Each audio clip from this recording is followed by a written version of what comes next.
recording. Yes, we are. Howdy, folks. Welcome back to Contra Panda Core, also known as Contra Rogue Core Part 4. Don't do tips, tricks, guides, walkthroughs, speedruns, 100% or trophies. Basically, we've been playing games for forever and a day. We decided to just start uploading videos on YouTube because why not? Share with the world. Maybe share funny experiences. Sometimes it'd be like, oh man, I wish someone else would have seen that. Haha, that's so funny. So we decided we'd go that route. Do what's called companion videos where you pop them on in the background because it's kind of hard to organize events with friends and family to get them on over for some couch co-op. So you pop on one of the videos, you invite us over, we invite you over to our place, figuratively speaking, and we hang out for the length of time during the video where we just have random mindless conversations, have some laughs, pass the time, and pass some gas, as the kids do say. So this is a 2 OGs play, Chill with Jack and Jill video. Thanks for joining us. To my subscribers, I want to say thank you to each and every one of y'all, because if it wasn't for you, we wouldn't be doing these videos, especially at the frequency in which they are done. Because of how great y'all are, I promise this much, that as long as one of you stays subscribed, I will keep doing videos. Hopefully get better at them, but no promises will be kept. Drive over on my computers, howdy. And this time I have absolutely nothing for you because we have a top 10 books that we recommend. Our favorite books, I'm assuming. Yes. Thus would also act as a form of recommendation. So you got that going for you. And just remember that the thing about these 2OG videos is you get twice the commentary with half the talent. So you're lucky. Pretty much. All right. Don't get too excited, folks. Just Red Bull.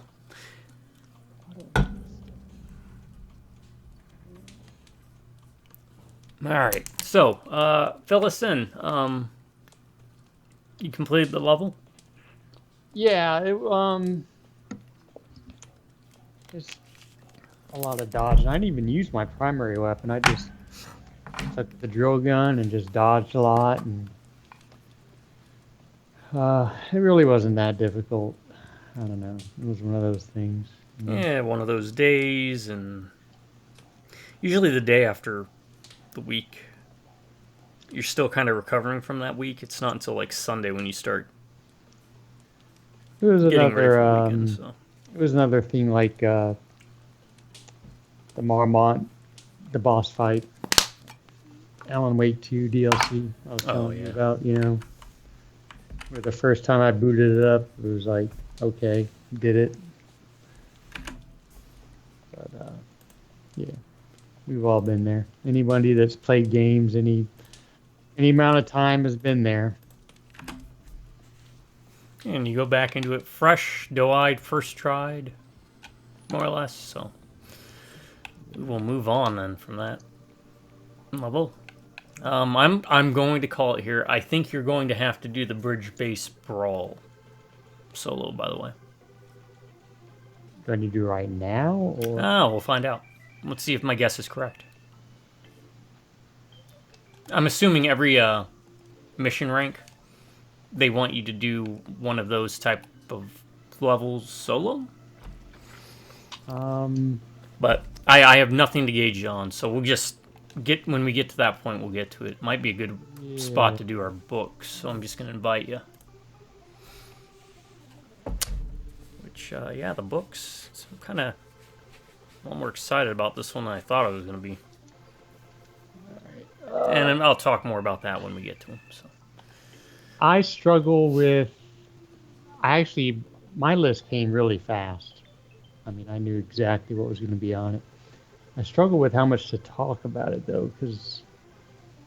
Talk as much as you want about, or as little as you want about, yeah. Yeah, because a couple of them, like, there are major, major twists that can sell the book, but you don't really want to mention it. Yeah, such a gotcha. I get where you're going with it now. Yeah. Yeah. I'm going to be as unspecific, specific about the plots as I possibly can without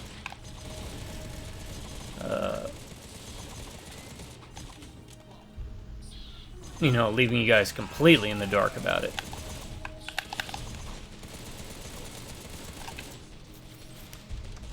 I've not decided if I like this. Ah, I pressed the wrong button again because I forgot the controls. I That's okay. haven't decided if I like this shuriken gun yet or not. I kind of do.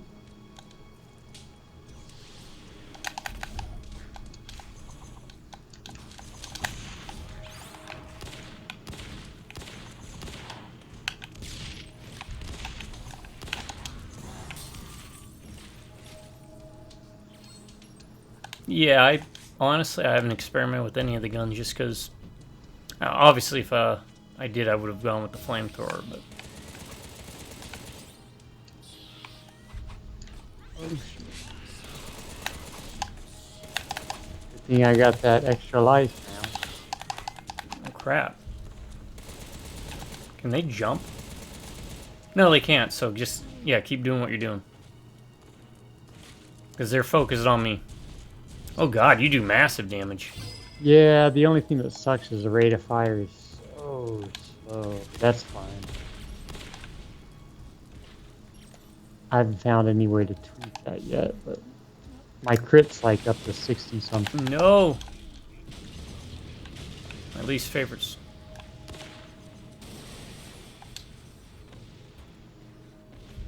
So would you say drill gun best gun? Probably actually. Yeah.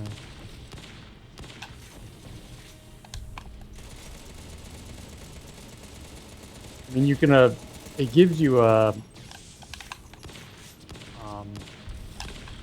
fire slow, but as long as you're continuously firing it,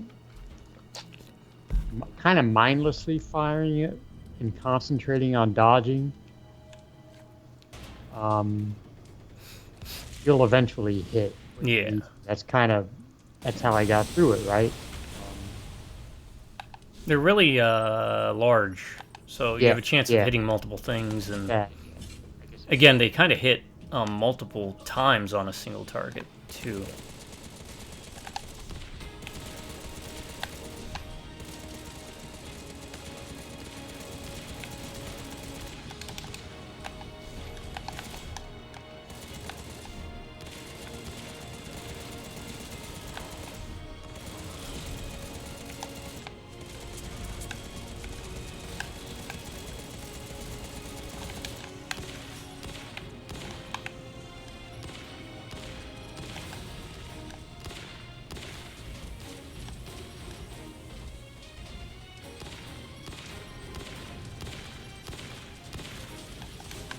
Oh yeah, yours hit a lot harder than mine.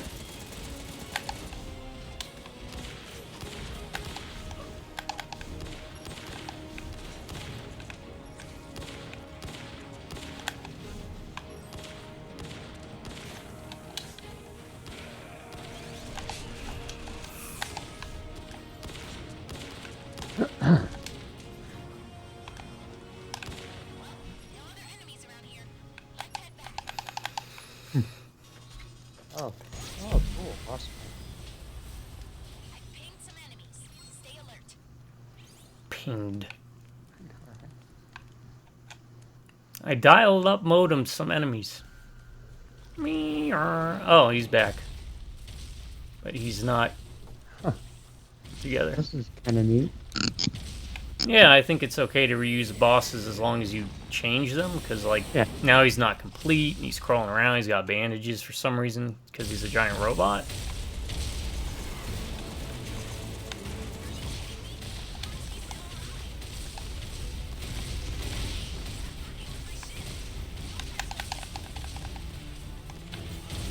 Oh, God.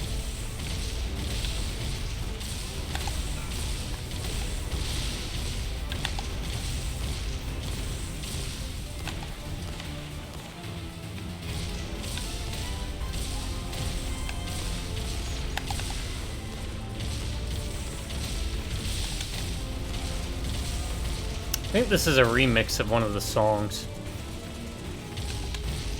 Oh. Alright, what am I shooting at here? Oh, God.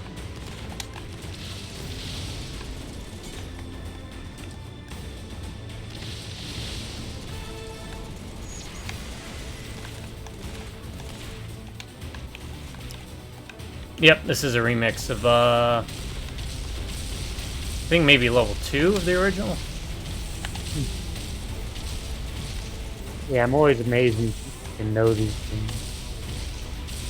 It could be wrong, but I know it's a remix.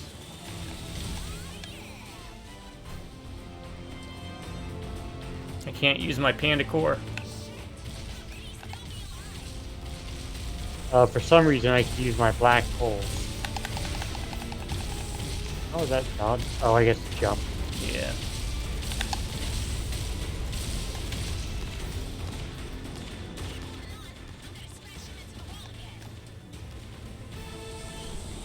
Oh. That's pretty neat. Yeah.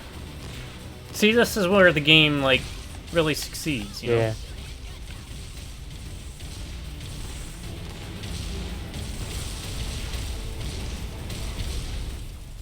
Nice. Dun, dun, dun, dun, dun. Ah, that's such a great song. Clear mission. Giant Fiend rematch. Yeah, those are fun.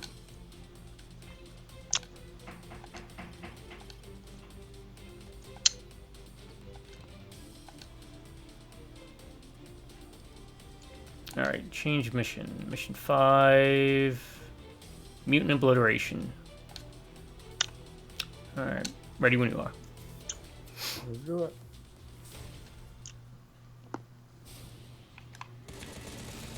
Yeah, we watched that one again. Had the chick from A Knight's Tale.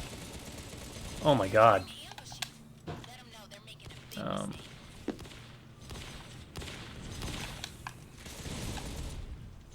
One Heath Ledger was into in that. And she's underneath the catacombs of Paris. I don't know if you've ever seen that one. It's a horror movie. Oh, as above, so below? She goes to a rave. No. Okay. So, I know what one you're talking about. I just get that one and the other one confused. Yeah. But they both take place in the catacombs. Yeah, as above, so below is pretty decent if I recall. Yeah, I have it for the collection. If you're looking for more, oh great.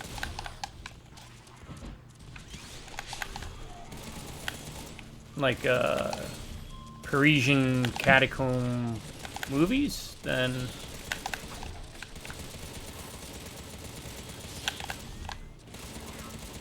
it's not bad. It's worth checking out. So she's at a rave. Yeah, they goes to a dance party down there. She's told about some goat demon guy born from incest, and place gets raided by cops.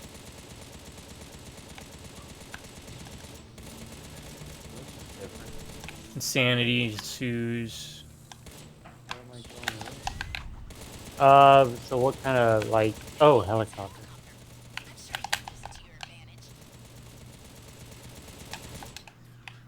This is a new one. I got a helicopter. What kind of, like, creatures?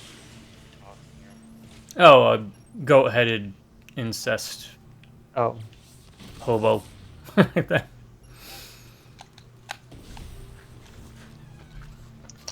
I want to say there was a, an underground Parisian shark movie recently. I went out to test the quality.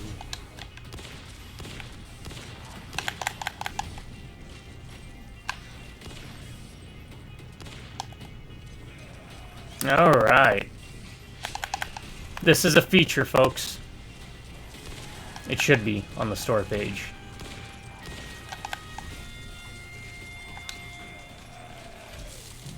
I know neither of us are necessarily achievement hunters. I mean, I don't mind going for ones that might be fun, you know, if I know they're going to be fun or something. Yeah, Yeah. But I always notice like achievements that you get that when they tell you that it's gold, you know, like only less than 10% have this.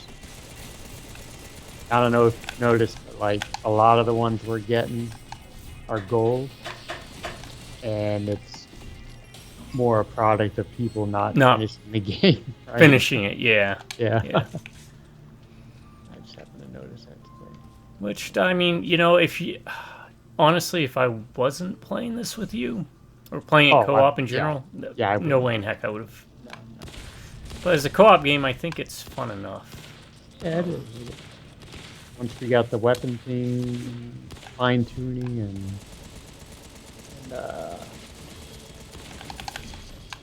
all the body stuff down.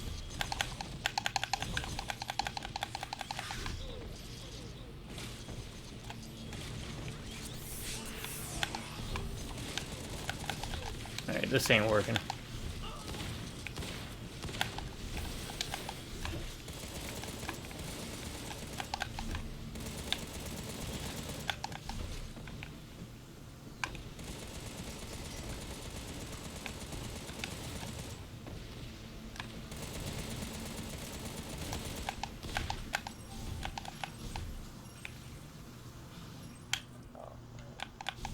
Mine, I needed that one up probably more than you. Oh, it was one up. Yeah, no. Grab any one ups you need to. Even though I did I thought it was a bomb. That's why. finally get something that the organs with the one up. Yeah, I really think that's the way to go. Of Yeah. course, most of it's sprinkled to taste, but get like one up and bombs and.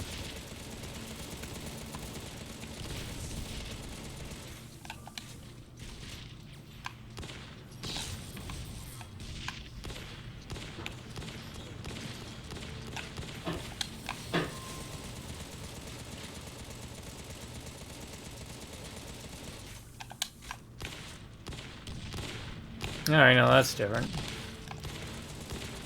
Oh.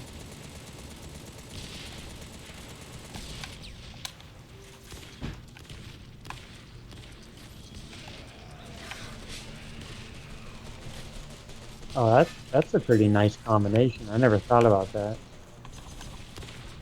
My little black hole in front of your panda. Oh. Oh, by the way, today is National Panda Day. Oh, perfect.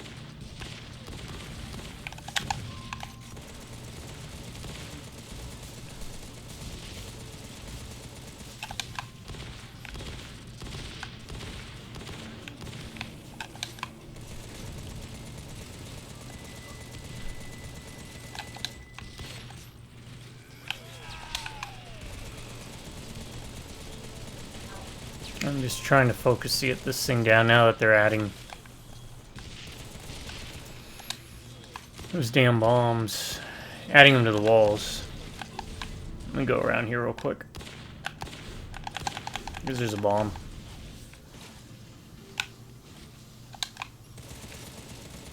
There's something else over here? Yeah, there is.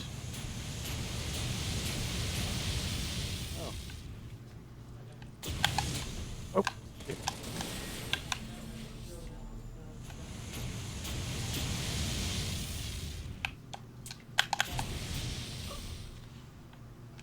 Oh, okay. Just brought us back here.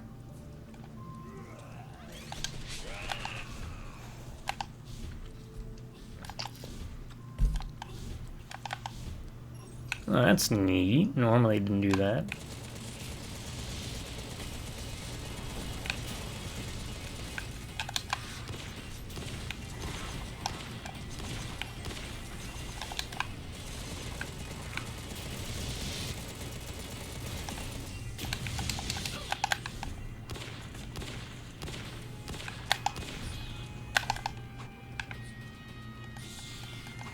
There we go.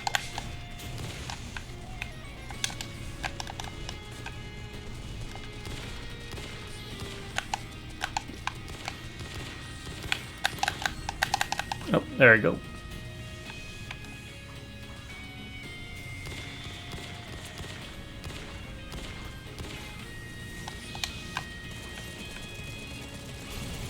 Oh.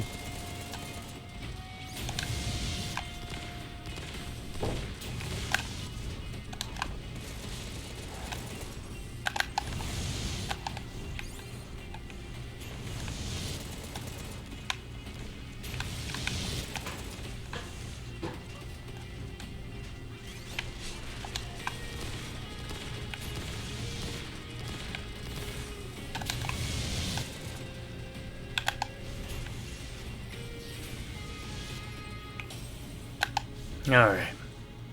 Yeah, this is going a lot smoother than last yesterday. Or last time we played. That was, seems like things are switching up. It's neat.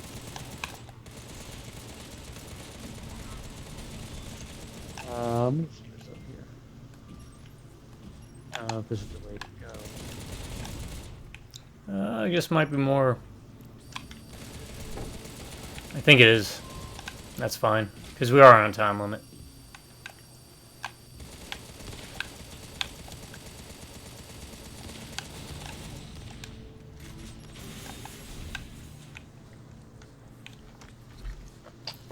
I am full. I think 5 is the max.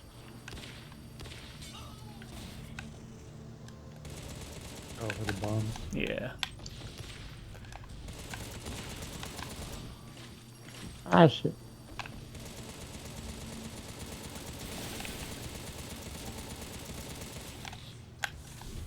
Yeah, because I'm topped off. Should be health in here.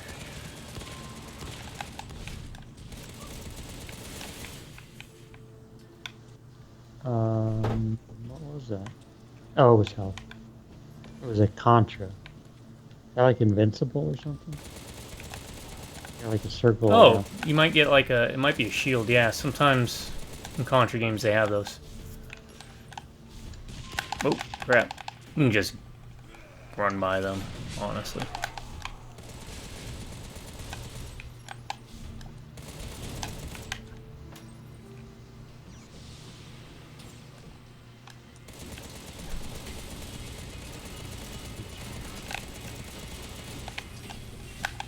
No?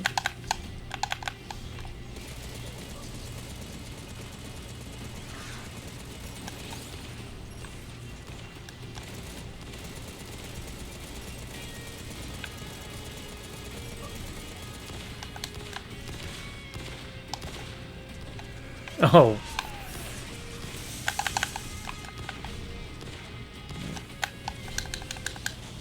I'm just gonna use this.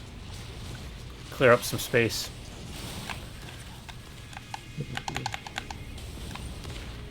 Got 5 of them. 4 of them now, but...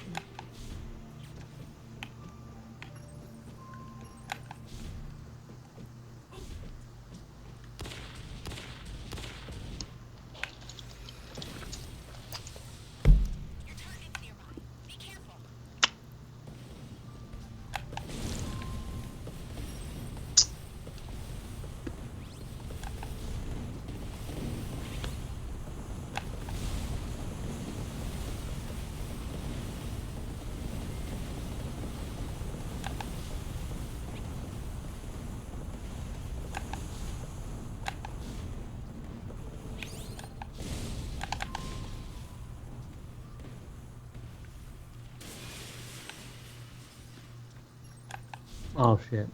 What's up? Oh, well, the one up. Oh, yeah, it's all good. It's all good.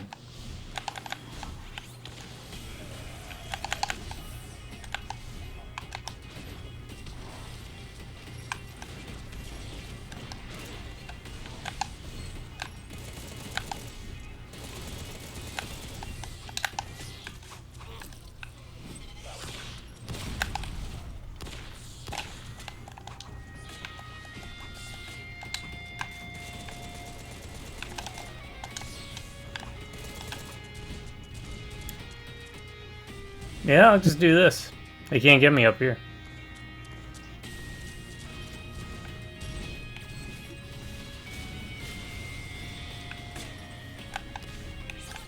No, they can now. Oh, now they're invisible?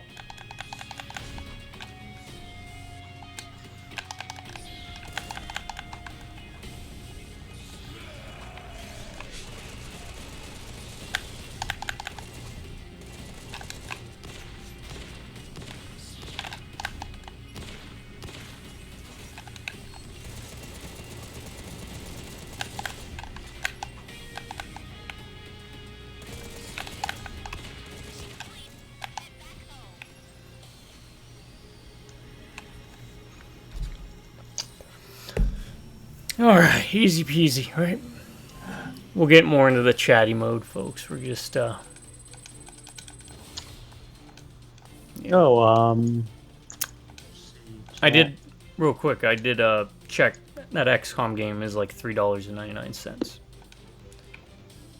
okay. So if you are looking for the same gameplay as Mass Effect, Go to base camp. oh, base camp, okay. Upgrade my weapon I don't use. But it's level 5, so may as well. I need 96,000 to get to A+. Yeah, my drill gun is on A+. I don't know if anything goes higher. Oh, that's why your drill gun's so much better than mine then. I'm still at B+. I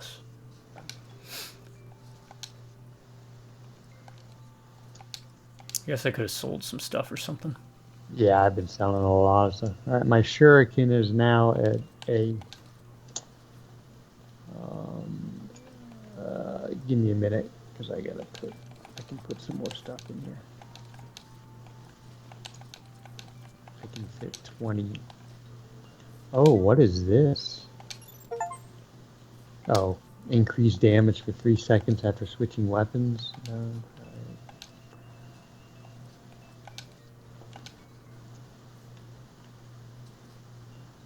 What do I want to get rid of? Critical damage. I'll equip that. Okay.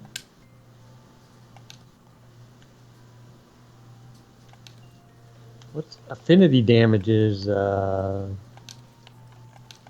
like effects, right? Like poison, I'm guessing. Yeah. Yeah. Okay. Well, that bumps that up a lot. Let's see what else. 130.2.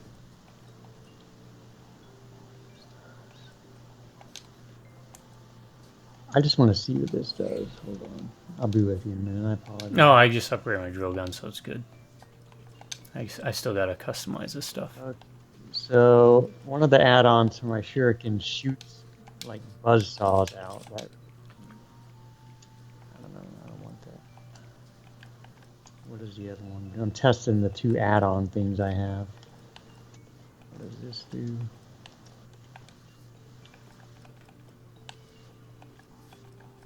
Fires drills. That's.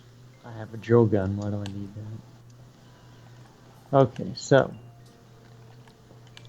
I can add poison damage.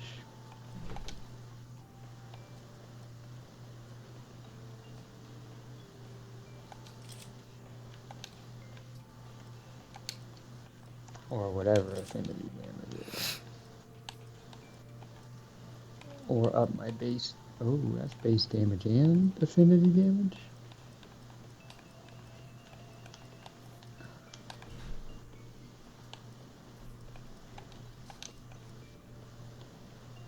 What is that? Uncommon, that's rare. Level 3. I mean, I'll give this a shot. Let's see how it goes. Not like I can't switch things out, right? Yeah. Yeah. So 4 major increase to that moderate increase of cooldown rate. I don't care about that actually, so let's take that off. Gives me what? 58 to 84. That's 26 points to work with.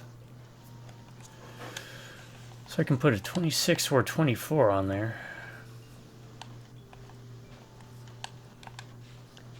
No one told me there'd be math.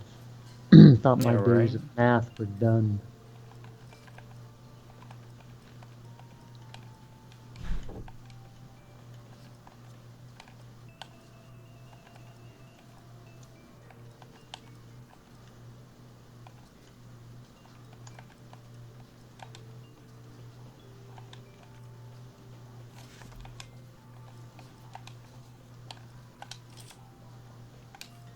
Alright, now I just gotta save up money to boost up my machine gun. Well, let's see this real quick. Development. Okay. Well, weapon level too low, so yeah, I couldn't tell you if it goes up higher than A+. It probably does. It probably goes to S next.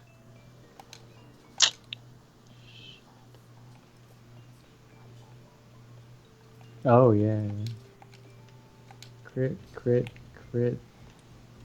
Damage. Let's get rid of that. Alright, yeah, now I'm doing comparable. So, my recommendation, folks, is focus on just upgrading your guns. It's going to be a key thing. Yeah. Getting them to that next level makes a huge difference.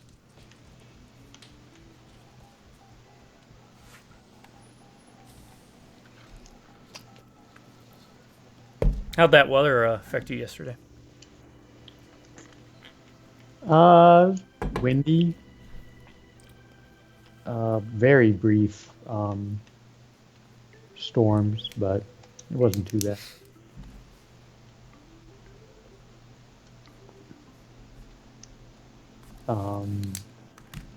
Yeah, I don't know if you got any of the rain we did. Yeah, we got some rain, thunder, lightning. I'm ready when you are. Do the surgery room later. When you're doing your list. I'm now at 70% crit. Damn. For my drill gun. I'm only at like 50. I got crit on the shirt.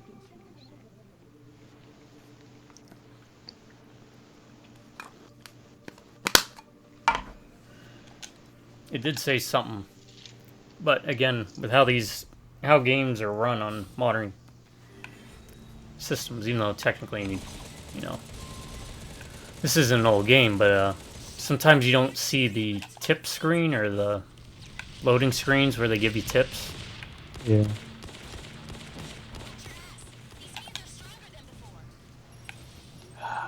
Lily.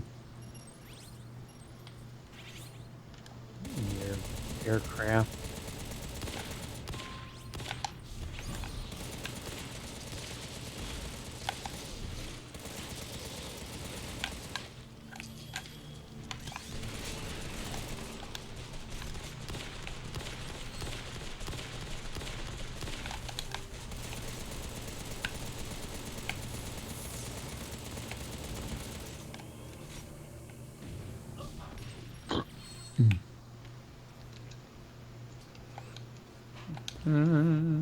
I meant to try to catch up or start Justified today, but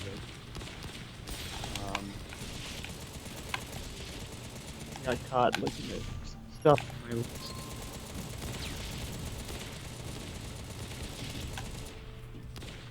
Oh, it's all good. Justify's going to take you a while to get through.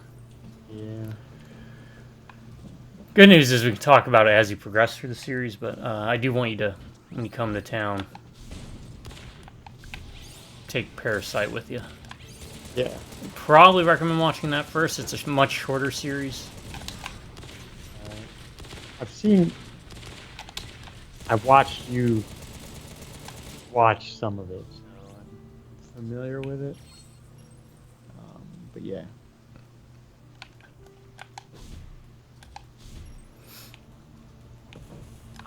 Oh, and a reminder, I will be staying next week.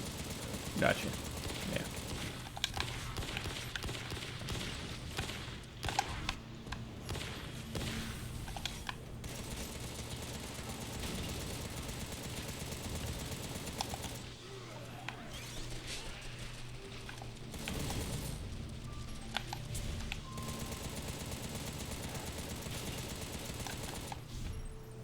Those shovel guys do hit hard if you let them. Yeah. Which I tend to do. Well, you want them to feel like they're doing a good job.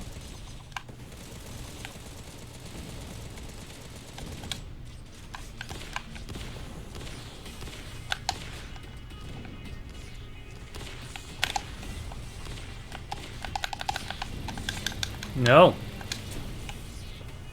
Oh, and I'm down.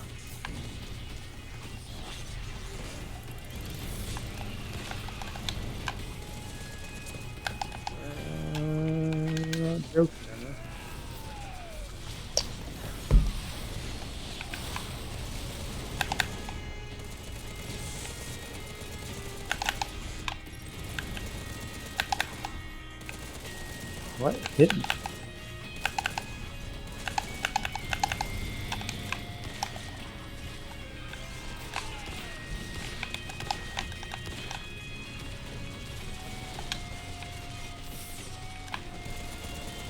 This was a little tricky one.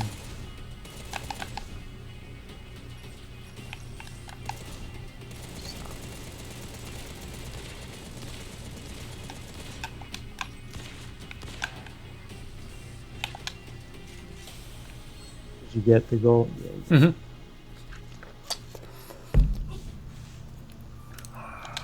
Why do I have a migraine? Probably the weather.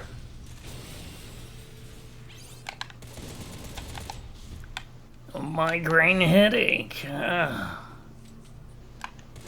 think that was one of the lyrics. Yeah. Hello, me. Meet the real me.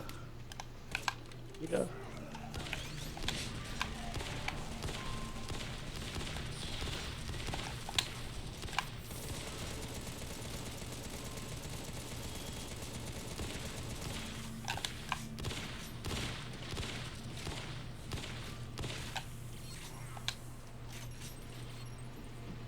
No.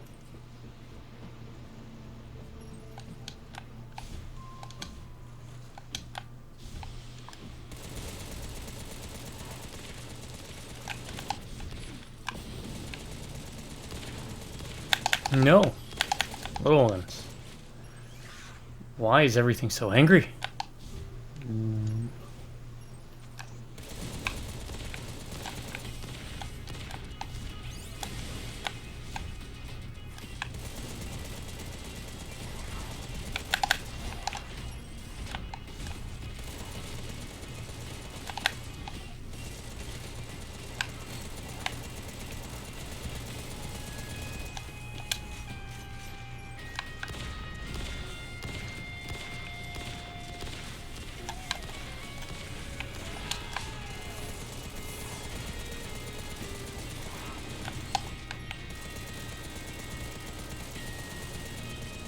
Oops, shit.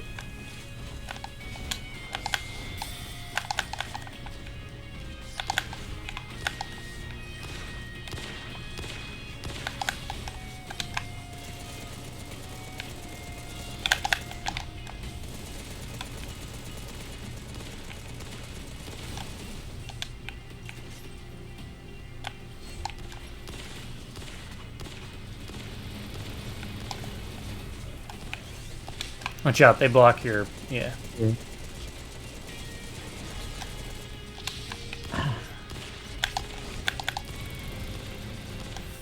Shit.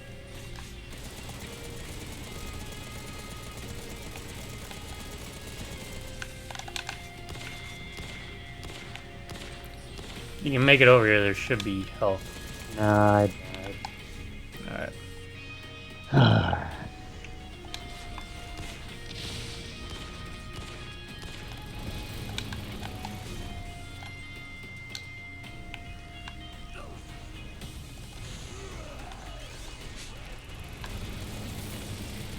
Panda core!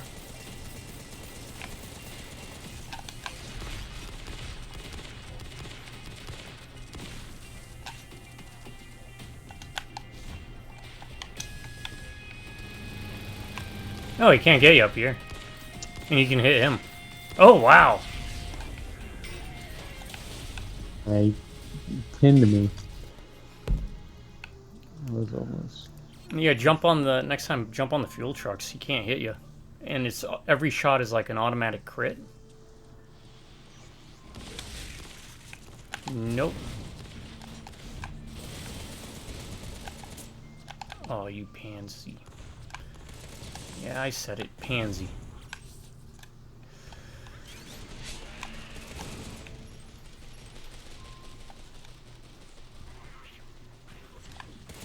Ow.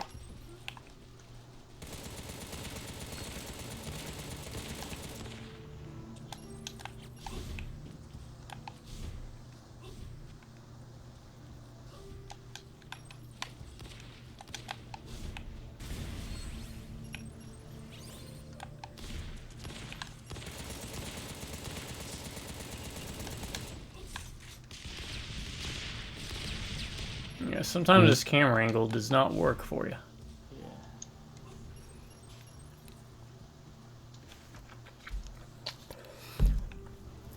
Alright, Death Battle. Which game do you prefer? Rule of Rose or Haunting Ground? Oh, Haunting Ground. Okay.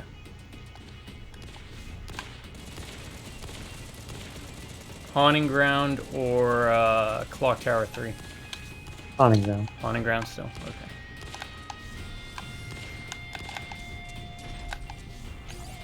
Clock Tower 3, and I know it was on the list I did, but it's really sold by those boxes. Particularly the first two, Sledgehammer Man and that guy. Corroder. His name is Corroder, I think. For which game? Clock Tower. Yeah, yeah. I thought you were talking about the Haunting Ground bosses for a second. Like, that crazy girl. Yeah,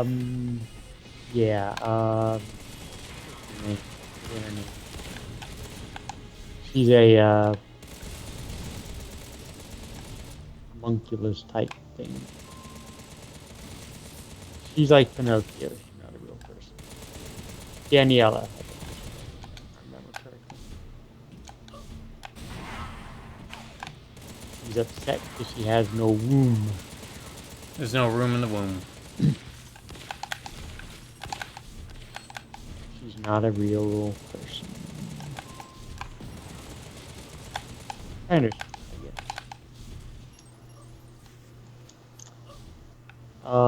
So your Remedy, the good folks at Remedy, and I am biased, are releasing the DLC mission that was previously only available on the PlayStation version of Control, I believe. For free. So get to fire that up again. It's actually Kojima is in it. That'll be fun to play through again. I guess Sam Lake from Remedy had a cameo in Death Stranding. So, Oh, okay, yeah. They kind of did a mutual thing. Let's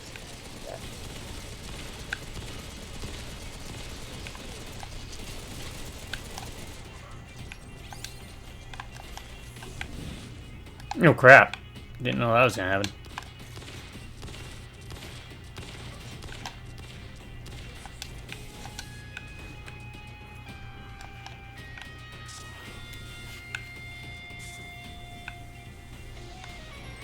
Oh shit.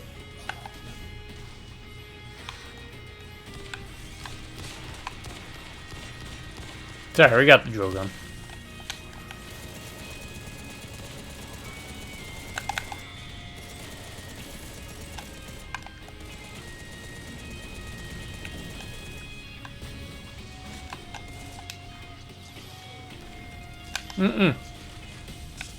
Oh my god, he just... That's an insta-kill on him. Oh, for the rollies. Yeah.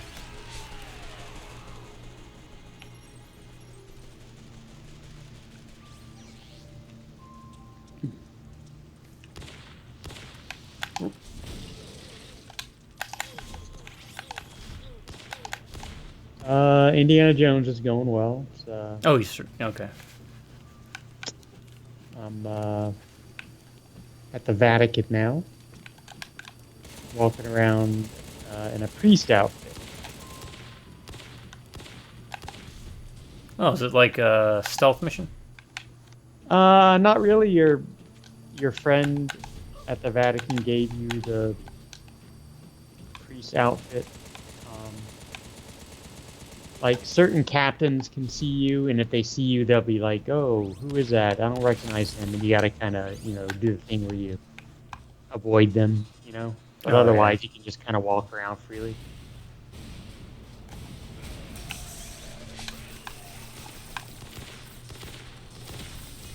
So far, the mystery surrounds a cat mummy that's stolen at university.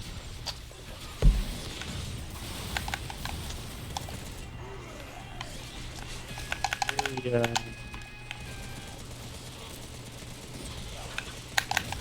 Oh, I dodged. Cat mummies. Cat mummies are always cool. very Raiders feeling, you know. Yeah, yeah. Which, to be fair, is not a game we've ever really had. Yeah, Best no, Indiana Jones game is what, the NES one, maybe? I never played any of them. Well, no, probably the Super Nintendo one. There's health over there. Ah. But yeah, it feels very Indiana Jones. Did a pretty good job with the feel of it so far. Troy Baker, I think, the voice is pretty solid. Oh, you bastards. Oh, I didn't even notice I picked up Picked up a what? special. Oh.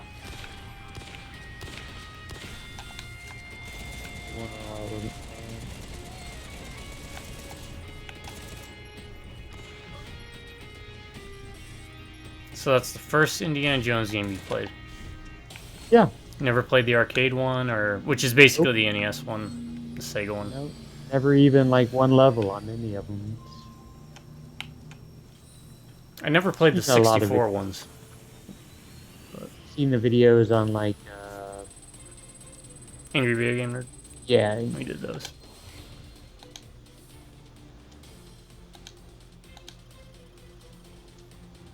You want to go to the base for a minute because I gotta piss. Yeah, I gotta go adjust the temperature and punch myself in the head until this damn migraine goes away. Be right back, folks.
Alright, sorry, back.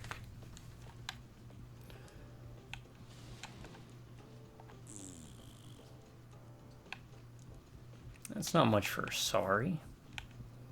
Like I was wearing the Konami cheat code. Nah. Well, these crew of motley folks.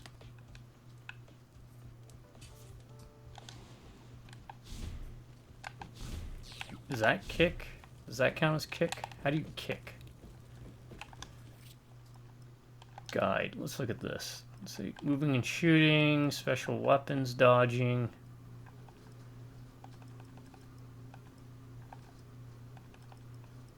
Affinity damage, pyro.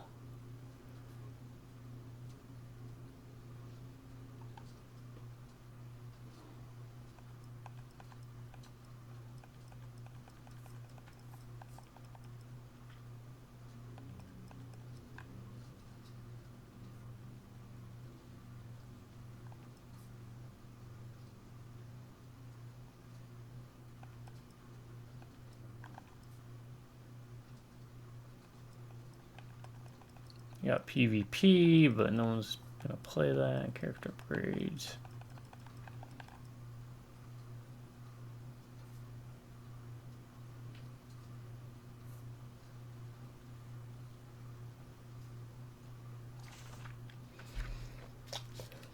Oh.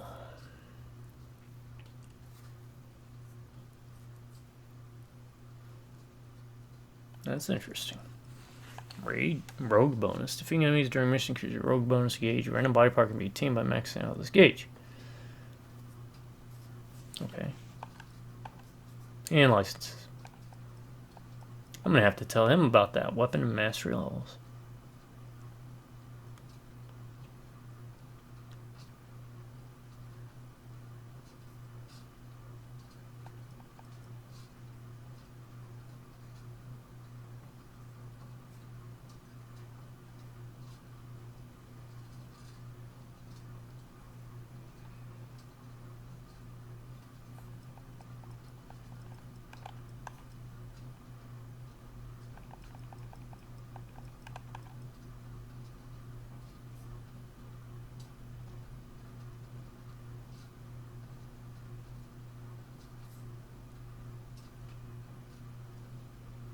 Ooh, 4v4 though. Meaning you would need to get 8 people together to do the PvP, huh? Yeah, couch co-op. That didn't work out. Player profile, surgery room, workshop. Alright, I'm back. Okay, SP armor makes you invincible for a given amount of time. Your attack power also increases. Poison doesn't do damage. What it does is it lowers your speed and the damage that they cause. Oh, what are you talking about? Sorry. Your poison Oh, it doesn't do damage? It does No. what? slows them down and reduces the amount of damage that they cause or inflict. Weapons have mastery levels, and bonus mastery experience can be earned for each weapon that you level up to 10. I don't think we've ever reached 10 on a weapon. I think we reached like 8 or 9. So I don't know if that also. So your weapons improve as they gain levels as well. You don't just need to level them up to the next letter grade.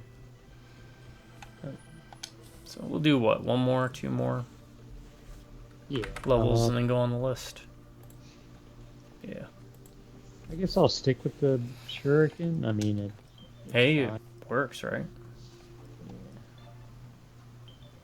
I mean, I find myself using a drill more than anything. Yeah. It's a good weapon. Ready? Yeah.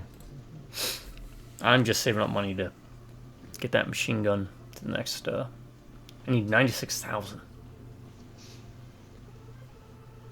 Yeah, I 6. sold a bunch of stuff this morning. I was probably sold stuff I shouldn't have, but Yeah, I did that too. I saw some that sold for 32,000 a piece, so I decided to dump them.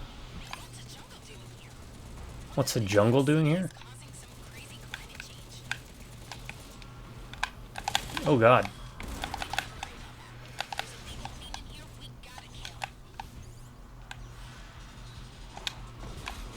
what we gotta.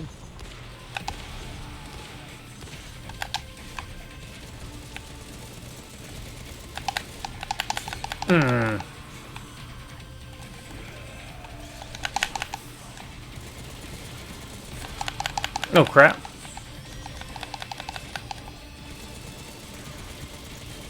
Shit.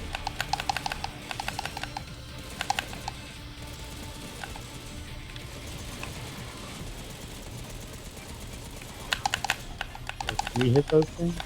Oh, this is another remix. I don't think so. This is actually the first level music.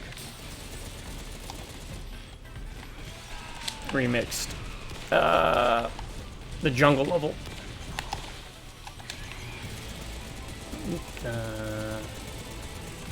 Alright, now the soundtrack's actually banging.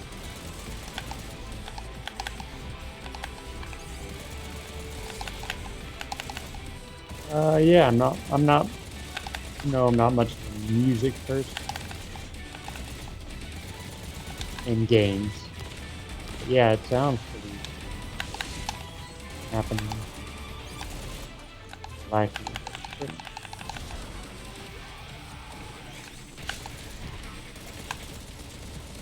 Yeah, for a while it seemed like it was kind of not really fitting with the vibe of the game, right?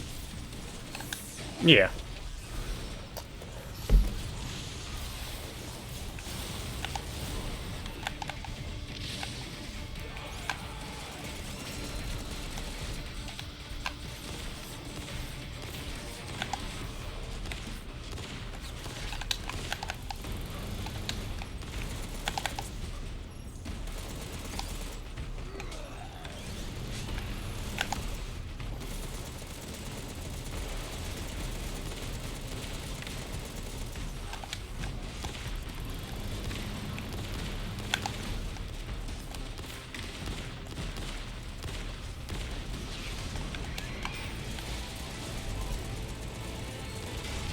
Hey, Oh, now I'm really getting into this. I really, yeah, this is whenever, whenever the music starts giving me that nostalgia chills, you know, and this is definitely high intensity yeah. because of how small this map is.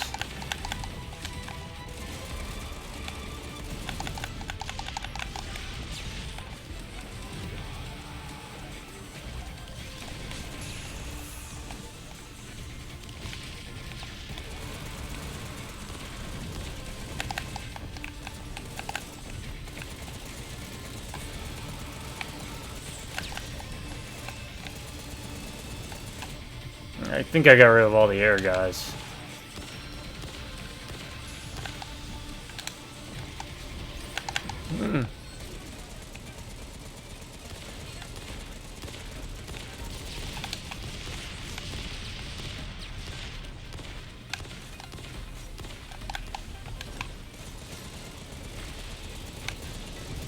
I don't know, my least favorite.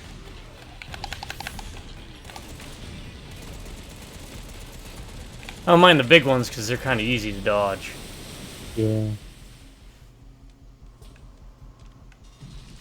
Final wave.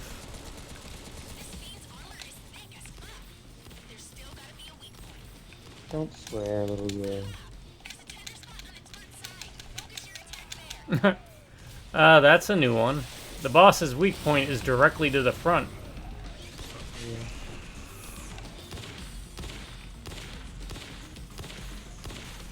Oh! Oh, it's that. Damn. That's a reference to one of the boss designs from Contra 2, maybe Super Contra. I can't remember, with the like demon doll, plasticky looking face. Huh. Nice. All right, we'll go back and we'll go over someone's list. I believe I'm first. Okay.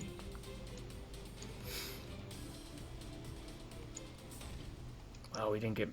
It said 868 credits. You don't really get too many credits. You have to kind of sell stuff. Anyways, top 10 books. All right, so we're doing top 10 books. I'm gonna be kind of vague on some things, but all of these are definitely recommended. And as usual, none of them are in any particular order except my number one, which I'll save for last. First off is Lamb, the Gospel According to Biff, Christ's Childhood Pal by Christopher Moore. This is about Biff,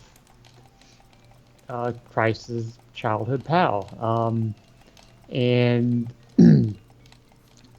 he gets tasked by an angel to fill in the gaps of the gospel about what happened with him growing up with Christ. And it's kind of it's a humorous, satirical look at the events that happened during, Christ's life and Bible times and everything. It's very well done. It's very funny. It's not how to phrase this. It's not. You would think something like this would be kind of mocking religion, but it's not really. It's I've actually read that some religious studies use it as like an alternative way of looking at some of the things that happened in Christ's life. but it's very well made. It's very funny, very, very funny. Um, and it just follows Biff around as he goes around and hits the key points that are familiar to a lot of people that know the Christ story and the stories from the Bible. Um, but that's Christopher Moore, and he has a whole bunch of other funny novels, but Lamb is by far his best. Next up is Pearl. Pearl, the infamous Pearl. We talked about it. Quick story: I had just not before buying the book watched the movie Pearl, which I enjoyed. And then I kind of overlooked this book because glancing at it, I passed it off as a what do you call it? Novelization of the movie. So I was like, well, I'm not going to get that. I've seen the movie. It's fine, but I don't want to read the book. And then I happened to notice the phrase, and this isn't a spoiler because it's pretty much what the book is about. Evil psychic pig. Yep. So that's what Pearl is about. It's about an evil psychic pig, basically, and it sounds like something that would be kind of humorous, satirical, stupid, but it's really not. I mean, it's really parts of the book are actually horrific. Um, it's very creepy, very, very is really, really good. You might think just because it's about a psychic pig that it's something that wouldn't be that good, but it is. It's very creepy, very horrific. Like I said, basically, if that premise doesn't sell it, by Josh Mallerman, by the way, if that premise doesn't sell it, Evil Psychic Pig, the writing is just the dialogue from Pig Pearl is it's really good, really good. Josh Mallerman, by the way, some of you might recognize. I didn't watch this movie or read any of his other stuff, but you ever heard of Bird Box? No. I guess Sandra Bullock was in it. It was like a Netflix movie about people had to walk around blindfolded because if you looked at something, it would cause Oh, you to yeah, go yeah, yeah. crazy. I remember Yeah, that. he Yeah. wrote that. He wrote that book. And he's written some other stuff. I kind of want to catch up on some of his other stuff. But Pearl, Evil Psychic Pig, check it out. Next up, Winterset Hollow by, I gotta take my glasses off to read the authors. Jonathan Edward Durham. This is one of those books I can't get too deep into without spoiling. I'll give you the basic premise, and I didn't come up with this. I read this. Someone described it like this. It's Winnie the Pooh meets Running Man, which sounds really weird, but just like Pearl, it sounds like it'd be kind of goofy, silly kind of book. It's not. It's really, really good. And I really kind of wish I could talk more about the premise. Ugh. Oh. That's really the best way of putting it without spoiling too much. Running Man meets Winnie the Pooh. Check it out. Winterset Hollow, Jonathan Edward Durham. It is a legit horror book. It's not, something that's some satirical type thing. It's a legit horror book. Check it out. Next up, The Deep by Nick Cutter. The Deep is about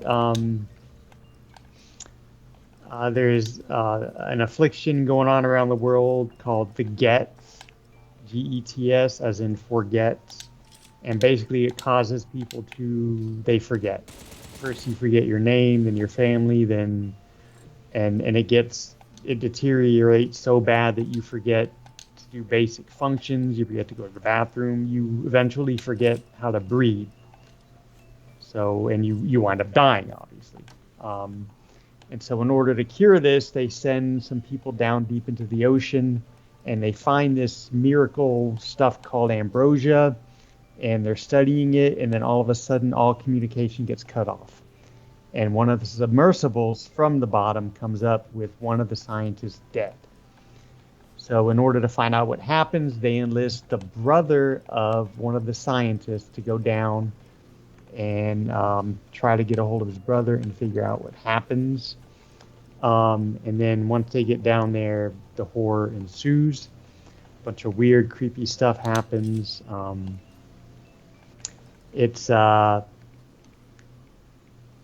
of the reason that makes the book so good is once you get deep down into the facility, and we're talking deep ocean, you know, the bends, depressurization, and all that, Cutter really sells the environment of being stuck in this imagine being in this research place at the very depths of the ocean, you know, and all this horrific, you know, body horror type weird stuff going on.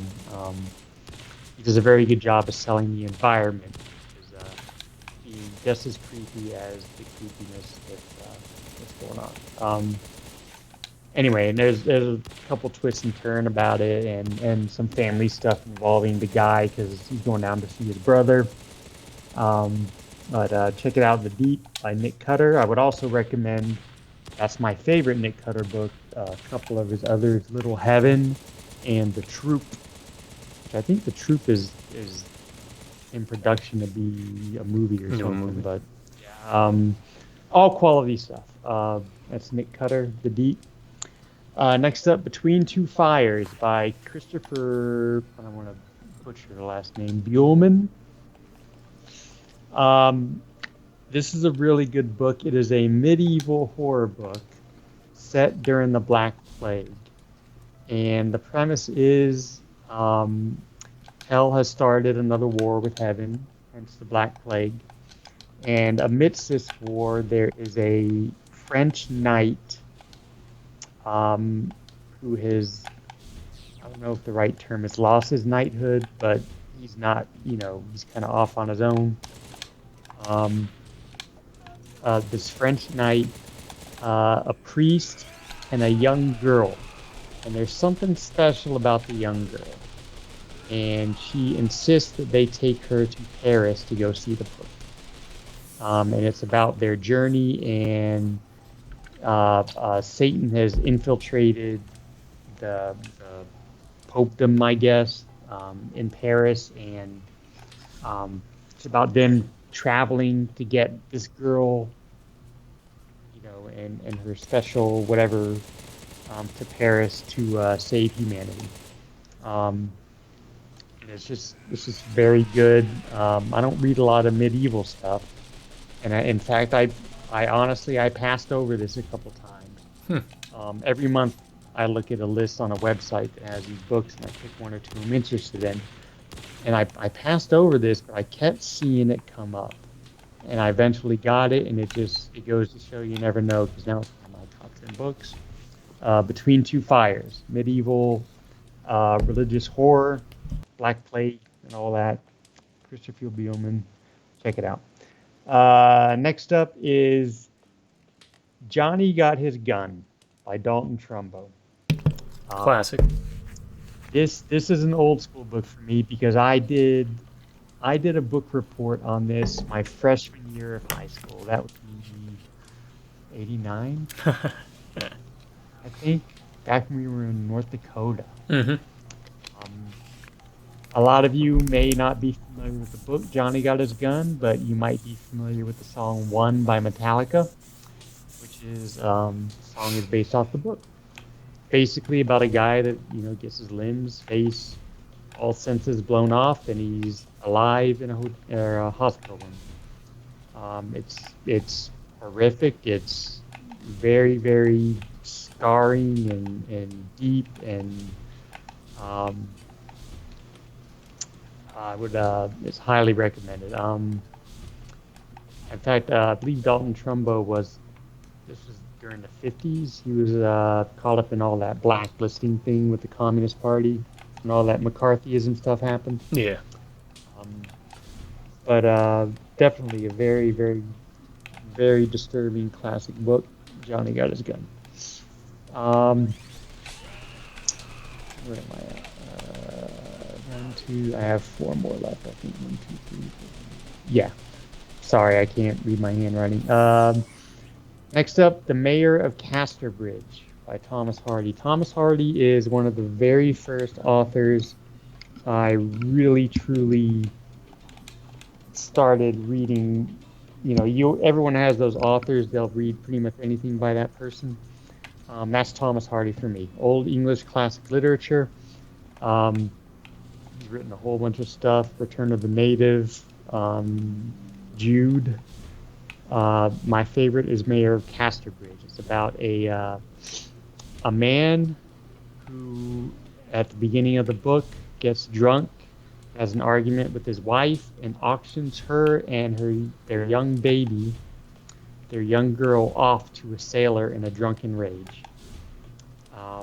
She goes off with the sailor with the kid, and the next day the guy realizes what he's done, can't find his family, they're gone, and so he commits to a life of sobriety. And then fast forward to the future, the sailor has passed away, and so the lady and her kid go to find their former husband. And at this point, he's been sober for 20 plus years, and he is now the mayor of this town called Casterbridge. And it's just the drama about them returning and what happens to their lives going forward. If anyone is familiar with Thomas Hardy, you know that misery will ensue. If there's anything he is known for, it is basically, for lack of a better term, misery porn. Bad things will happen to people.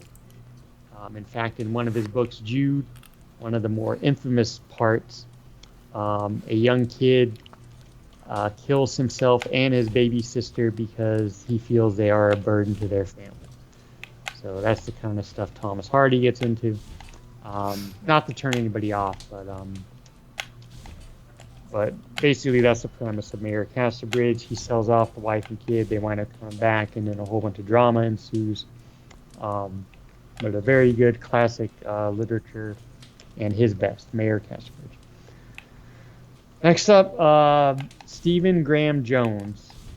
Stephen Graham Jones is probably my favorite current author that is writing today.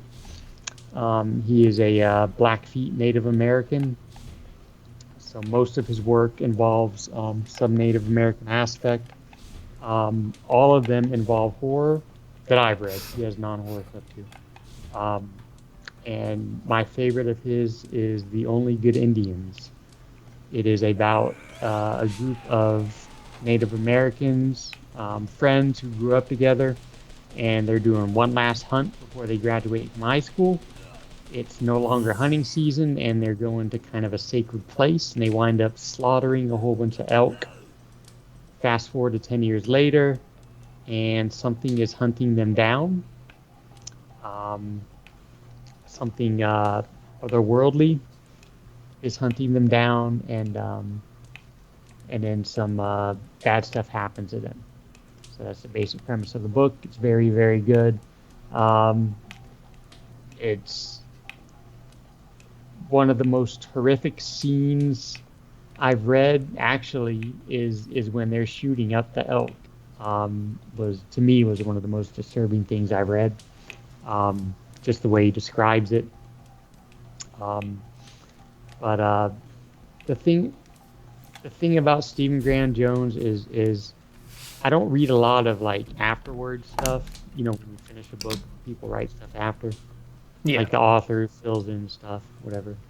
But I always read his, because one thing that always comes through with his work, and he always mentions it when he talks about writing his books, is you can feel and get a feel for his absolute love of the horror genre.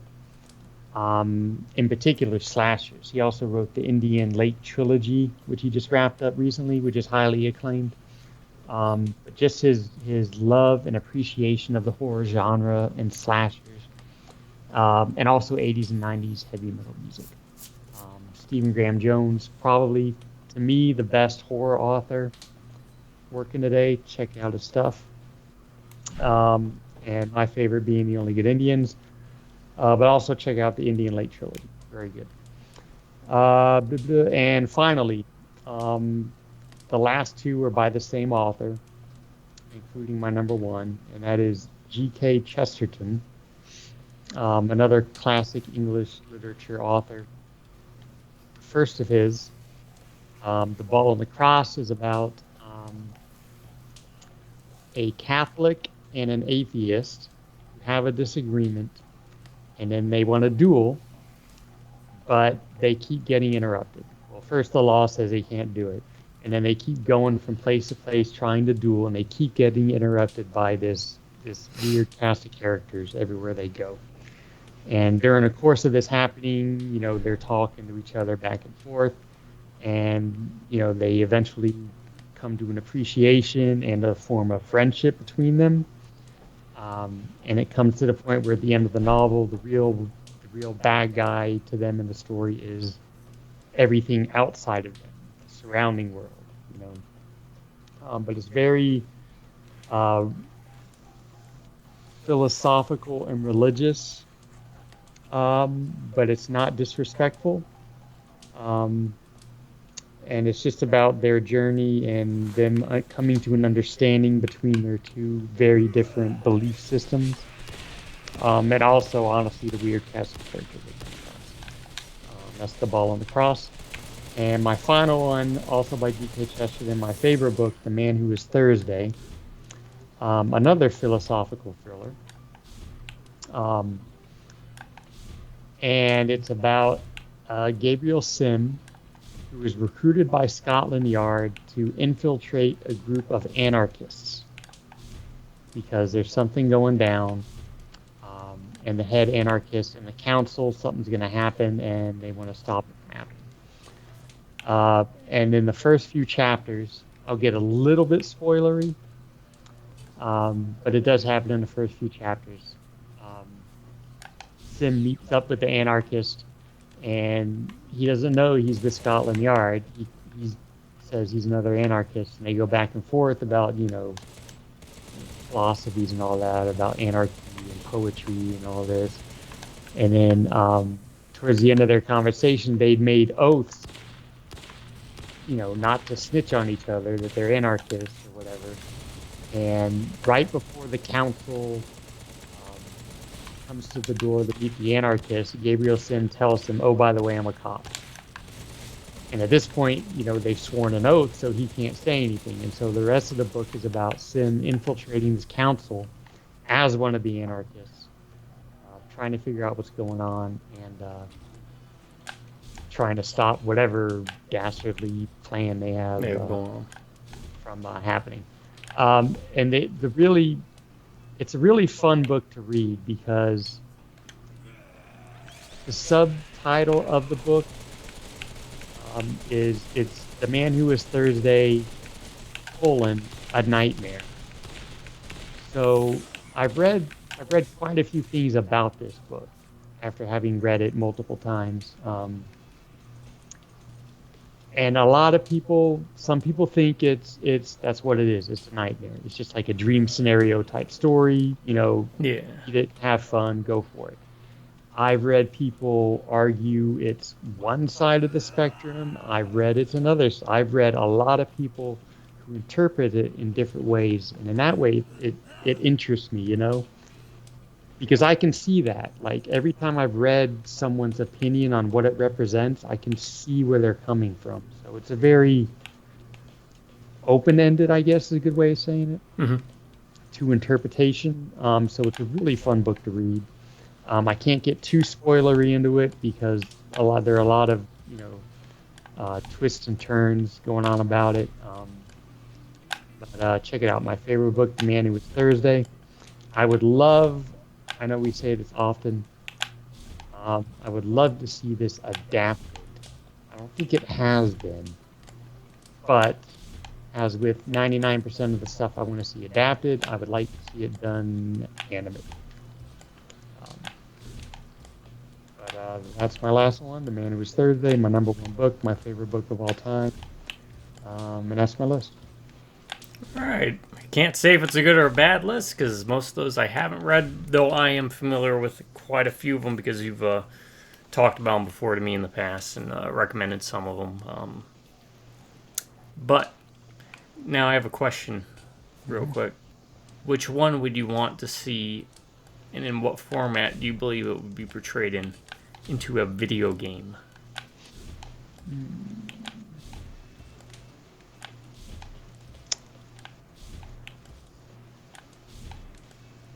So I guess what kind of game and So there's actually, that's a good question. I'm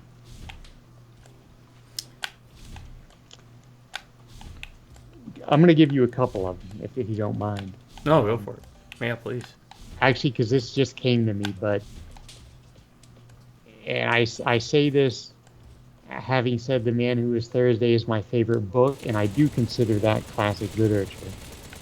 But given that or The Ball in the Cross, the amount of crazy characters in it, I'd like to see Kojima do something with it.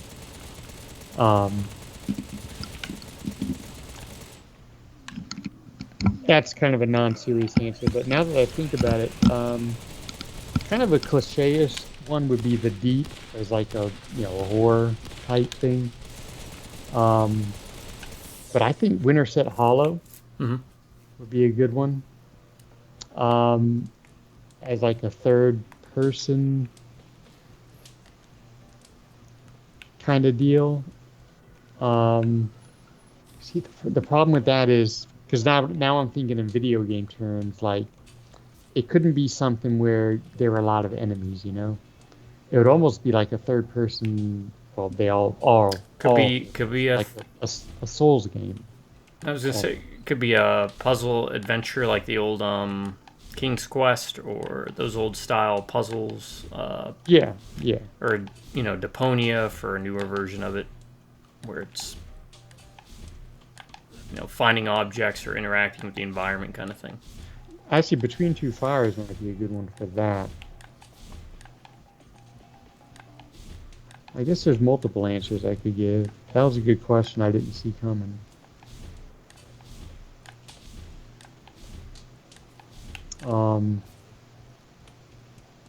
Oh God, I'm not gonna say it. I'm not gonna say it. I was gonna say, I'm gonna say it anyway. Johnny Got His Gun as like a hospital simulator. Oh God, yeah, like trauma center or something. I feel bad saying that, but that would be the most horrific hospital simulator ever. But if you're asking for one answer, I'll say Winterset Hollow, a Souls type game. Okay.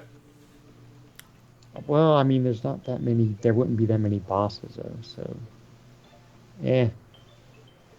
You know what? We'll go with your suggestion, Between Two Fires. I forget what game you said. Adventure. Oh, I was thinking like those old point and click puzzle adventure style games. Yeah. Would probably fit in with a lot of your books. Yeah. You know what I thought you were going to ask, but which I'd mentioned before, though, and this will be the last thing I say. Any of these I'd like to see adapted in any form, because I would like to see just multiple versions of them, because I love all the stories so much. I know I've mentioned to you before, Pearl, animated, but because it's about an evil psychic pig, has to be done in the art style of Charlotte's Web. Of Charlotte's Web, yep. It's nice. I, too, would like to see that movie, since the first Pearl I watched was not that movie. And that's my list. Hopefully some of you would be compelled to check a couple of them out. Yeah, and agree, disagree, comment on his list, recommend your own list. Let us know about your feedback on if you've read some of the books that he's read, perspectives and stuff. And again, if I butchered any of those, and if you've read them, feel free to correct me. I do have a horrible memory. But, and honestly, some of them, like Johnny Got His Gun, I haven't read in a long time. But it carries with you, right? Because on my list, there's a couple I haven't read in quite a while that I need to actually go back. Writing out this list, it's kind of got me wanting to go back and reread some of these. And heads up, I actually just ordered Stephen Graham Jones' newest book. For those of you interested, Buffalo Hunter Hunter. which is an account of a Blackfeet Indian vampire told through testimonials, I think, Oh. seeking revenge. So.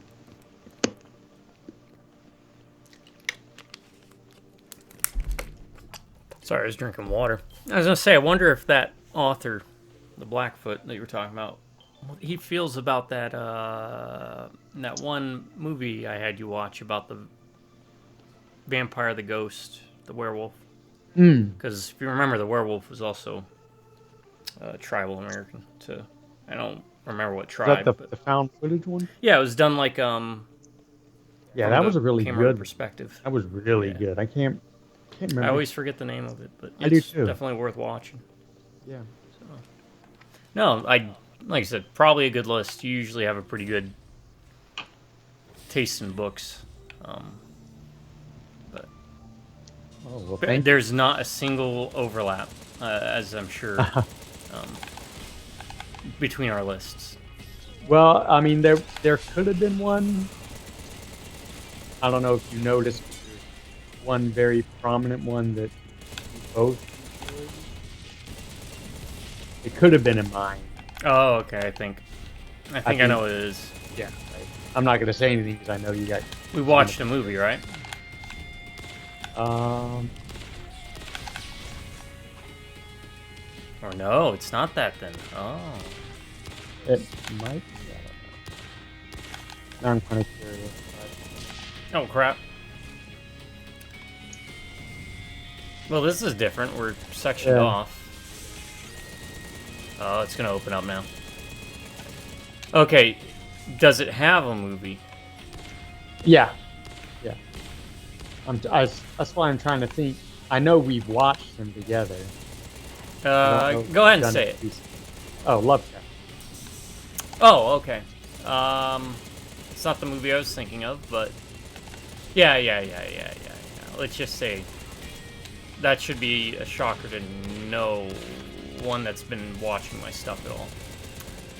Yeah, that was probably the one that could have easily made my list. I mean, like, I would say that a number 11. Of course, it would be, I mean, I've owned both of the collections of his. It could be any of the collections, right? I'm sure yours is the same way. Now I'm kind of curious who you were.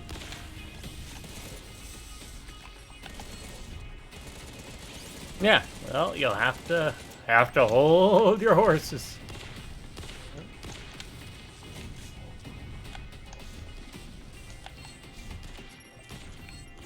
Yeah, there's actually, I think I've told you before, I don't know where I found the list, but there's someone that I started reading it last year. And they've continued it to this year. As far as I know, they're going to keep continuing it. Comes out with a yearly list by month of horror books coming out. And that's basically what I look at every month. Or when it comes close to the month coming, I'll just kind of look, pick out a couple books I might be interested in. I wish I could have that person's name readily available, and I would mention them, thank them for the work they did, putting that list together. I guess I can look it up if they have a break. Yeah, and we'll get to one soon enough. When we get to my list, probably be a good point.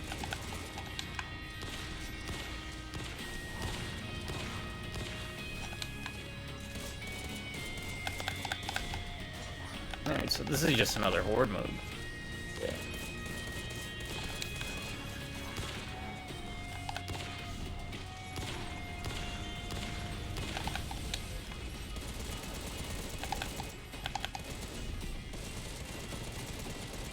I'm actually, speaking of, kind of surprised they never, we never got like a, maybe there was like a comic for Contra or something. Yeah.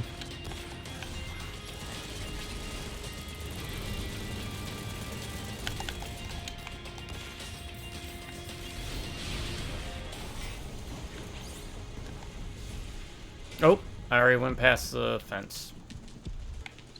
Sorry. No. And obviously Contra would work better as an animated. Well, it wouldn't really, right? Like, really, everything. Seems like every time we mention how we want something adapted, I'm gonna say it.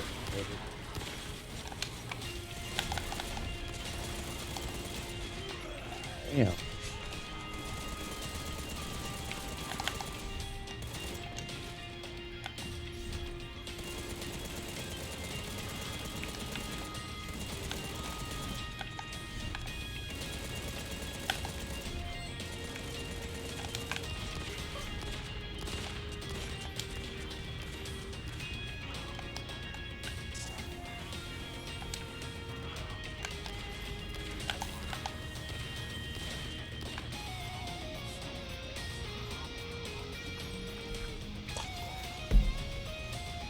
At least they give us this electric fence. Don't whiz on it. Don't whiz on the electric fence.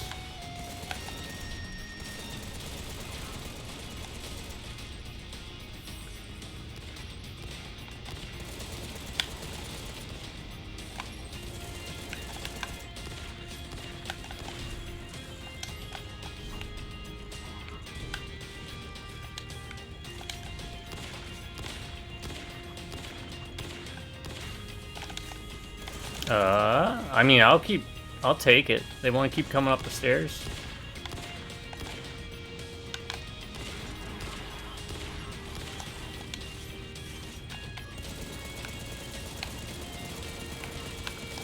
I mean, up here might be the safest spot, honestly.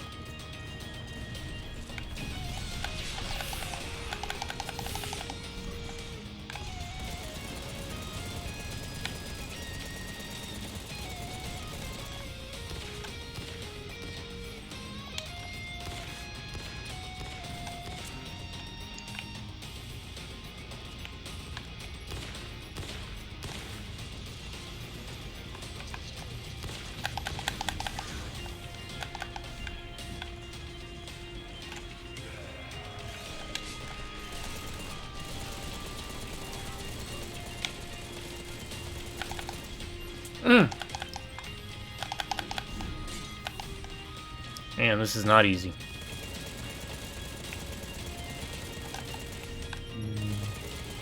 Oh, I'm down.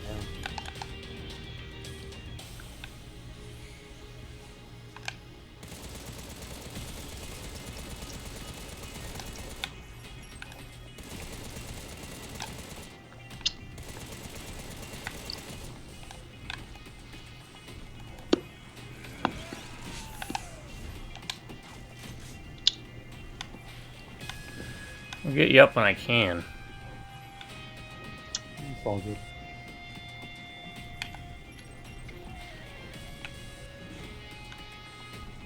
Trying to get him to use the stairs.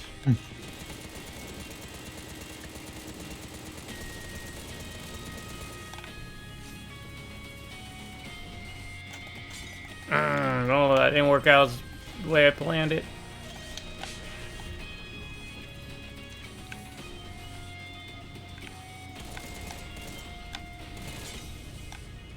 That also didn't work out.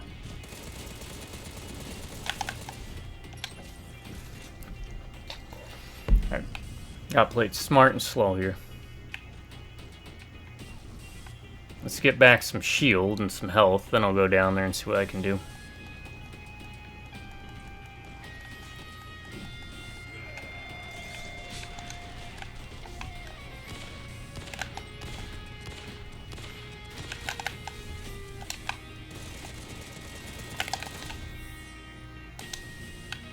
No! Can I group them together? If I can group them together, stun them all.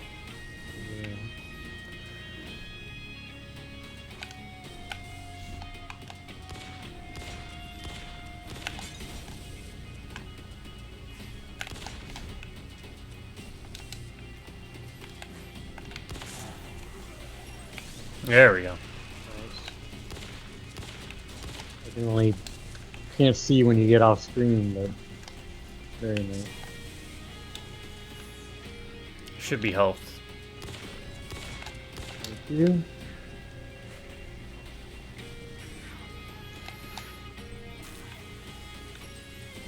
I'll collect everything. Ah.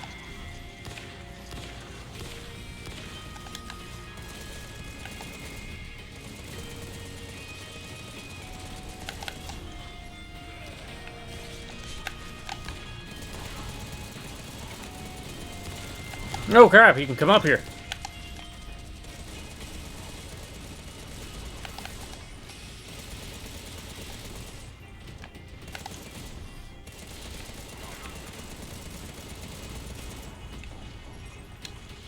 Hey man, no dice.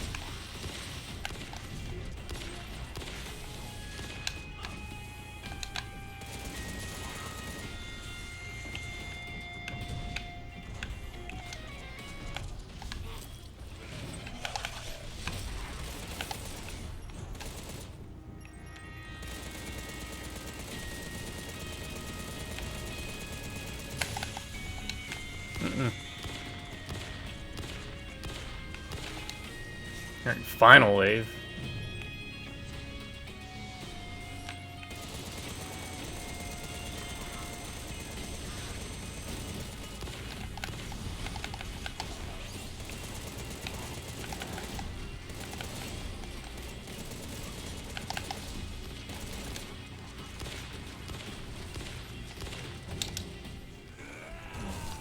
Oh, it's that damn helicopter again.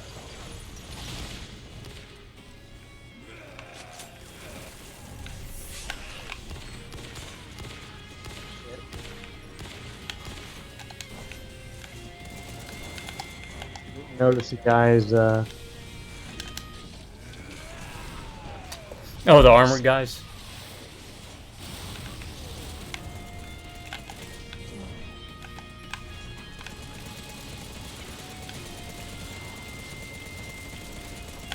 Damn it.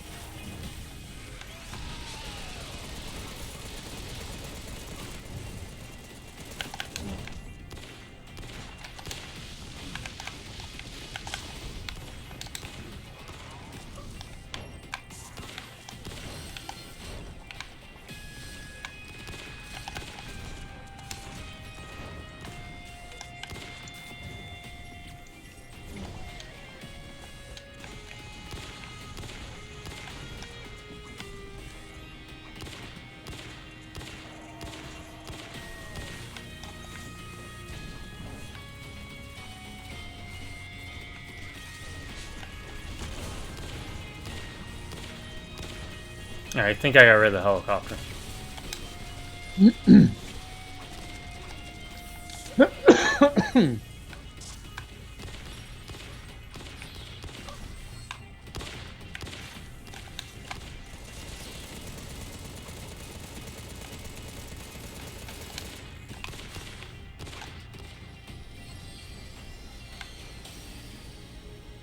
Well, that was Mission complete. Head back home.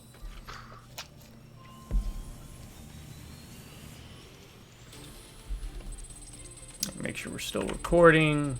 We are. Okay. I'm just paranoid about that.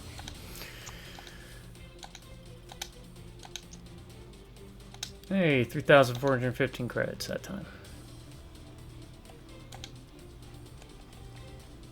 Baiting enemies. Survive the given time.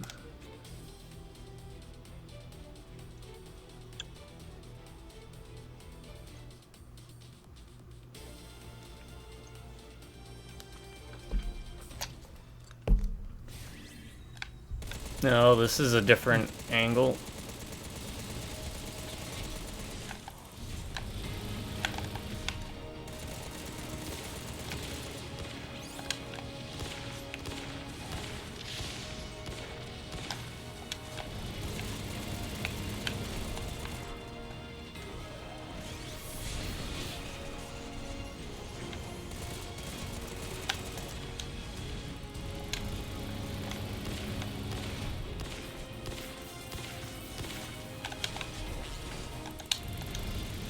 Oh, you can't get us up here, that's right.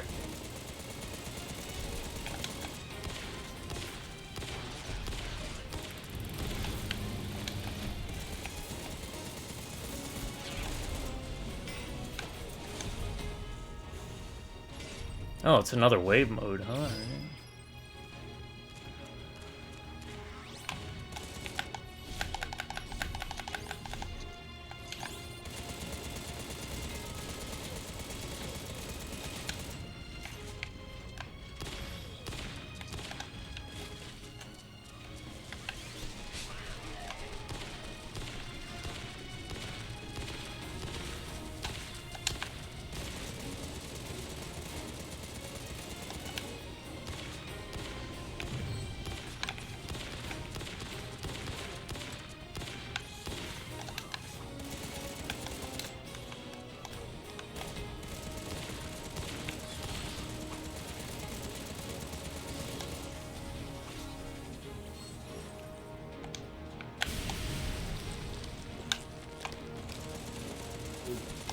Alright. We got a baby face guy over here.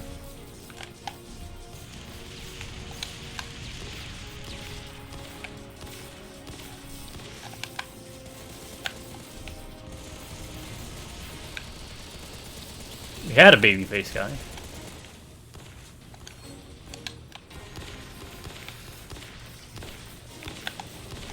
No.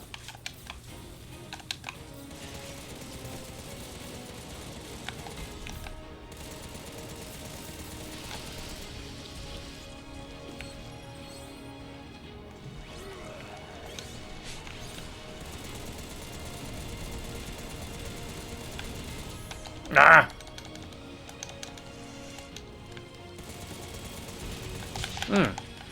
Okay.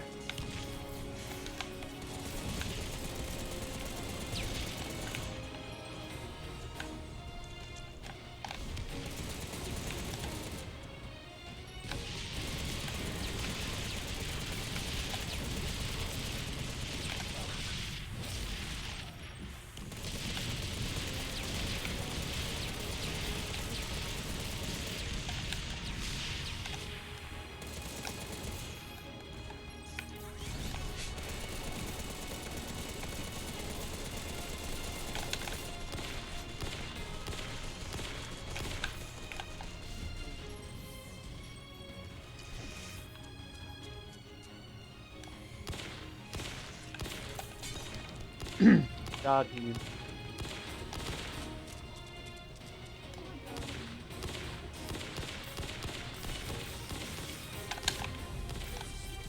You know what's interesting about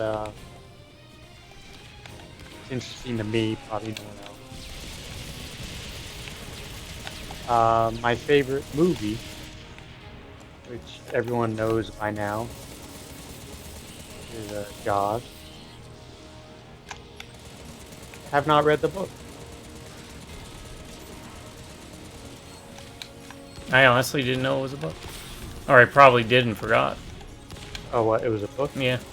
Oh, the book came first. Did they tell it from the shark's perspective or something? That would be even better. No. It was Peter Bentley, I think, was the author. It was actually kind of a famous story. Not just the book itself, but because the book started the whole craze of people being scared of sharks. And all that. He actually regretted later in life writing the book because of that. As he should. Poor sharks. Now I can't, since I've never read it. I can't speak to too many particulars, but I do know a few things. Like, and I guess spoilers for the book and the movie. Although if you haven't seen Jaws by now, then go see it. I think in the book, Quint lives and Hooper dies. I think. I'm not 100% sure about that. I do know in the book, Hooper has an affair with Mrs. Brody.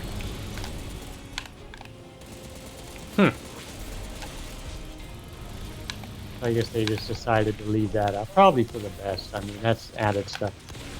I think think there might be something about the mob in the book too. I don't know. I think that's true.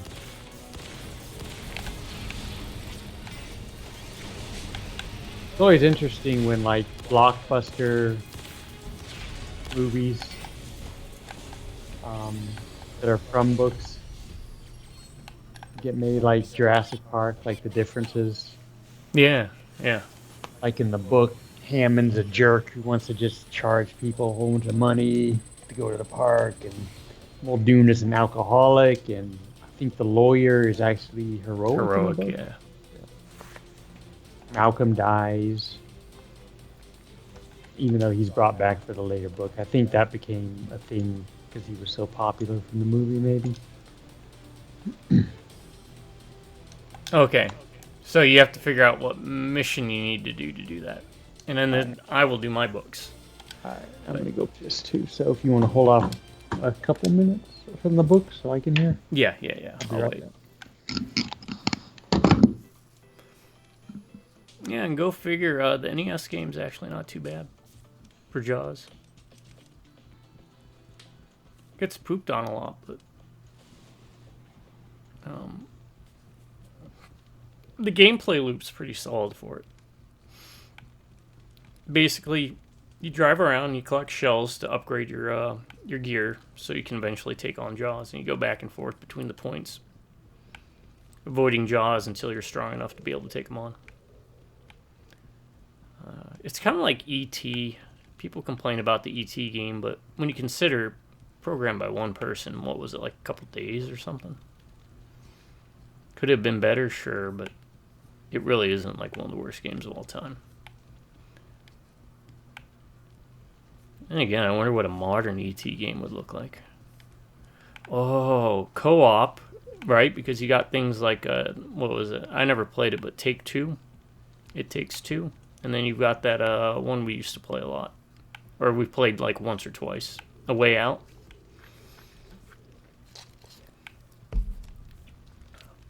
I think an ET game kind of set up like that would be kind of neat. Because you both would have distinct roles. One of you plays ET, the other plays the kid's name, I forgot his name. Different abilities. Different roles. Rolls Royce. So we're just waiting.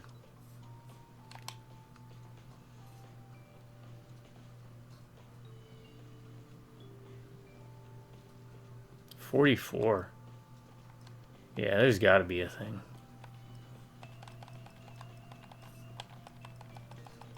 I could probably just go through and sell all that, right? Because I really don't care about status effects. So we'll do that. We'll wait. For developing grade B, try shot. Oh, that's what this is, huh? Yeah, you need those to upgrade.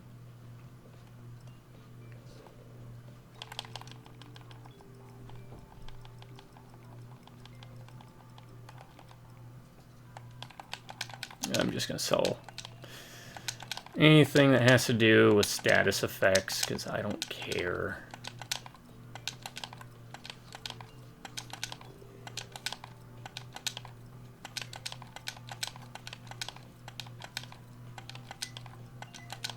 About these. Darn head.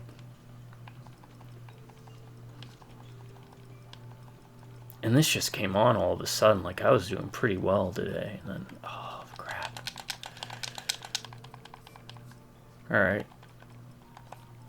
So.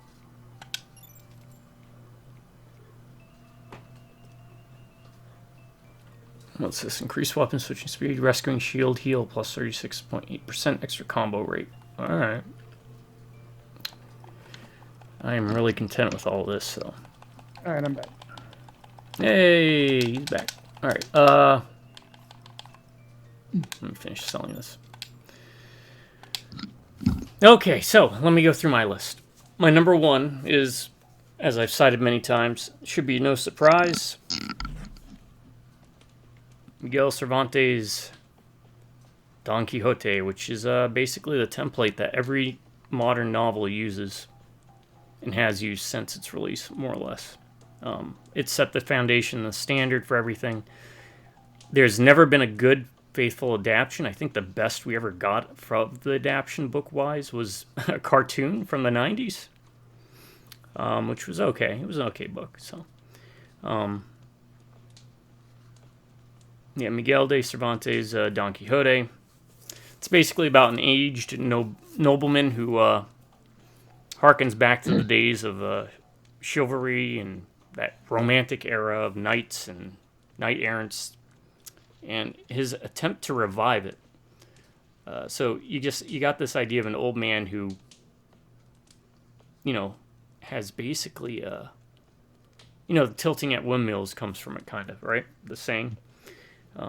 In his mind, he sees things through different eyes. I really am not going to spoil much of anything from any of these books. Meets up with Sancho Panza, or Panza, who's just a regular guy, like a farmer, a laborer. Like, he sees prostitutes as princesses and ladies of the court, and they make fun of him.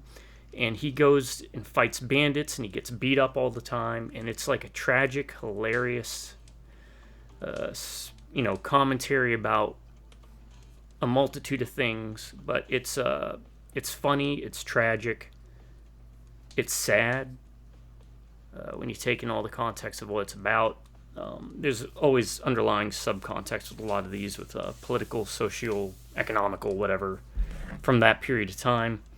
But it's one that just, once I first read it, I got fully engrossed with it. And it's one of two books that I brought with me on my deployments to Iraq, and I would always be reading it. It is, one of the best-selling novels of all time, one of the most translated books in the world. But it really doesn't matter. It's, again, the heart, the soul, the essence of it. Again, it's comedy, it's drama, it's a sad story if you want to look at it from certain perspectives. There's a lot you could glean from it. And a lot you can get from it reading it at different times, maybe different periods in your life. When you're younger, you're going to read it and understand it differently than you would when you're older. It's kind of like hearkening back to my Lost in Space rant when I said it's a show that when you go back and you rewatch it, you appreciate different aspects of it because you're older and you relate to different characters. I never thought of it that way. When you're reading Don Quixote, generally most people relate more to Sancho than they do Don, but or Alonso, sorry, Man of La Mancha.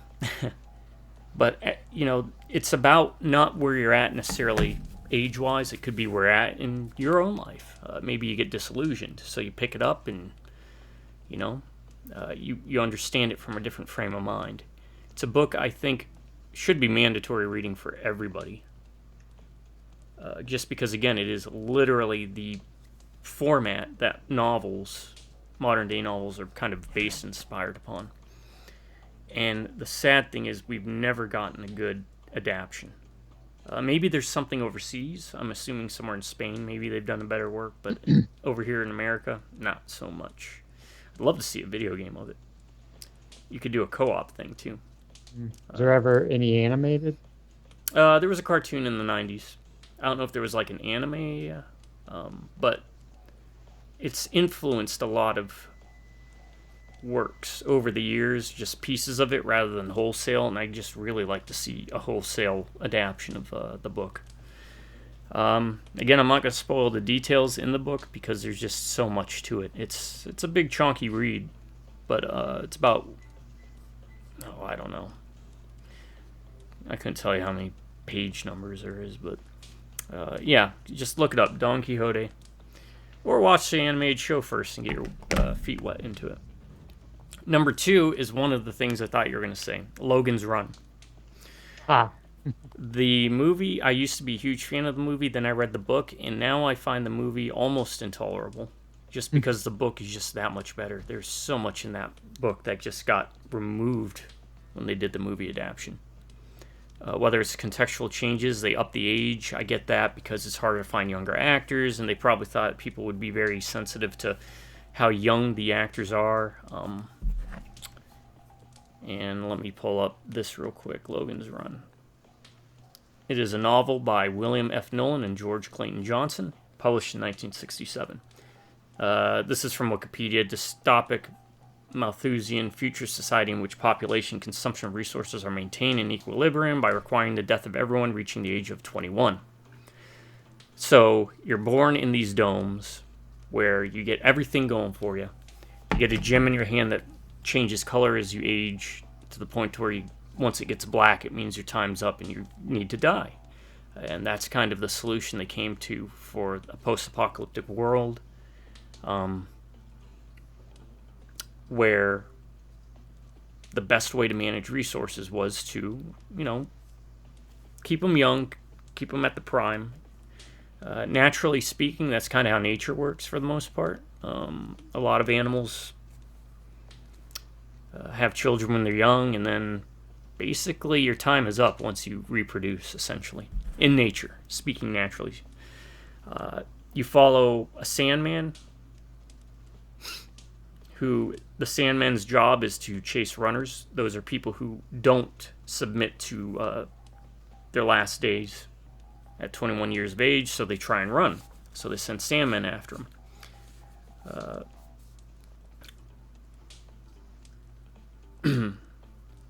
And it's about Logan being fine with it until it comes up to be his turn. And he's a Sandman, along with Francis, his best buddy, who ends up becoming the antagonist of the book.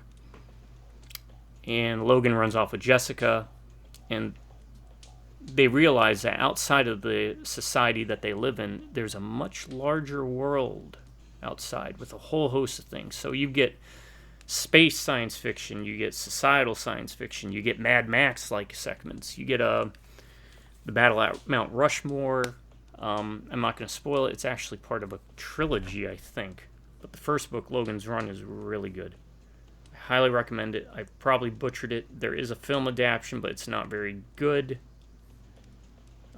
in comparison to the book.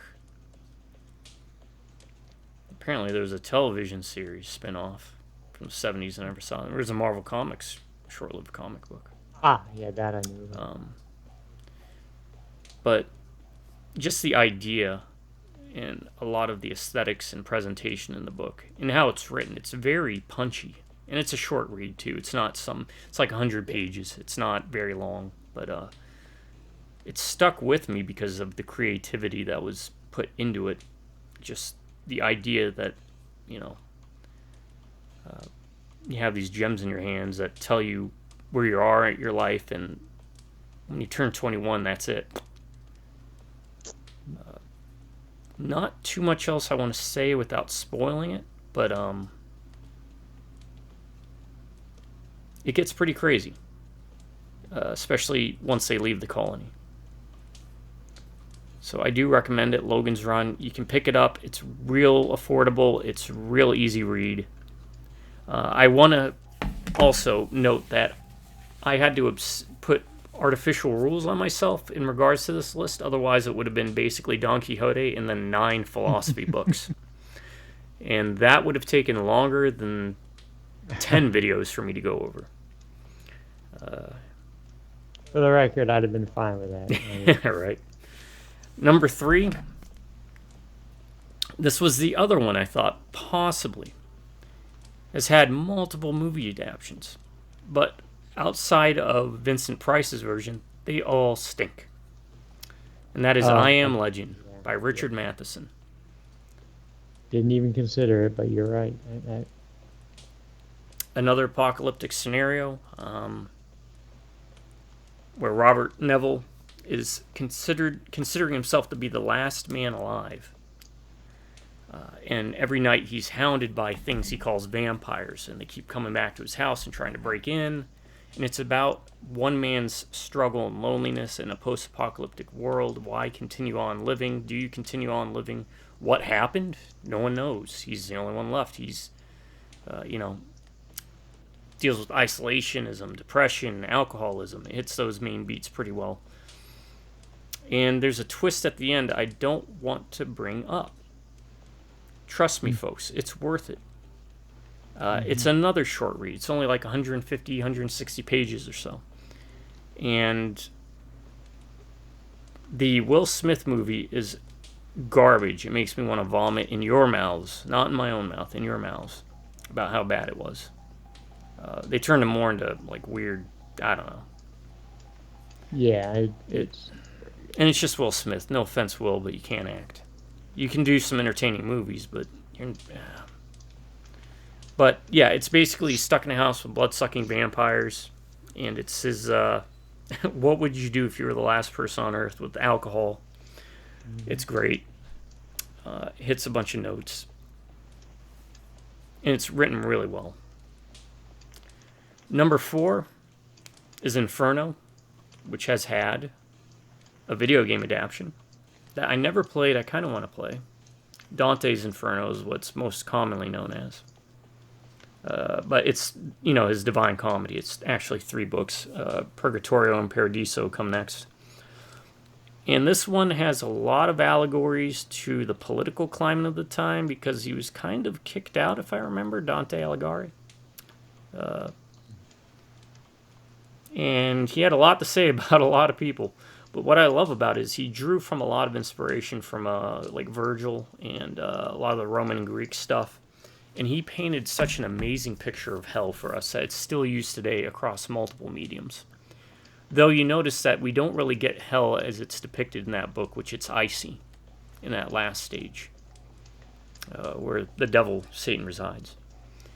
But each level depicting, the sins and just the visions, the idea of a man going to save his loved one, going down into the depths of hell with a guide. It's a format used in a lot of games. The allegories used in it, 9 circles of hell.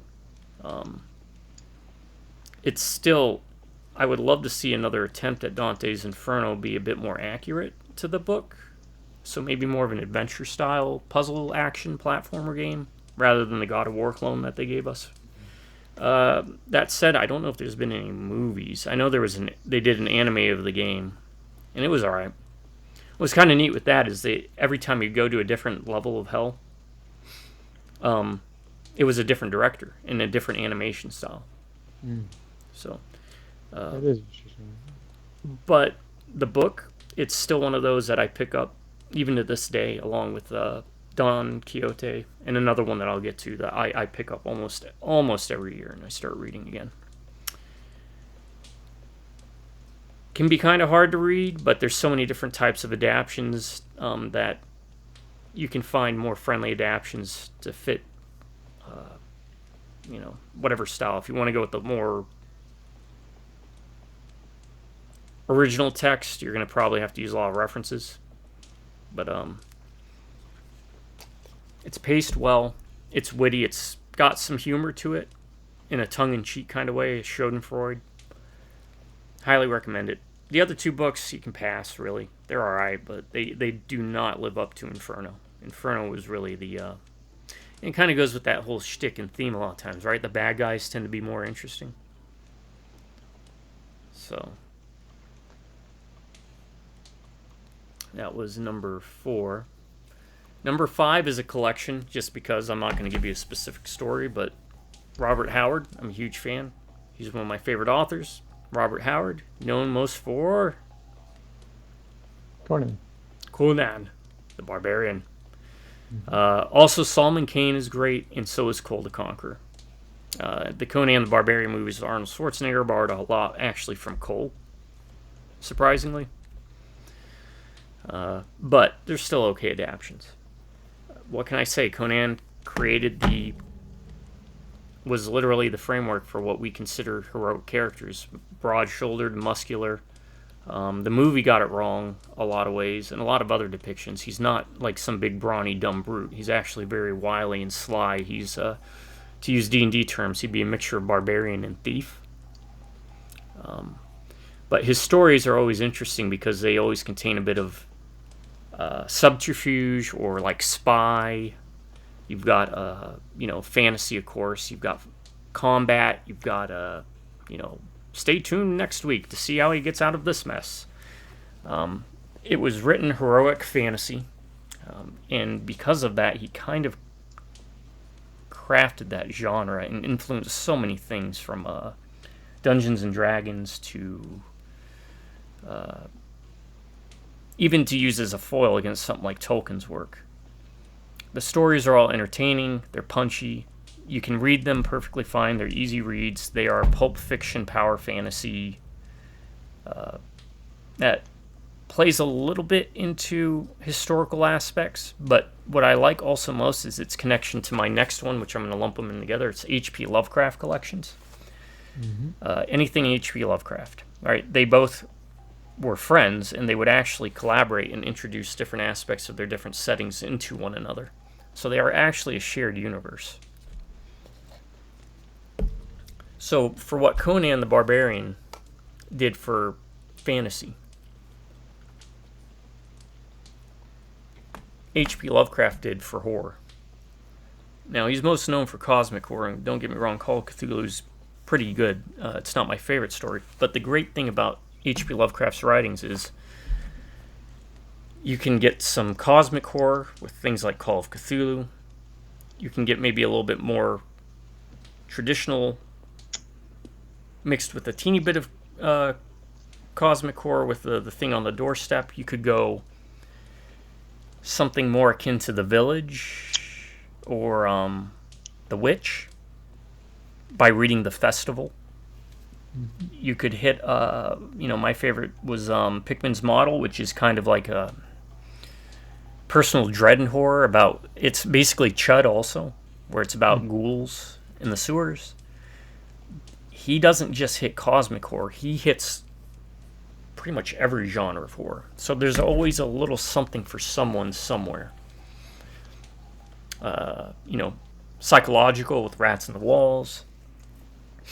And the thing about H.P. Lovecraft and Conan is when you buy the collections, you get all these variety of stories.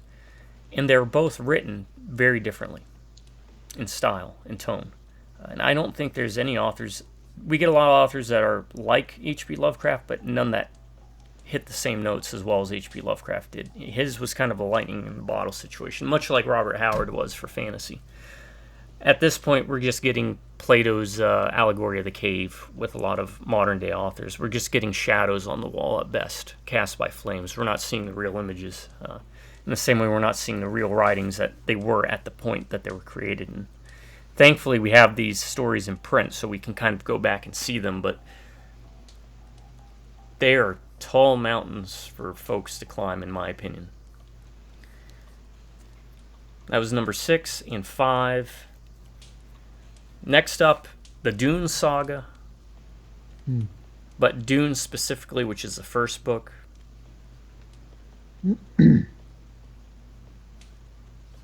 Which is Frank Herbert.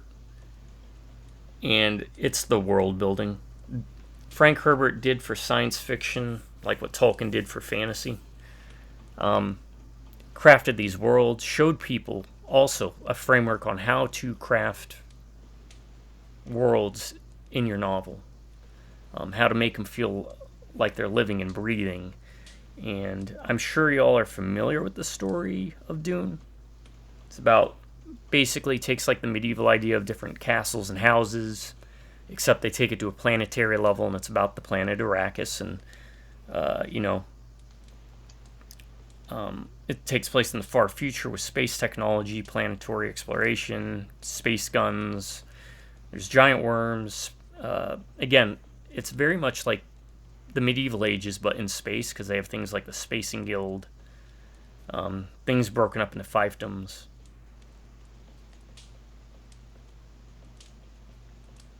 In Dune is specifically the book Dune, the first book in the series, is about the battle for Arrakis and about a young man, Paul Atreides, kind of coming into his own and then realizing his history and his power, his hidden power, over spice, which is melange, is I believe what it's called in the Dune setting. I'm sure most people are going to be more familiar with this because it's had so many adaptations into video games and movies. They've had those recent movies coming out. Though I think the David Lynch movie does a better job conveying the feeling of the books and the tone and the atmosphere.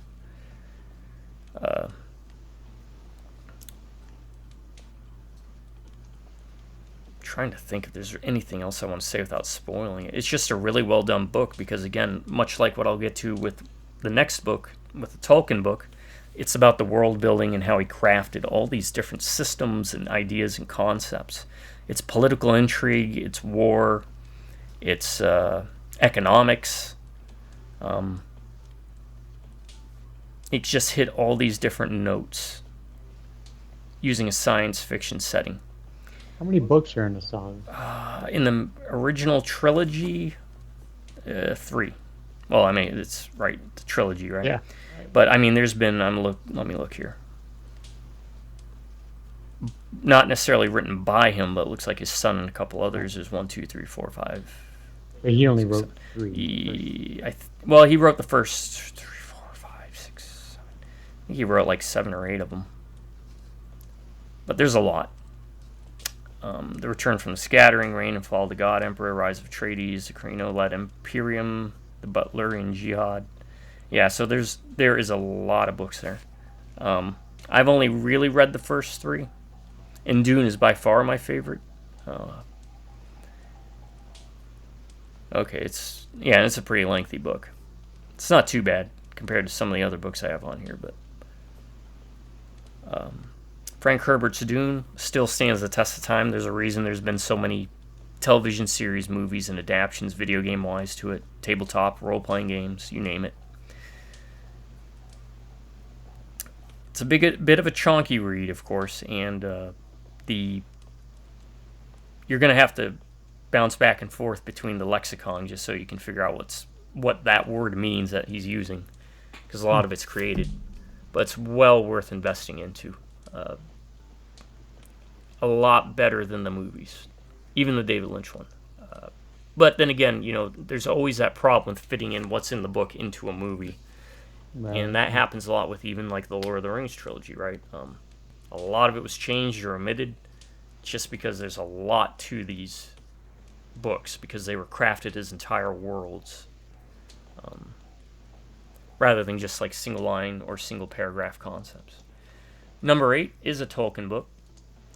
It is the Silmarillion. Lord of the Rings is good. The Hobbit's good. I understand why the Silmarillion is not as well received. It was an incomplete work, and it was written more like a Bible. And by that I mean literally like the Bible, where it's meant to be more cosmological. But that's what kind of drew me to it. We got to see the war where there wasn't just one Balrog. There was hundreds. There was hundreds of dragons. There were big wars. We saw the creation of evil with Morgoth being brought into the world. My favorite character from Lord of the Rings. The whole battle of the Silmarils. You saw the pinnacle of the elves and then their downfall, the creation of the orcs. It is the Bible history of Tolkien's setting. And that is the second book I would always bring with me on deployment to Iraq. And it's one I would always read. It's a shorter read. There's a lot of, like in the Bible, Job and Bob and Jill and Jane and Joseph and, like 8 names in a row. And it's like, okay. But again, it's the world building and crafting and the cosmology aspect of that book that always drew me in and draws me back. Because there's always something I miss. Or something I won't fully grasp the first or second or third time through. I recommend it just because I think it'll make you a better reader for it, and it will give you a deeper appreciation for things like Lord of the Rings and The Hobbit. Maybe less so The Hobbit, but definitely more so Lord of the Rings. I think it was the book he said he wanted to be his best out of all of them. Most well-encompassing, but... That was my number 8, Silmarillion. We will never get a video game adaptation of that, though it would be nice to see those big battles. My number 9 is one that is very much in the same way that Conan was for fantasy, Lovecraft was for horror, Tolkien was for fantasy, and Don Quixote was for just novels in general. This is for cyberpunk. William Gibson's Neuromancer.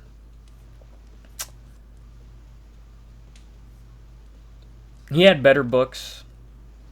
I'll admit, but it's basically about a low-level, I don't know what you call it, maybe like a hustler, set in a dystopian cyberpunk future, where the main character, Case, who's a computer hacker, gets enlisted into a crew. So it's kind of like a heist job, right? Enlisted by a powerful artificial intelligence. And for what, you might ask? Well, they need to get a hold of something, and that's all I'm going to say. But Neuromancer did so much for the cyberpunk genre, such as including things like ICE, which stands for Intrusion Countermeasure Electronics. The thing like the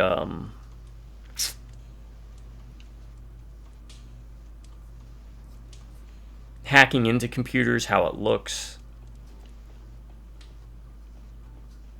Cyberspace, that's what I was thinking of. Jacking in, which is, having a computer hardwired in your brain. You put a cable in your brain, and then you pop it into the computer, and you can jack right into the cyberspace. A lot of the imaging that we get from cyberpunk is actually pulled from a lot of Neuromancer. Now, nods to, of course, to Android's Dream of Electric Sheep, because that kind of was like the mold for it, but Neuromancer kind of crafted that mold into a more visible shape for us to view. I believe that both of those works really helped craft things like Blade Runner and what we see in things like Shadowrun, or Cyberpunk, the Cyberpunk game that came out, or the tabletop game itself. It's cyberpunk, detective, oppressive, post-apocalyptic in a sense, because everything's dominated by big corporations, right? It's dystopian future. It's a good read. It's a short read, from what I remember. It's no more than like 300 pages. Really set a lot of tone and influenced a lot of things. Yeah, a lot of the concepts were introduced in his, I think it was a short story called Burning Chrome, but it wasn't refined until Neuromancer, really, and that was kind of the big one that got it pushed into the mainstream. As much as Cyberpunk ever was in mainstream. But, I can't think of too many adaptions. Apparently there was maybe some video games. They've been trying to adapt it into film for forever. But I highly recommend it, especially if you want to get your foot wet really into the cyberpunk genre, or if you've played cyberpunk games and you're like, what's a good cyberpunk book? Well, buy the Shadowrun books, but really read Neuromancer, because again, it really set the beat for entertainment in regards to cyberpunk that we still see to this day. And number 10 is going to be Canterbury Tales. Oh, yeah. I'm a big fan of the classics. And it's another thing that I love.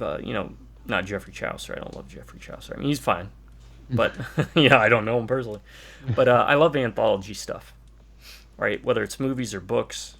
Because sometimes you might have an idea that's good, but it's not good for like 800 pages. Or it's not good for a 2-hour movie. Might be good for a 30-minute movie. Or a 200-page book. Logan's Run, for example, was good. I Am Legend was good. Would they have been good if they were 800 pages?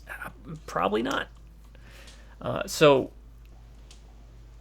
Canterbury Tales is basically a group of verses and prose. It's set up like a group of travelers are traveling together to Canterbury to visit a shrine of a saint, and each of them goes through and tells a different tale. Now, the movie A Knight's Tale with Heath Ledger was originally supposed to be the beginning of this. They were going to do multiple movies. Oh, I didn't know that. Yeah. And because The Knight's Tale is one of the tales in Canterbury Tales, so.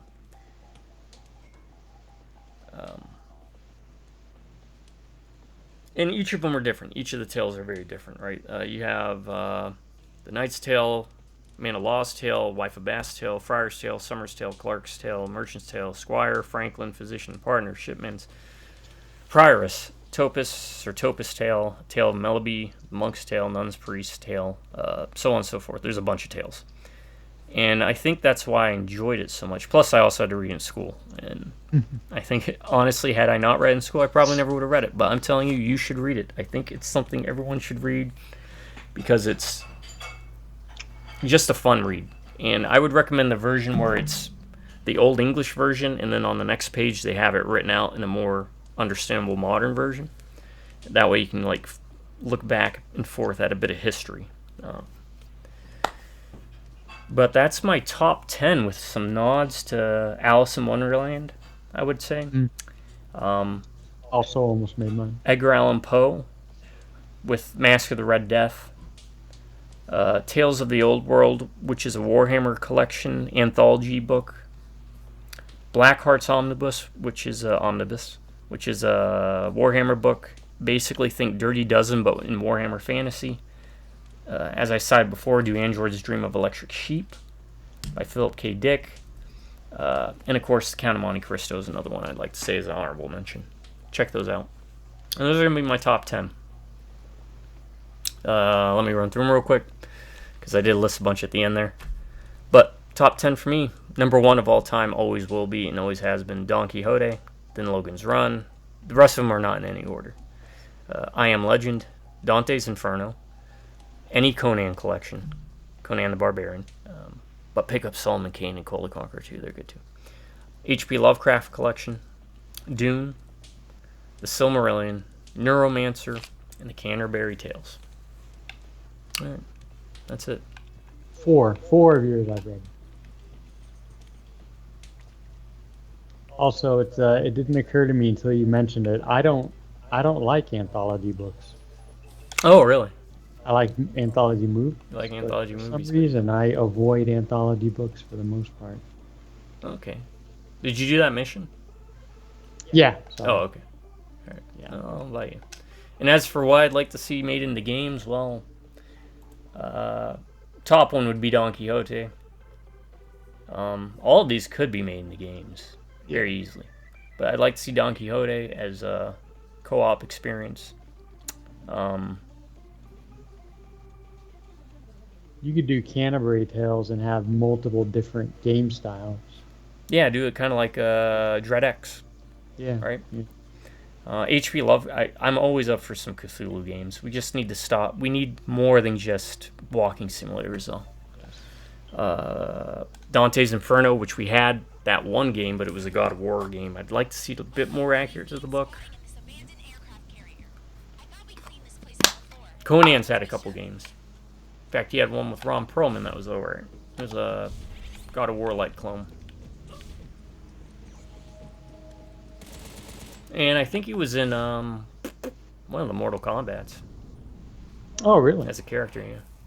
I was about to say a Conan fighting game would be. And Dune gets games all the time. In fact, I think they're coming out with like a more open world style. It's based on the movies though, which they're all right. But The entire aircraft carrier is one big ass beam. Energy's building up in his neck. I was about to say RTS. RTS of Dune. Those are. I think those are out there. Yeah. One of the earliest games was Dune 2 is what it was called. The first Dune was like a...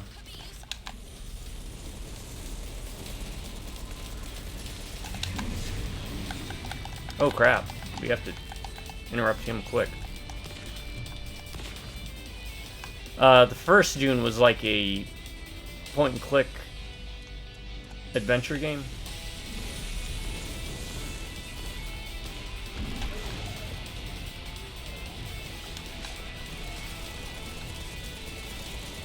And then Dune 2 was an RTS.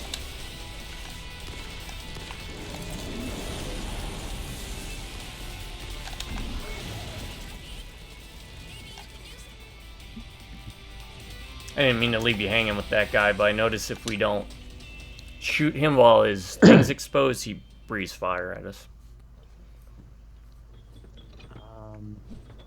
Okay.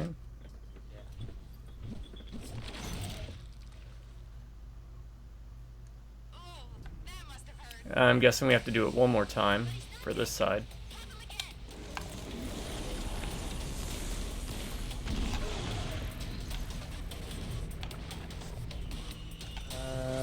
Pretty deep. Again, yeah. Off.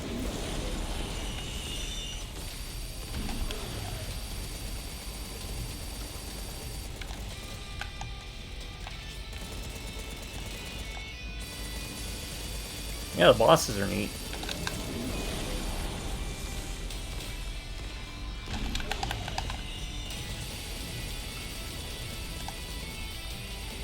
Get up, get up.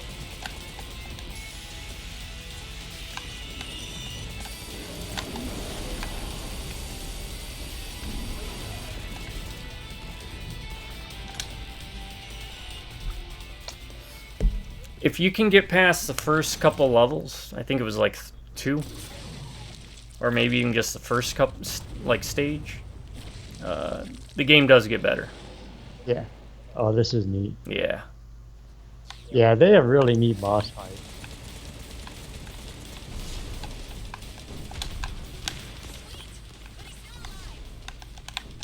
Fire into his wounds.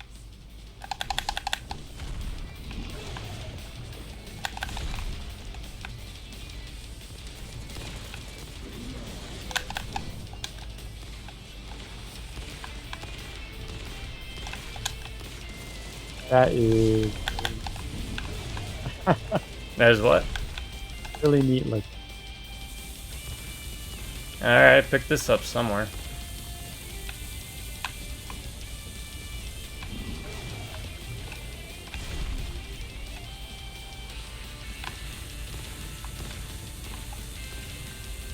I'm gonna see if we can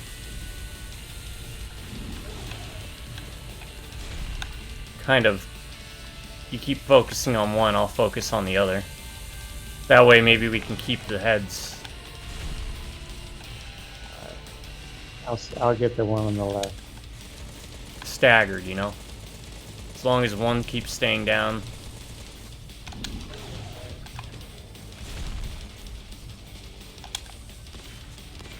Actually, he's not doing a whole lot of anything, is he? I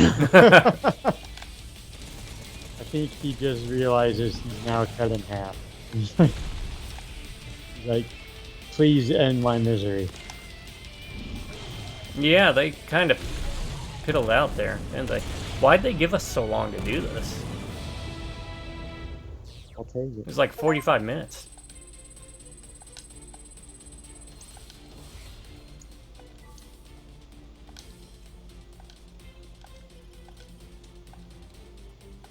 Alright. Well, yeah, like the list, either one of our lists, hate the lists, let us know. And what you feel about them. If you've read any of the books, if you have any thoughts on the books, or if you have any other recommendations. Now you kind of know where, like mine's a lot of either classic, sci-fi, or fantasy. With only one horror, actually. I'm kind of a bit nitpicky when it comes to horror books. One or two.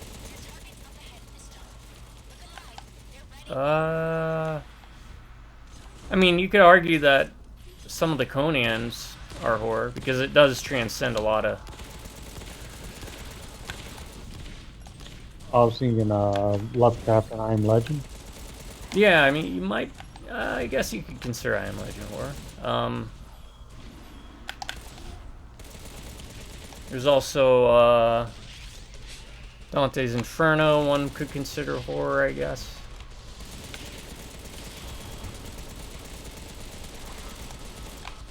Oh, we got Invisible Ability guys.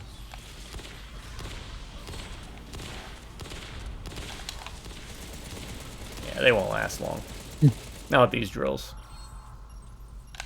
Don Quixote is for the windmills.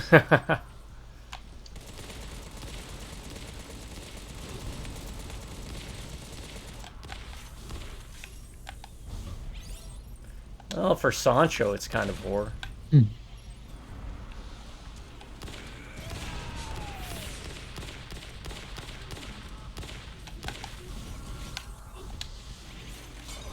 Oh, crap.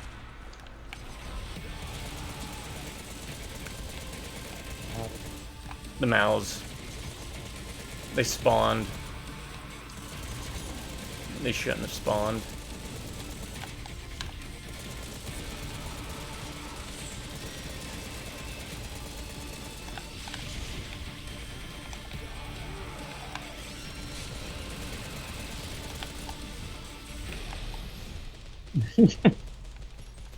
You won. Yeah, sometimes they don't spawn like they should. Oh, you asshole. How'd you time that right?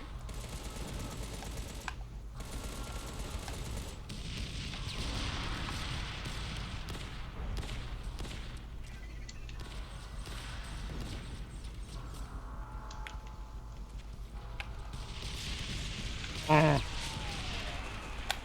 Yep, that was a mistake.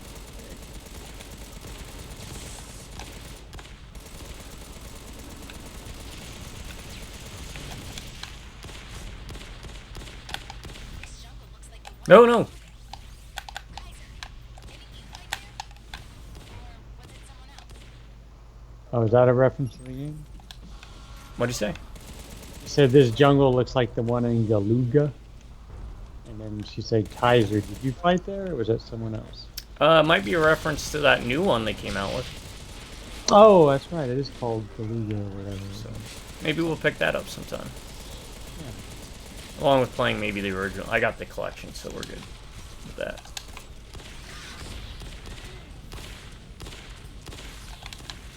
Yeah, we got content for years, folks. Content for years.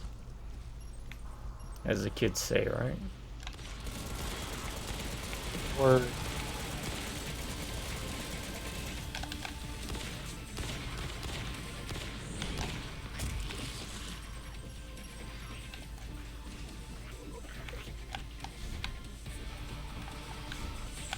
oh, Oh, it's all good. I can heal with the panda. or the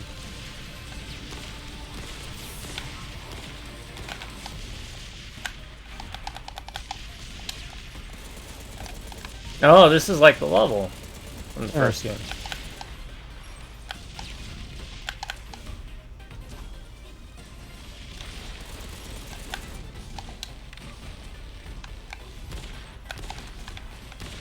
Yeah, it's just maybe if they started out more with this, you know.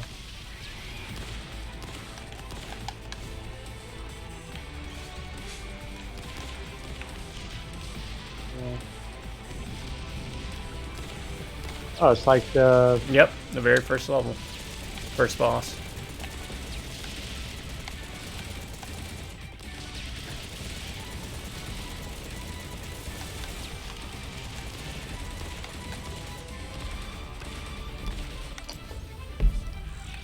Maybe Galuga is the name of the level in the game. I didn't remember the island. yeah, I never would have known. Oh wow, yeah. This is, Shithole is the heart of the city. really, I'm pretty impressed with this. I mean, I was having fun with it, but now I'm kind of, like you said, you know, just start out with this. Yeah, I feel like if they had, it would have probably helped a lot of people. Because now this feels actually a lot more like Contra.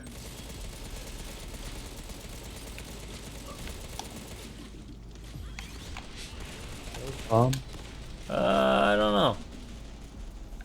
Pick up. Yeah, you throw them, but I don't know if we need to. it's too slow.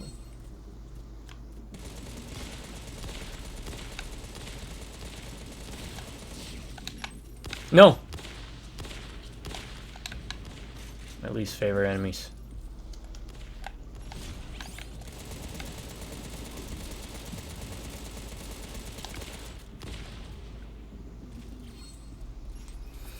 All right, so There's your target. The damn We gotta pick one book It's attacking from multiple points. from our list. We want the other person to read. Ah, shit.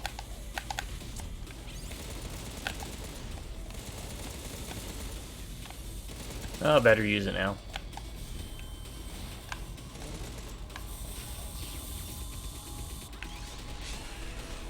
That, Oh, that's it.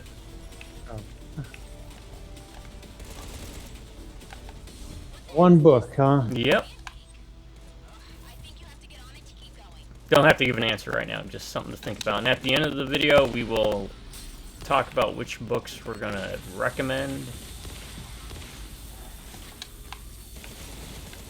Oh, this is neat. Look at this. Look at all the different gameplay styles going on now. Like, what the hell were they saving all this for?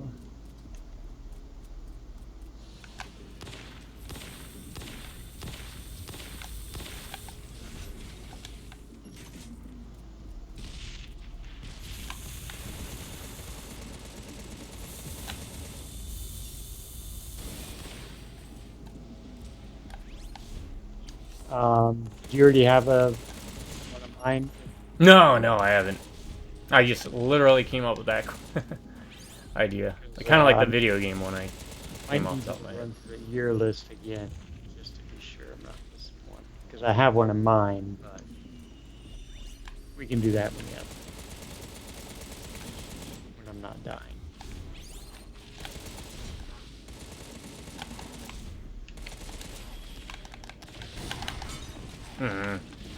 It was risky.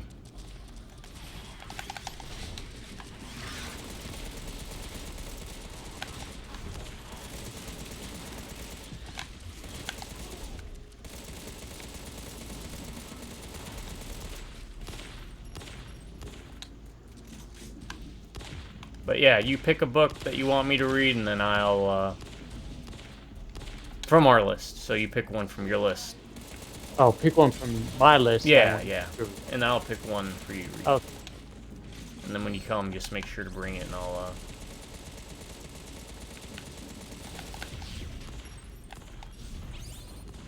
oh, hey. Oh, that okay.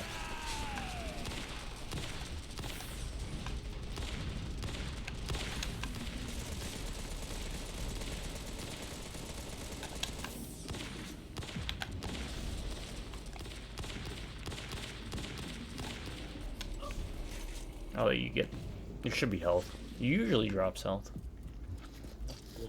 Because I got the Panda Squadron that heals me. So yeah, I think the Panda guy is probably the good pick for, if you play with someone, and you're looking for an easier character if you're playing like with a younger sibling. Have them pick the Panda, because it comes with that self-heal. There's health over there. The little guy, the gentleman. The gentleman. His black hole special is pretty useful. You gotta somewhat aim it. Got a little bit of tracking, but not too much of a great tracking. So. But Get then in the general vicinity, and it helps. we haven't really checked out the others too much, have we? I mean, you No, played the girl, I mean, but I have no idea what her little shadow run thingy was. I'm sure it has benefits.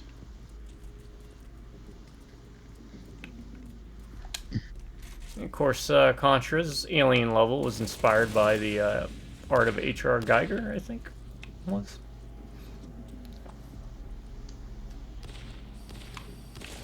Oh, I don't like that.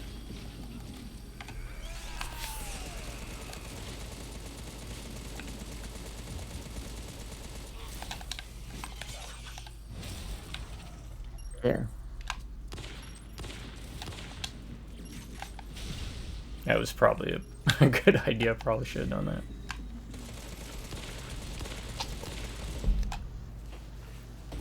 No, I mean, this is nice because it's not that same damn ruined city for the 50th time.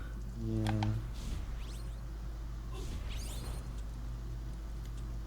Anything over here? Probably not. Oh yeah, that's the way to go. What's over here then? Nothing over here.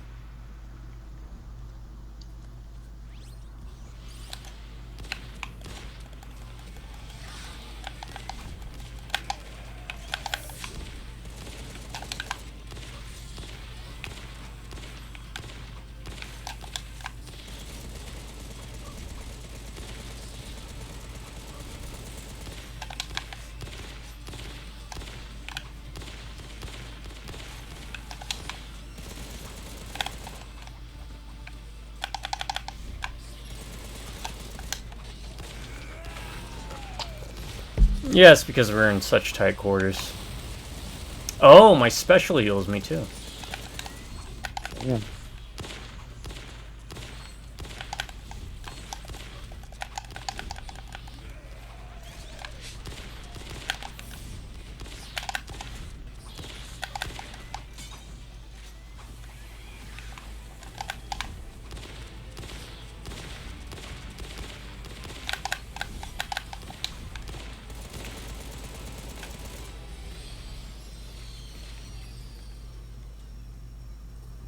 That wasn't too bad of a level.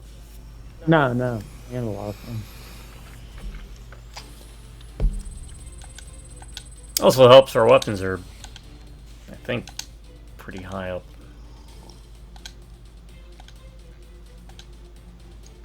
You just keep going.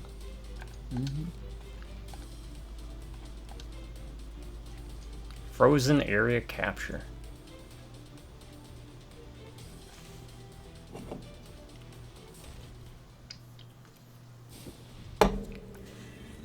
And back. We're back again. Of course. I was just about to say it. These fiends are stronger than before. No, Panda Core.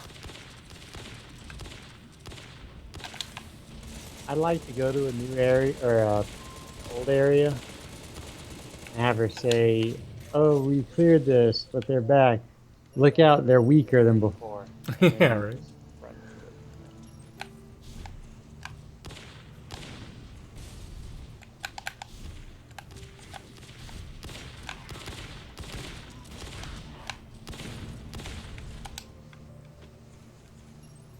it. I'm bringing this with me. Oh, sorry. No, that's fine. It's just a box. Oh! Box is hurt.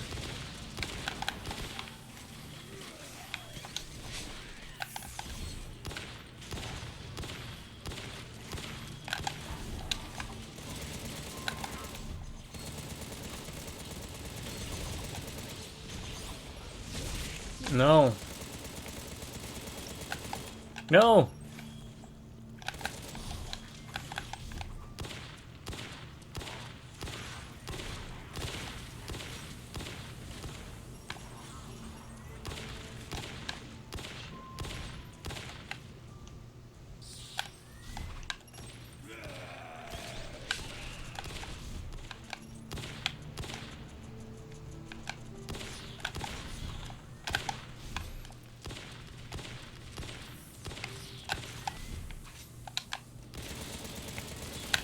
Mm-mm.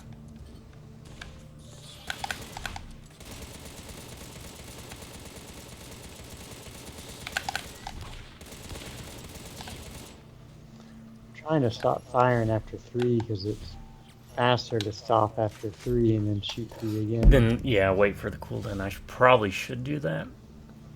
I just don't have the patience. Nope.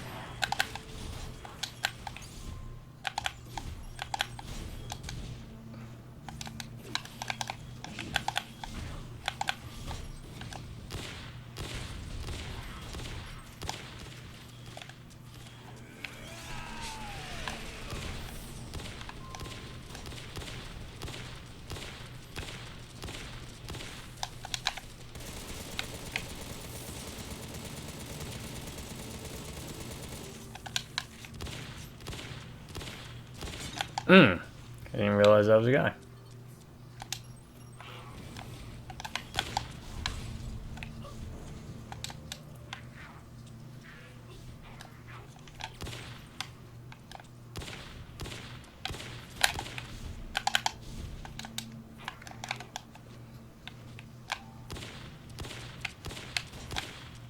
Alright, there should be health in here if you need it.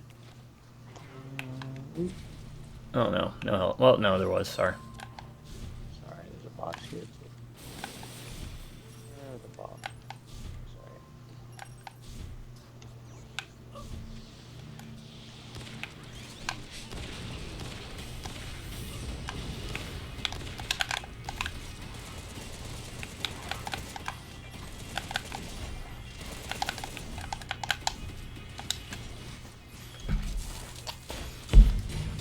Panda smash!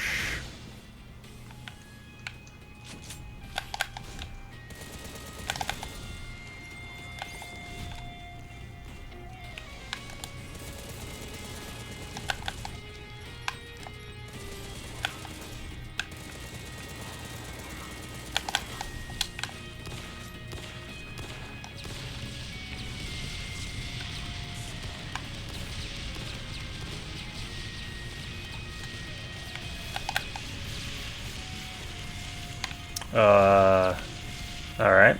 Guess that guy was just going bonkers. Wow. Mm.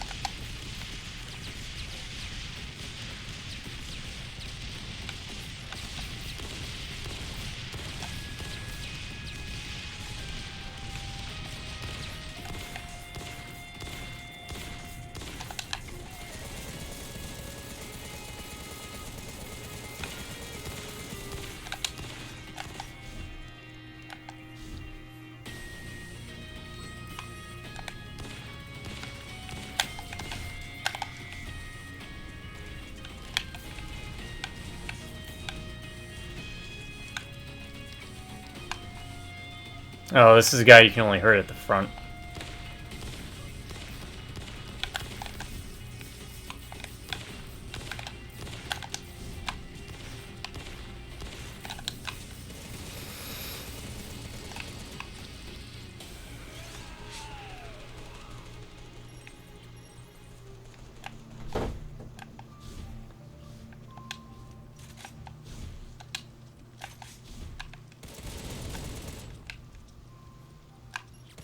Oh god, no. This part.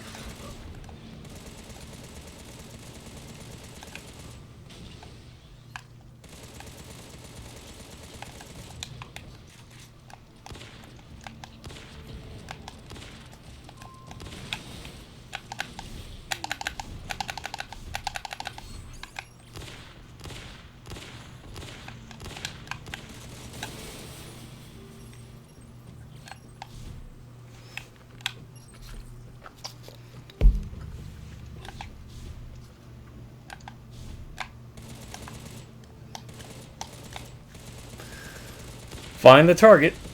Hurry up. Target's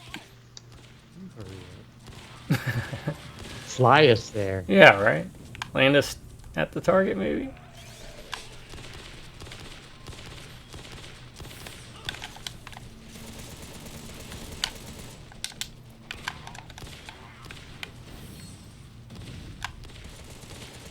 There should be health back there. Yep.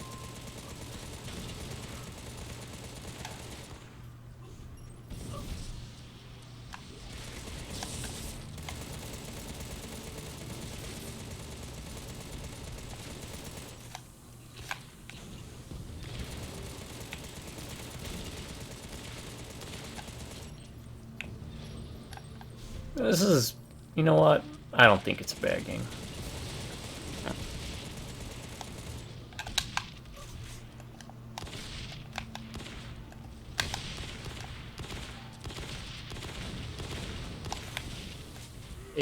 It's not bad, but Yeah, but it wastes a lot of.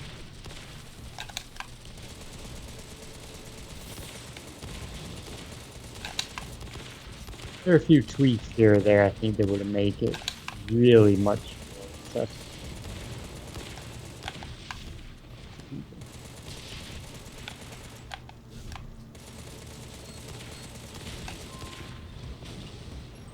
Maybe accessible isn't the right word. No, it's... I get why it was reviewed negatively. I do think, having played it now, that maybe it was a bit too harsh on that regard. But I can understand why. Yeah, do we really want to go over here? I don't. Yeah. All I did was loop us around, right? I mean, I'm sure there was something. Yeah, it probably gave us like an extra box or something.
That's what you sound like.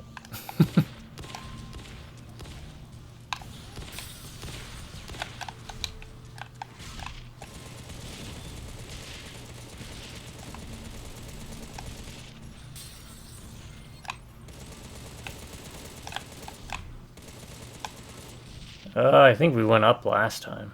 Yeah. You want to go on the ground this time?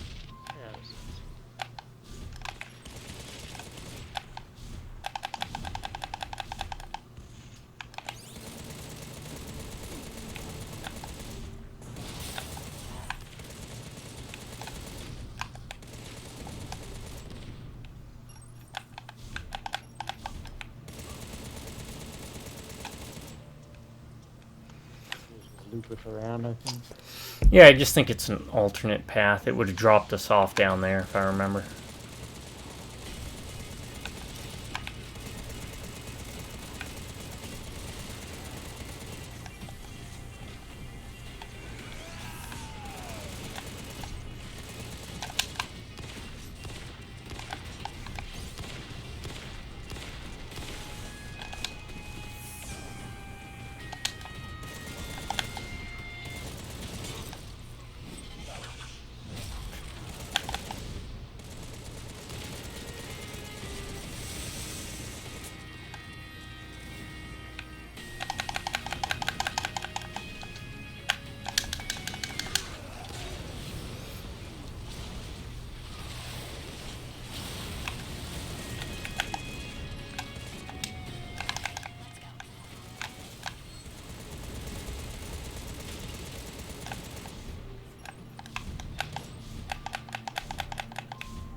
Ugh, get in there.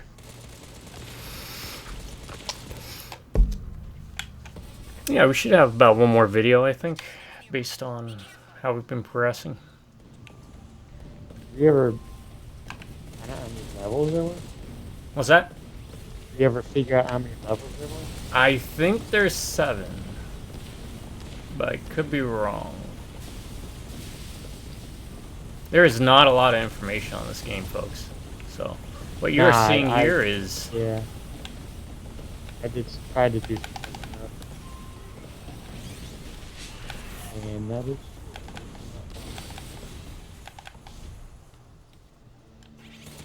a world first. No, I'm pretty sure other people have played and beaten this.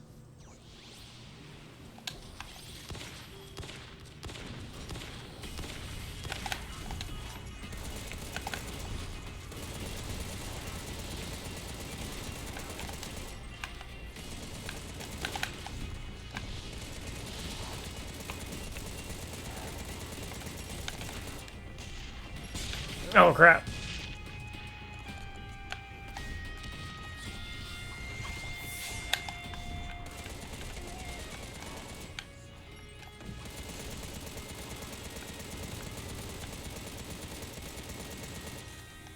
There is health over. I got. Alright.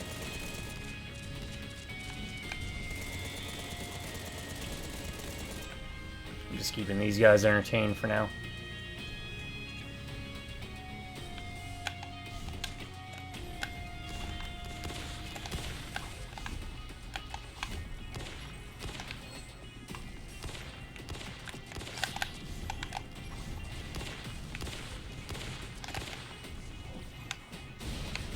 No.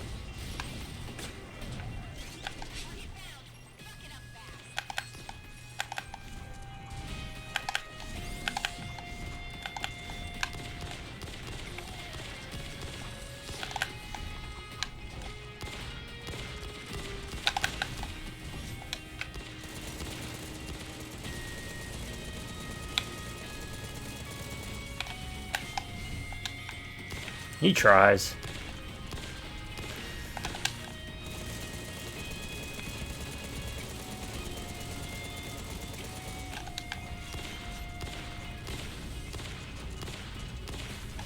You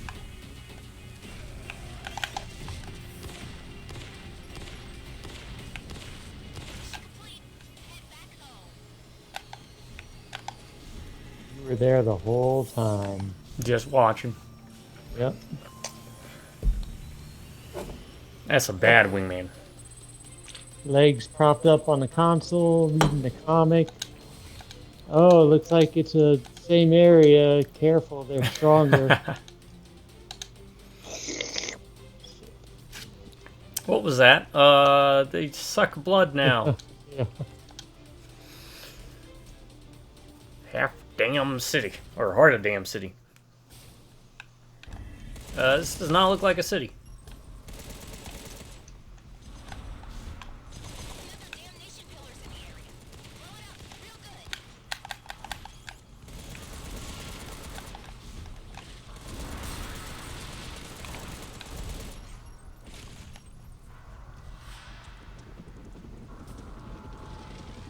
Oh, the bridge doesn't blow up like it did. Big skanky meatball camera Skanky generator. meatball, huh? Never thought. In all my years, we would hear that in a Contra game. Yeah.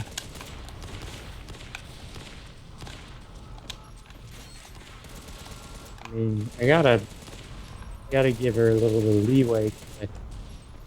Parents are dead. No, that's fair. Going to teach her that.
Probably gotta go quick or they'll hurt us or something.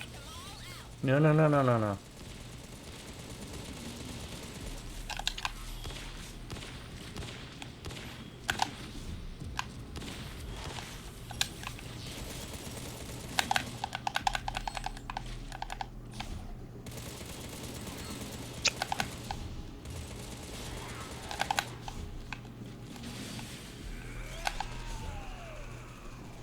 Oh, one of these, huh? Kind of like or the one on Super Nintendo was like this. Would have top-down modes.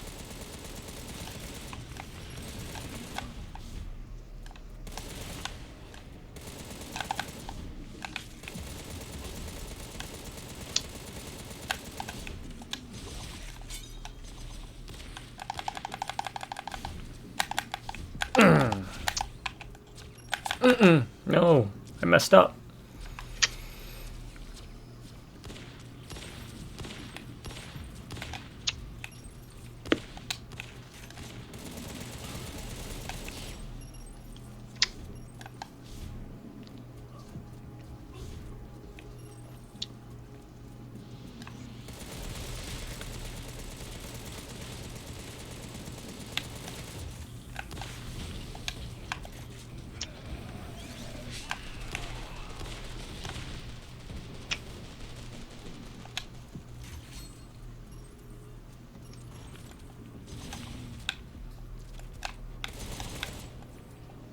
Alright.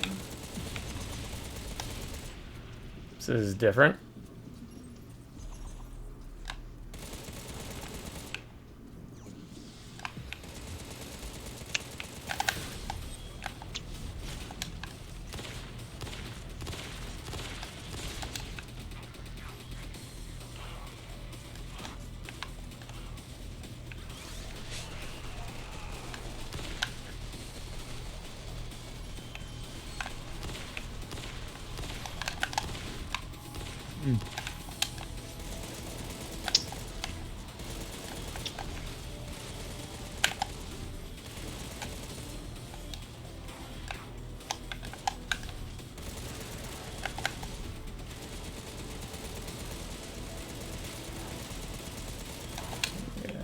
If we're being quiet, folks, it's that time of the recording. Shit, lots of things. Oh. Oh, we both did it. Yeah. Okay.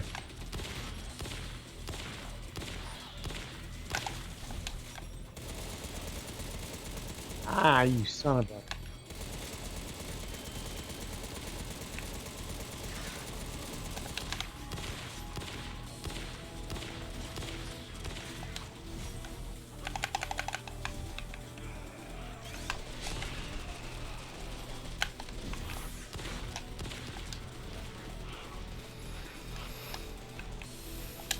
There's health over there.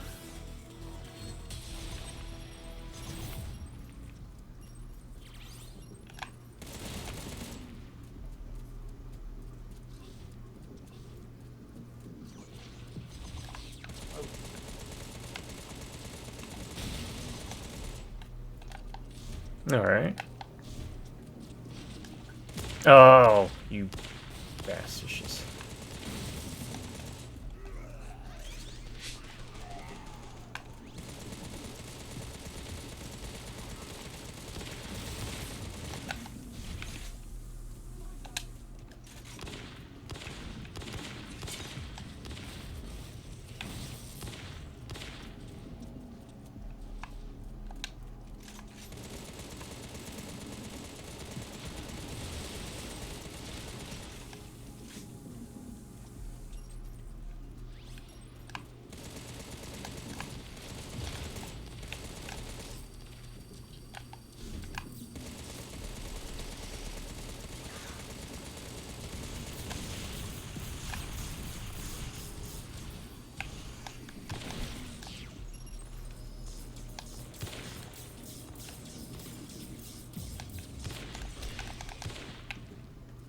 I don't want to use this thing.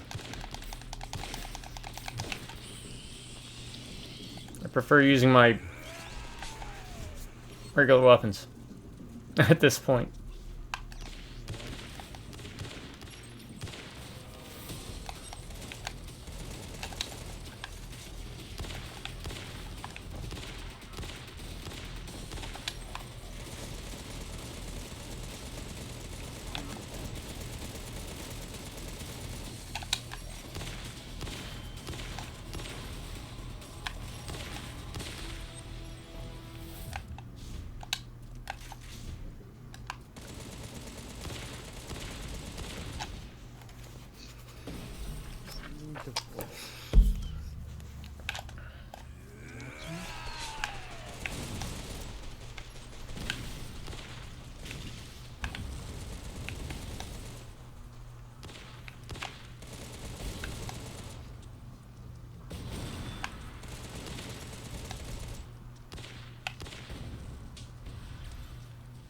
Okay.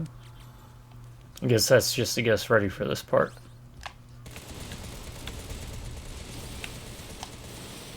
Oh, one up. Yep, yep, yep, yep, yep, yep. Coming to get you guys. Oh shit! Alright. Oh, God. Landing point. Get him out of here. Get out of here. Shit.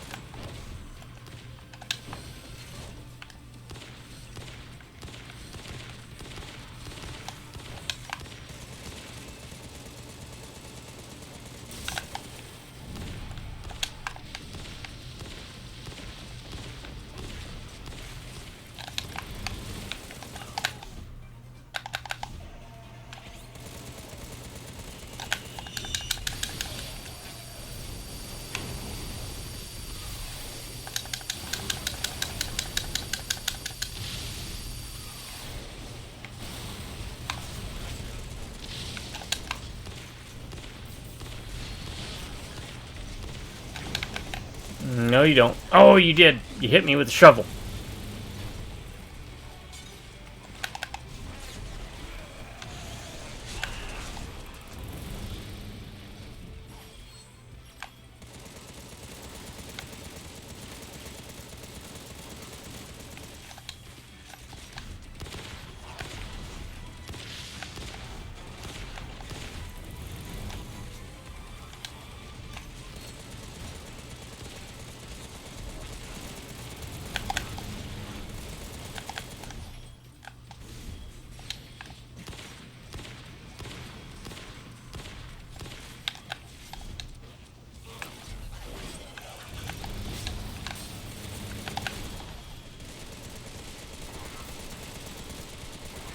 Mm-mm.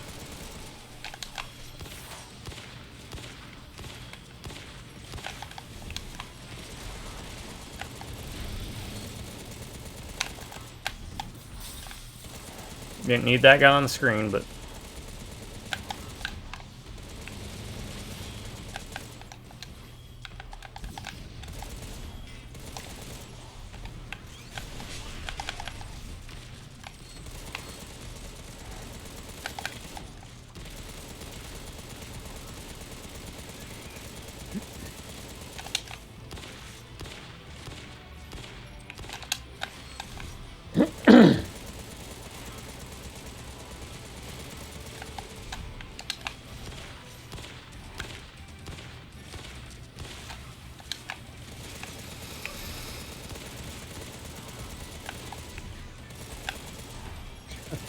They just keep coming.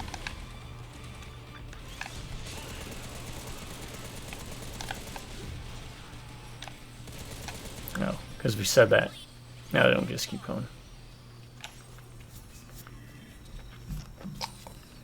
Yeah, maybe we'll look at Shovel Knight eventually too, because I think you might enjoy it. I don't know. You play it? Have I? Yeah. Yeah, I played through it. I bought it on PC and Switch. The great thing about the company at the time was if you bought the game, all the future DLCs were free. So you get to play as Shovel Knight, then they made a DLC where you play as Plague Knight, and then they made one where you play as King Knight, and then Spectre Knight, I think was his name. And they each had different stories, and yeah, it was really well done. Yeah, I mean, I've heard nothing.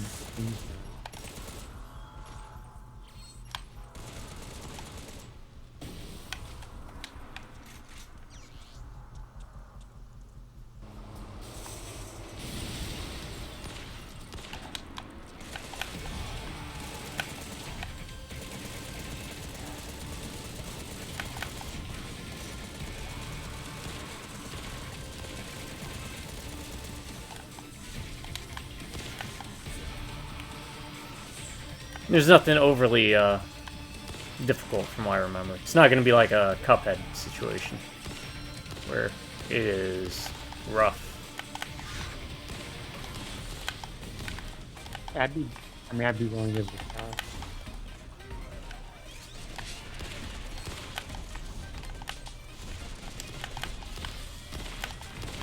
sure if I tried a bit harder, I'd probably done Cuphead.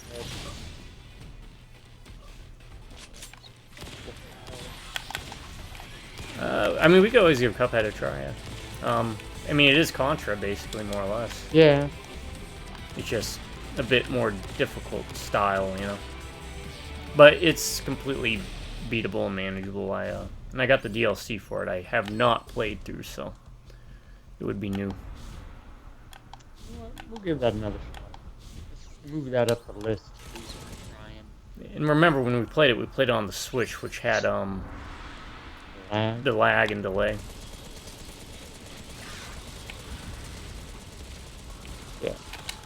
So, be willing to give it another go. Wouldn't be the first time I tried something again and had a better run with it. And I gotta, after Indy, I got Shadows of the Dam to walk through. And Oh, that's right. South of Midnight comes out in April. Oh. I already have it purchased for my ex. Where do we go with this? Oh, here? Oh yeah, I did one before. Oh, okay.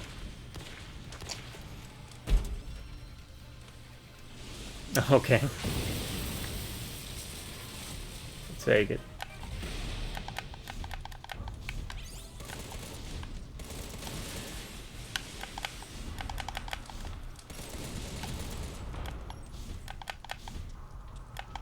Dun dun dun dun dun dun. Yeah, I'm really excited for that South of Midnight game. The art direction of it. Don't play many games set in the bayou. The bayou. The bayou.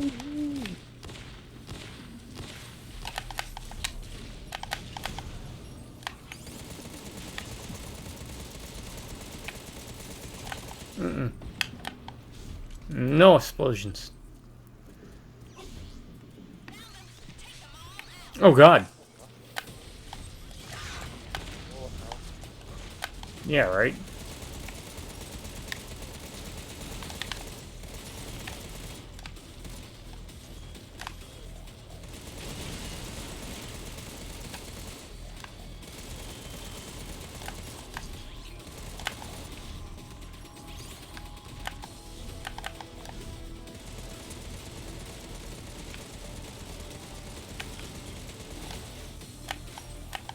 Looks like there's multiple ways to go. So let's go up the center first. Down here. Or... Oh. Yeah, I guess. Oh.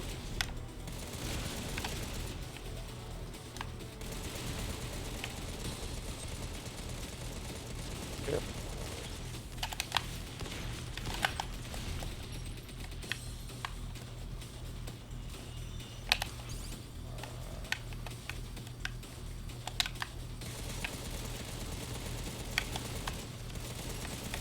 Yeah, I guess we have to go around the map, so now we gotta go back. This is different. And then there was a way over here. Is there a way out? Haha.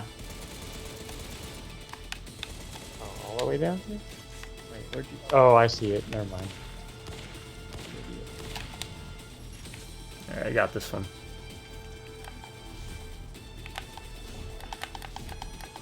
It says there's 5 of them, but...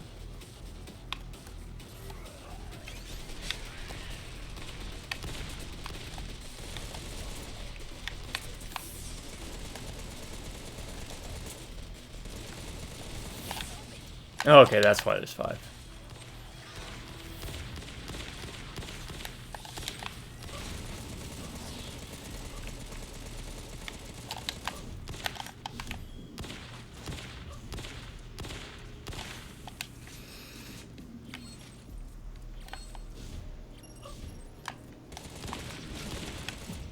Or not. It says 3 of 5. Maybe this opens up. Okay, this opens up. And the other two are down here.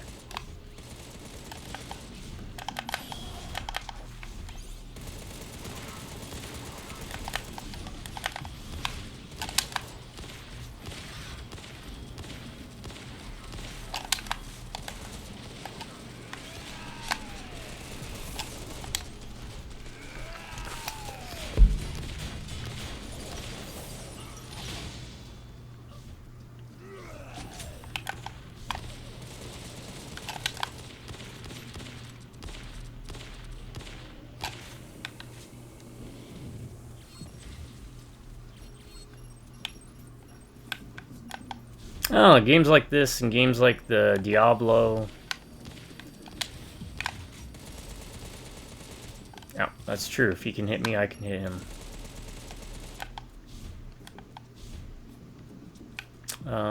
You always feel good picking up items, you know? I've never played a Diablo. Oh. Well, maybe we should try that sometime. As multiplayer.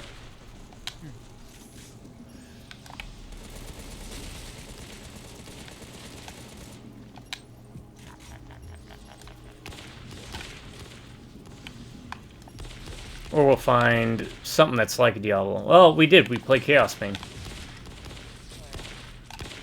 And that's right. We're going to possibly do that 40k one at some point down the road.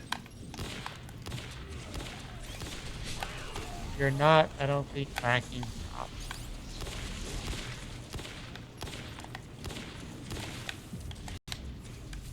I am, however, I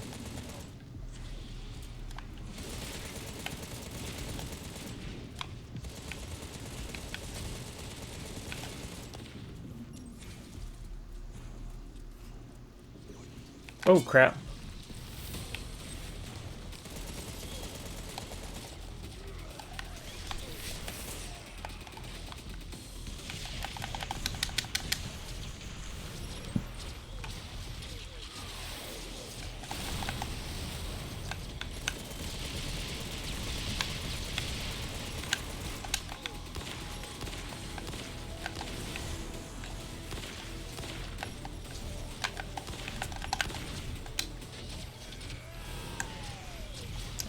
Yeah, always specials on this.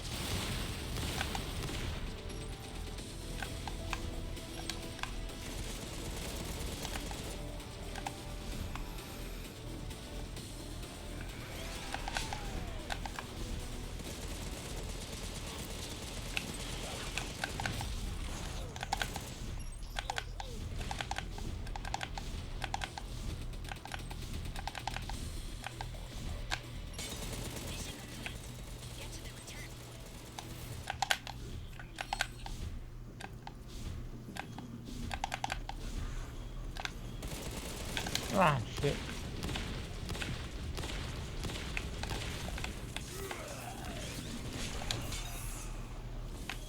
No, I ain't leaving until this thing's dead.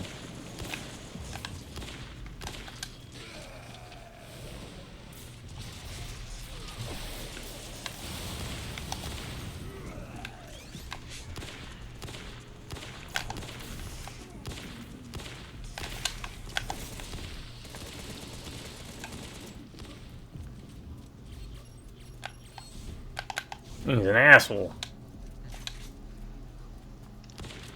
Everything in here looks like an ass. It does.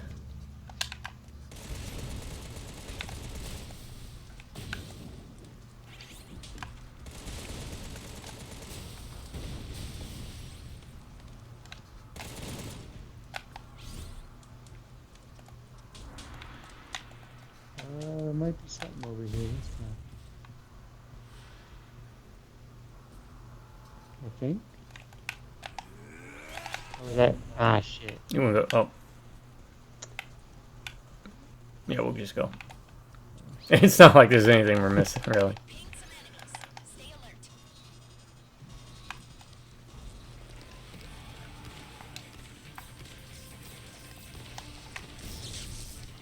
alert. Oh, shit. Oh, I stayed right in front of it. This might be the one that we have to hit from the front. Yeah. Yeah.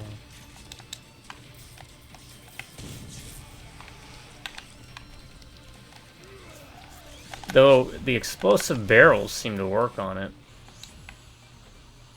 Oh, crap.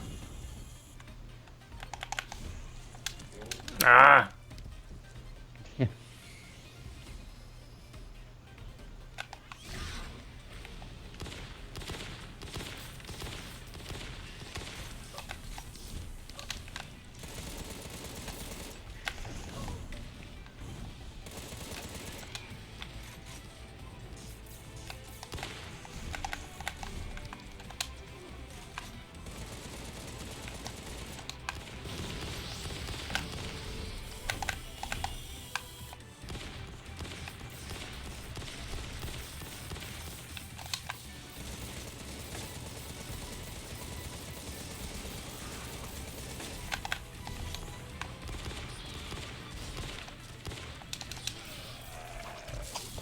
It's a little bit of backup with this, because doing this execution on them nets us items, like healing stuff.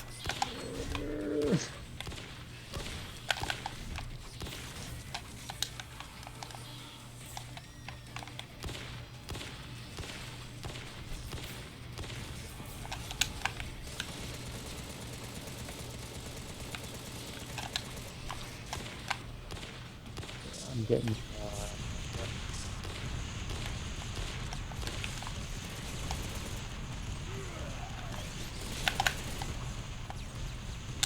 Got ya.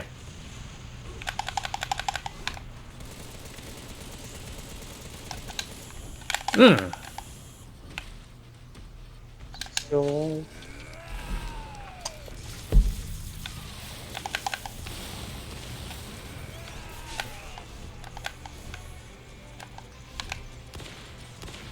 Help. Thank you. I don't get to say that often to you.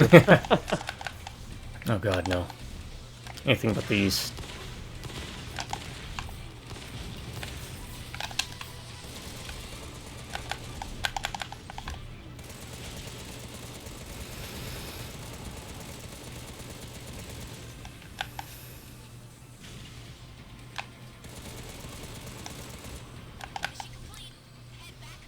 Wonder why we never got a Chitty Chitty Bang Bang video game. Or, what was the other one? Right, Knobs. Bed Knobs and Broomsticks.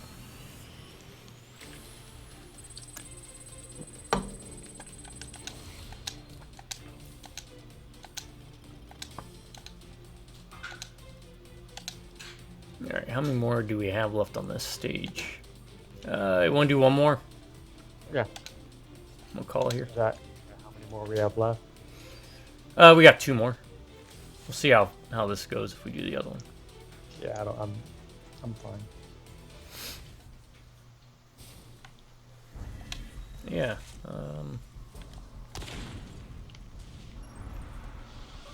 Wide range sonar found the last damnation pillar.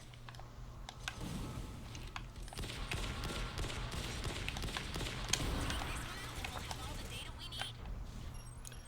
It's not a bad game. No. Once you get through the first half, it really opens up.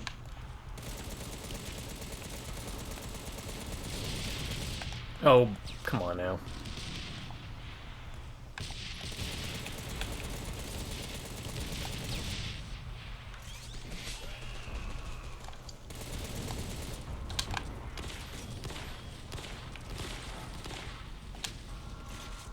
I wanted to jump ahead and get the No, it's all good. guy.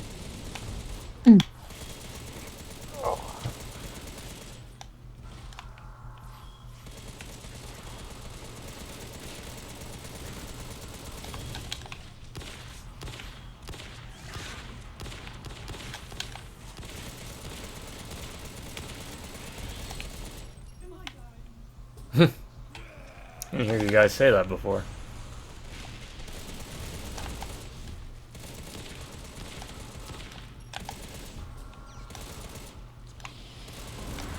No, no, no, no, no, no.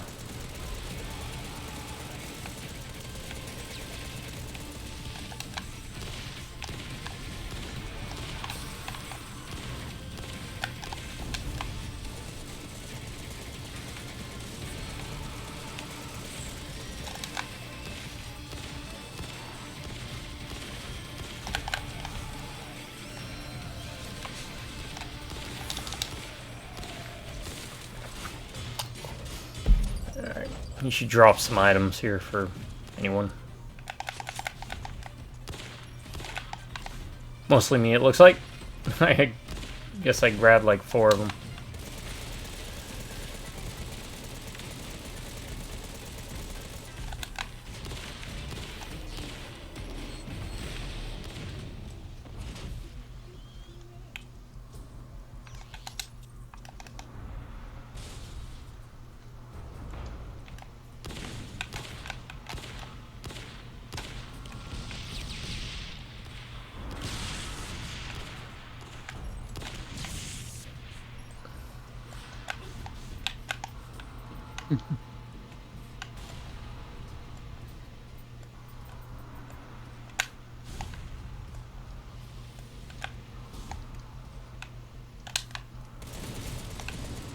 I was hoping to get some more bomb drops just because. Well, nope.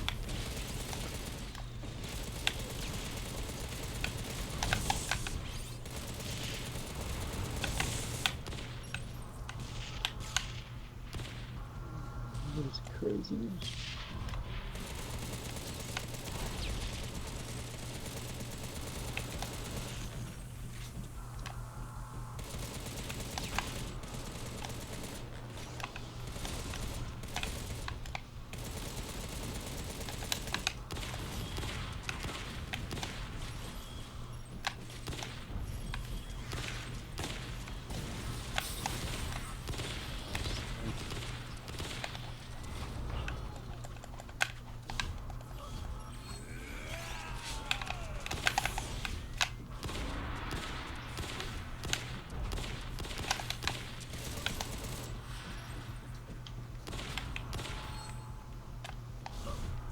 Oh, they drop anything? I guess that one didn't. Or we picked it up.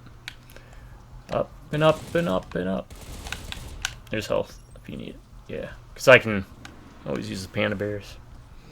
Or my bombs, we learned. Bombs also heal.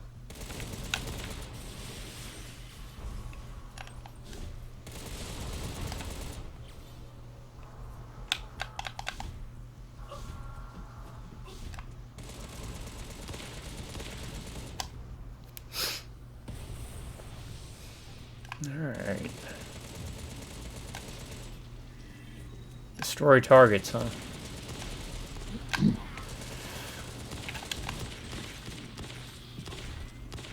on target.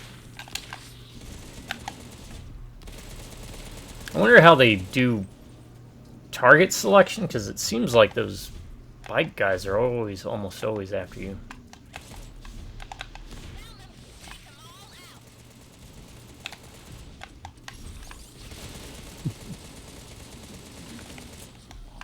Obvious.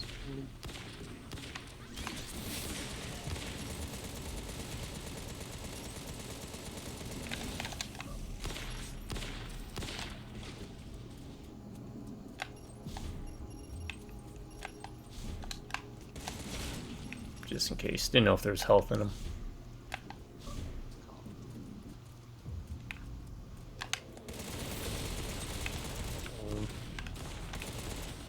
Alright. Oh! Ow, they hurt.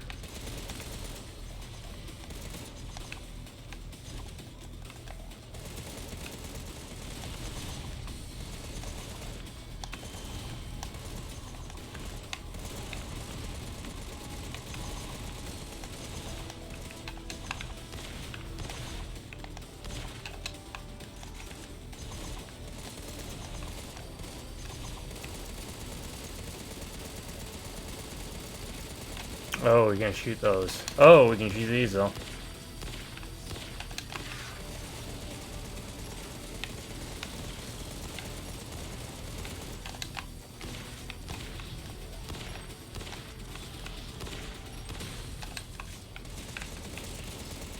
son of a.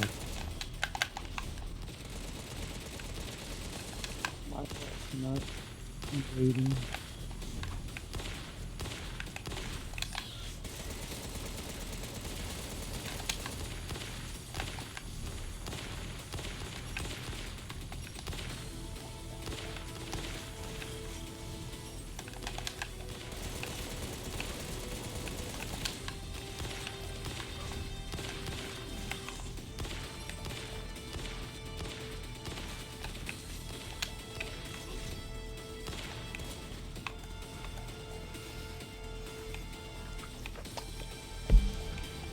No, no, no, no, no.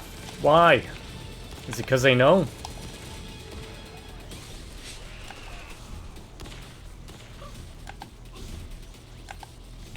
Oh, you bastish. No! Weird.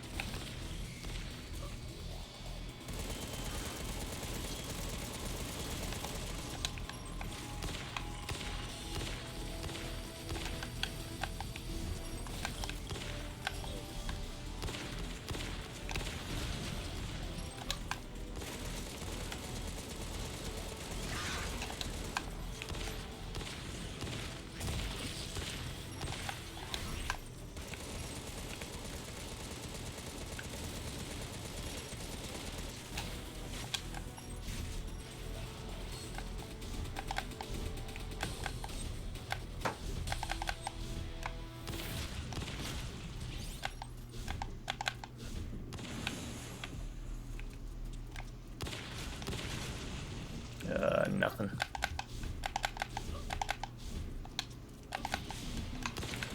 What was that? Oh.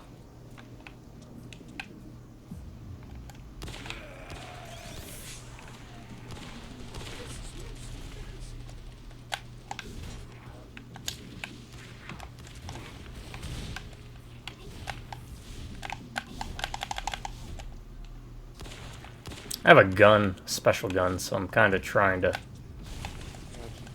not shoot as much as I'd like to.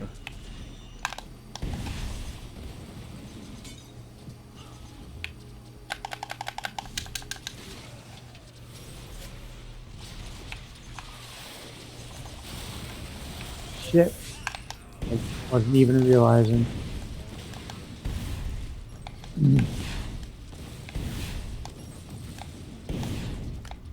This thing sucks. All I see is a bunch of missiles. Let's keep going. What was I thinking?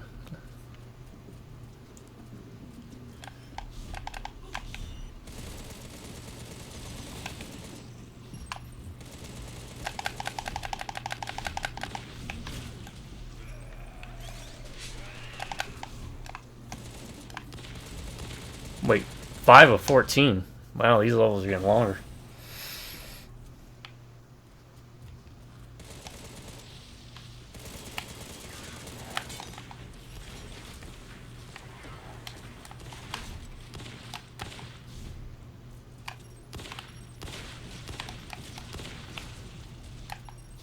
No, shit, sorry, forgot.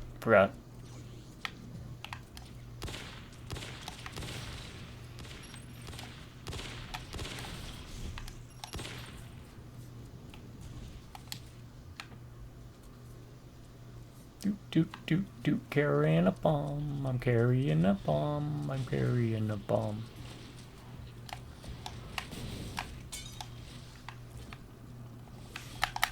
I should probably go to your side.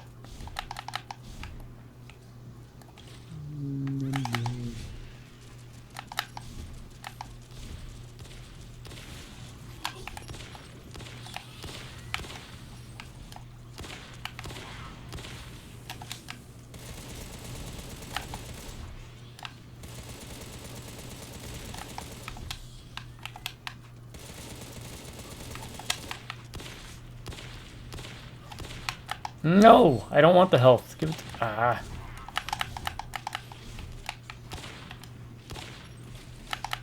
All right.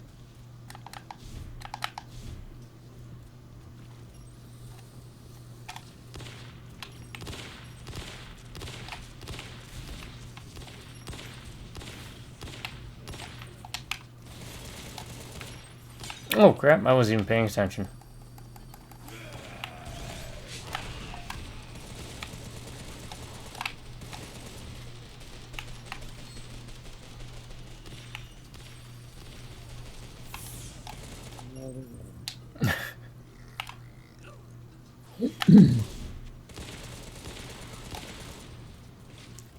As long as we can pick each other up.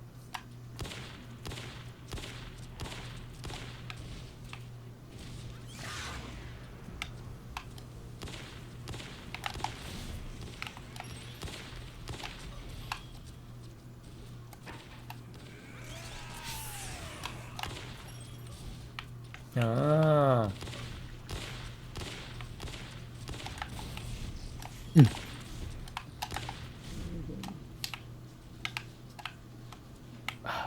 It's so finicky.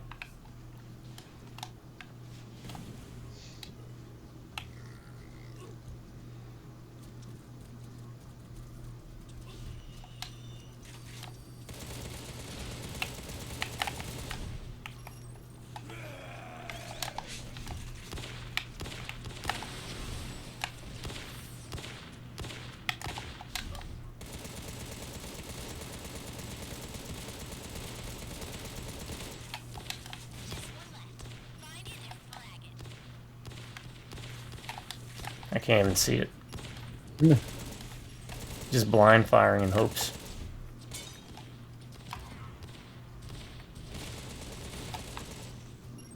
Gate's open. Let's keep going. Escape immediately. Yet, here we are.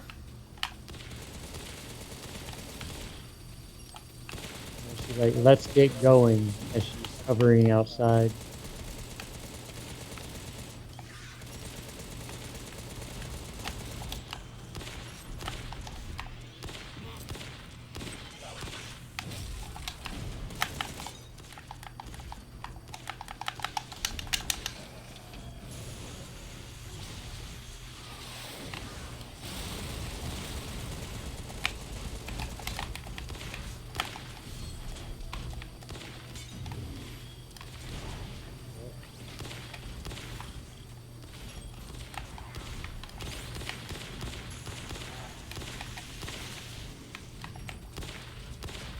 Down again.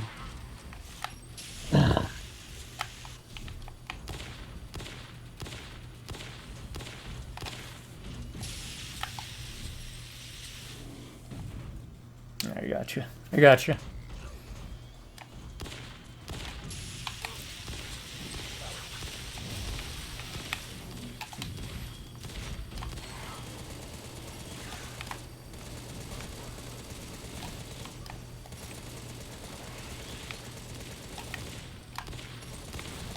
I can't use my panda bears for some reason at this point in the game. So it's a get good moment. It looks like we're transitioning over, so.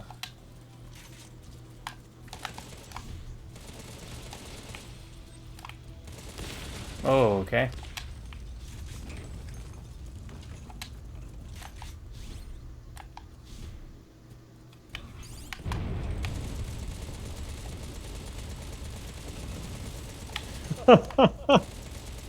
Oh, shit.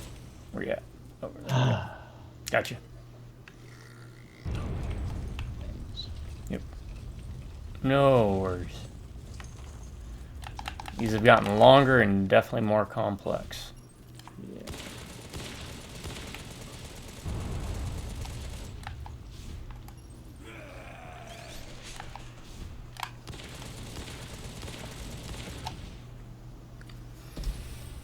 Which makes me wonder how the final stage is going to be, because it really is going on for a long time. At least this one feels like it is.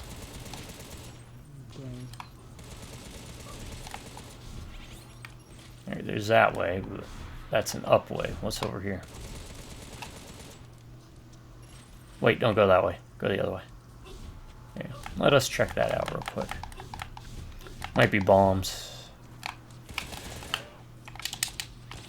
Finishing move.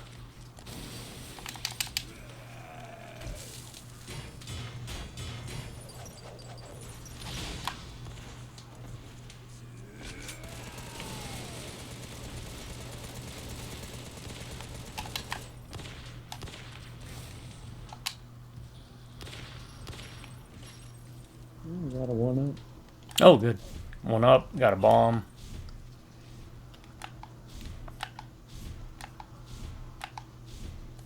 Couldn't ask for better. I'd like to say good job, but we got another asshole to deal with. See? I'm just prepping.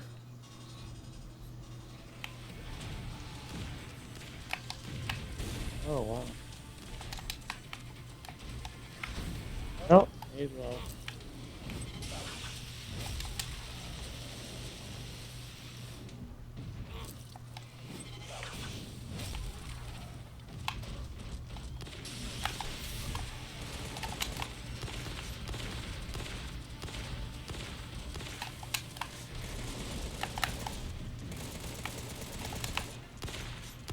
Well, at least it's these guys.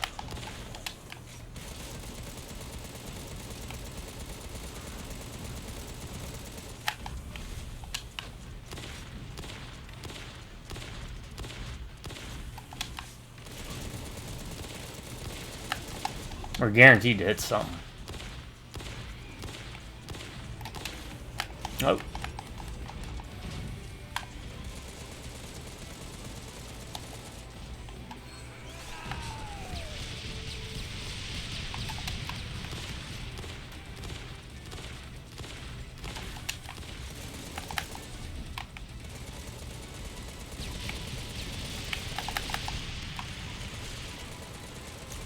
And there should be health down at the bottom.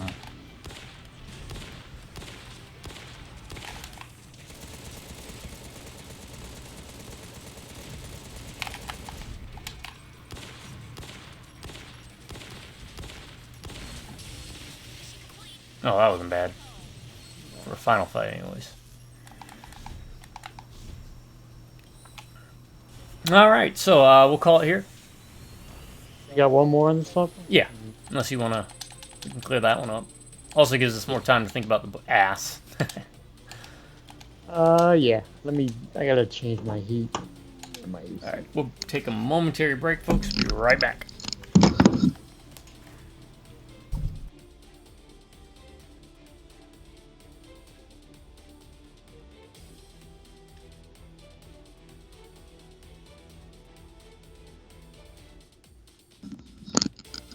Oh.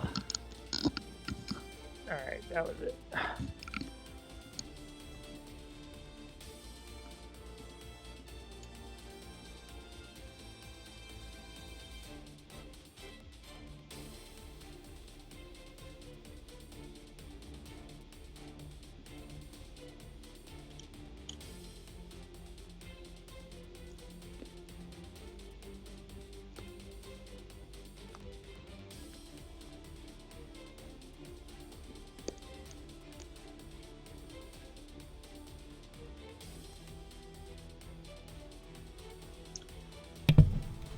Alright.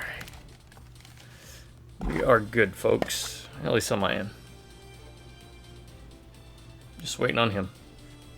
Oh, I'm back. Oh, shoot, okay. Not waiting on him. Waiting on me. I think I changed the mission. Did I change the mission? No, I didn't change the mission. Base camp. Forgot to change the mission. That's another little... It's not a huge issue, but... while we're here, I'm going to look up something real quick with the workshop. Is there one more level for the gun? Yes, and it costs 190,000.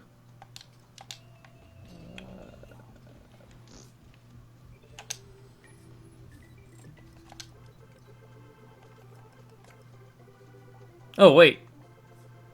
We can't do the last level. We have to do baiting enemies in single player mode. Which is mission rank 5. It's between frozen area defense and aircraft takeover.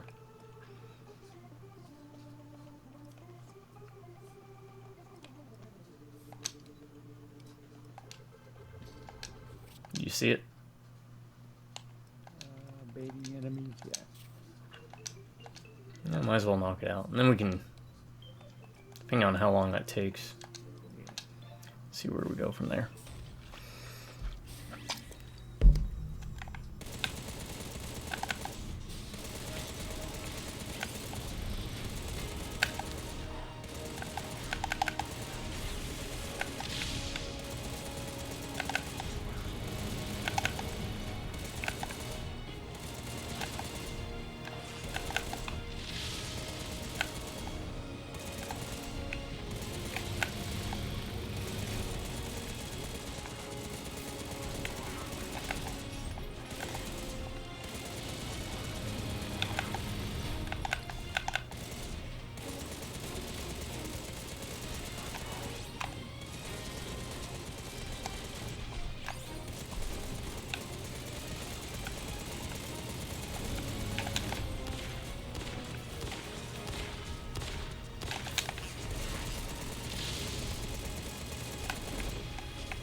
Oh, bullocks.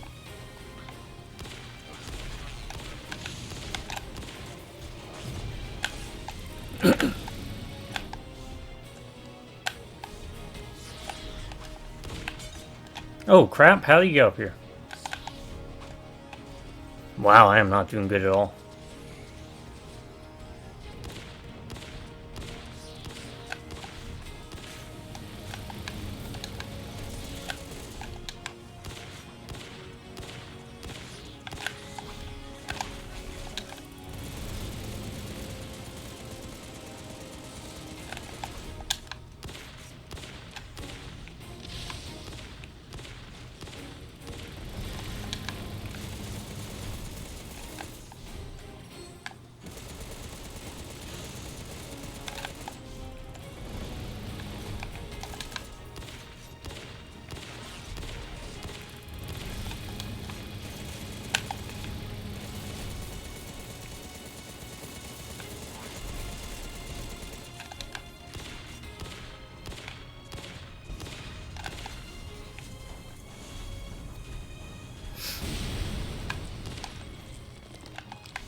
Oh, you penis sprinkle.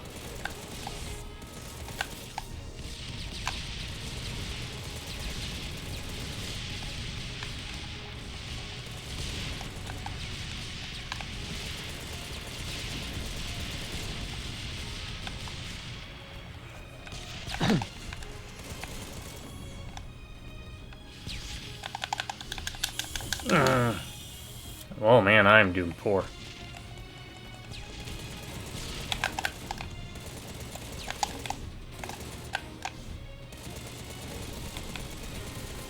I am not seeing it.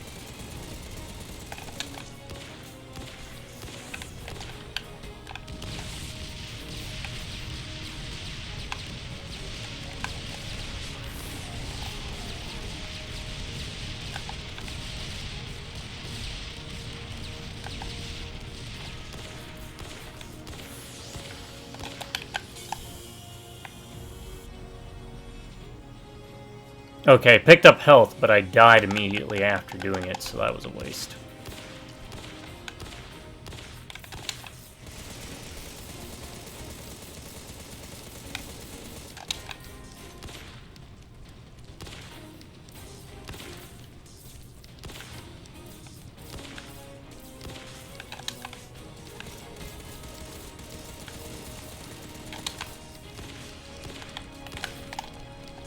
No, no, no, no, no.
Oh god, no.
Oh, did you beat it?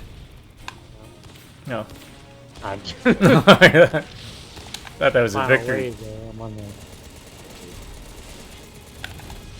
Which doesn't mean anything, because usually final wave there's like 20 different things coming out. That's true. That is very true in this game.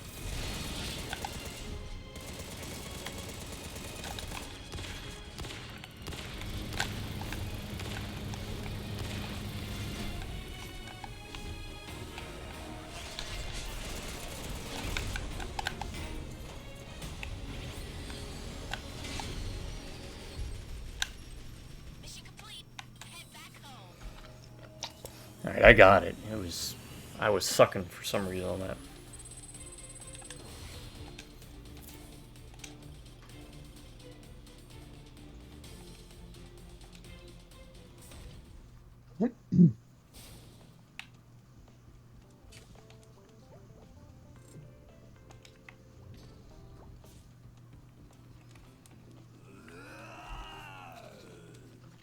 I'll be right back.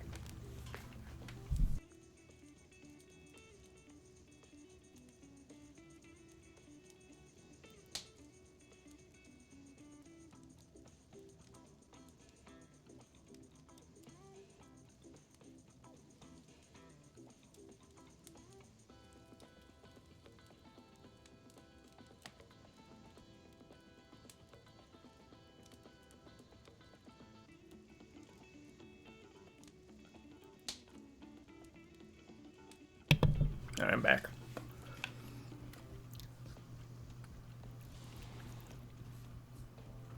Alright, let's see. What do we got? Nope. Wrong button. Black market. What do we got here? Machine gun mastery. I don't know what machine gun mastery is.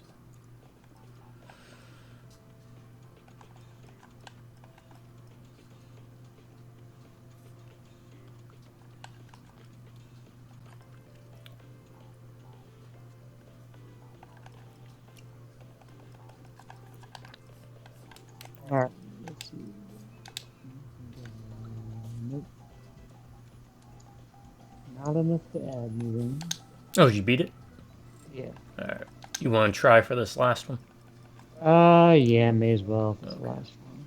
Yeah, it's the last one on mission rank 6, so let me know when you're ready for the invite.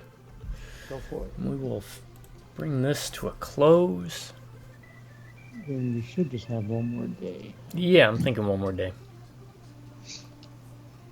Because everything I saw was like 7.5 is a good grinding level. Anything after that would have probably also popped up, but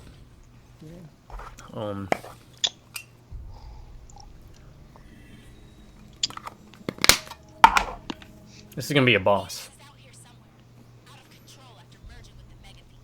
Let's kick his ass and I've noticed that the final stages are the like boss levels, or no?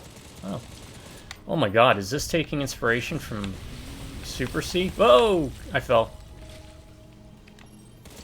Nope, you did. Hearts. Hearts on fire. Hearts on fire. Was that Hammerfall, I think? Oh god. Yeah.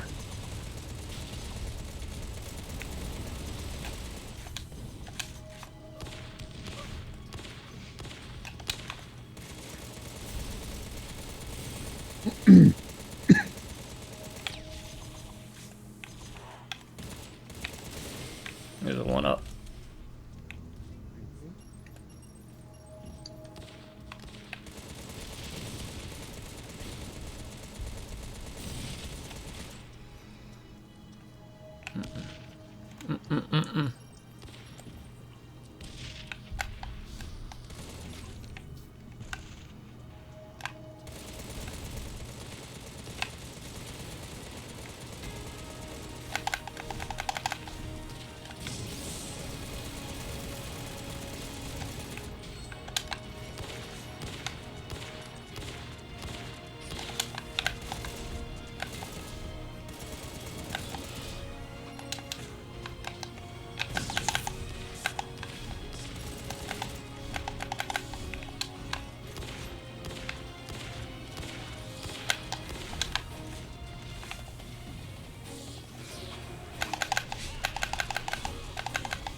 Alright, there's health there.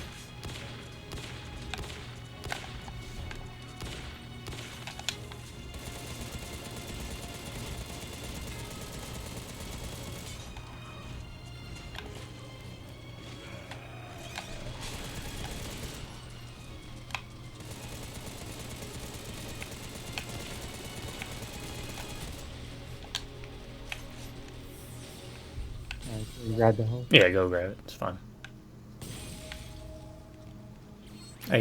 Again, I got the stuff that can heal me, so. Oh, The panda bears and the bombs. I wonder if there's an ability to heal more from the panda bear use. There probably is. Oh. Also that. wonder what's coming up here. In one of 6 cutscenes. Hmm. Oh, look at that. A lot of callbacks to bosses from different Contras. What's this one from? Super Contra and the one on Super Nintendo, Alien Wars, I think.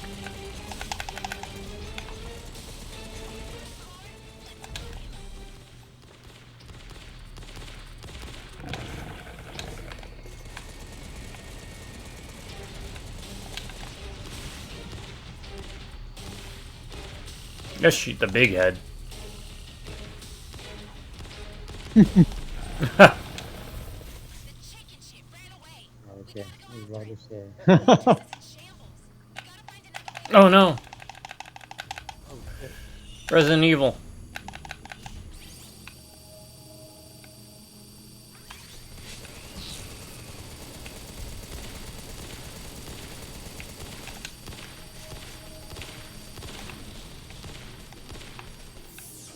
Fuck this.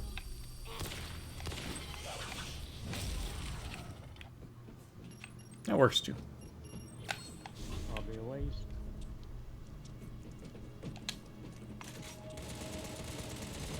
Here. Whoa, this camera angle. Didn't know what I wanted to do, did it? I honestly don't even know. What, are we on a track or on the cables? I guess we're on the cables.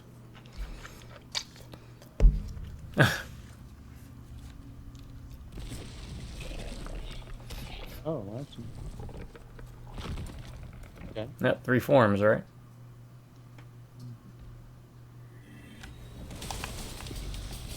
Okay, I can at least use my...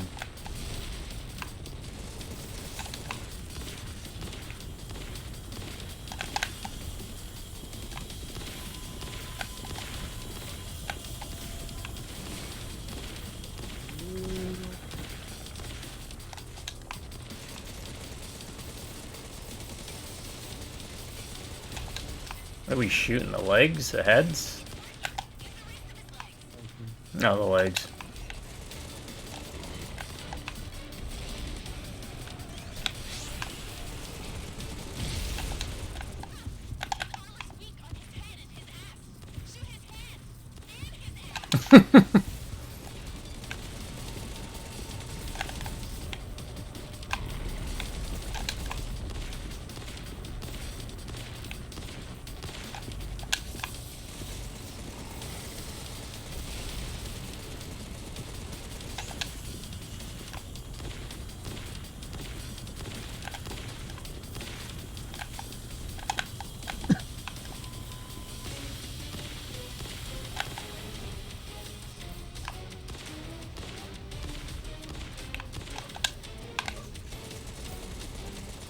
Should be a green box somewhere.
Just want to get some health.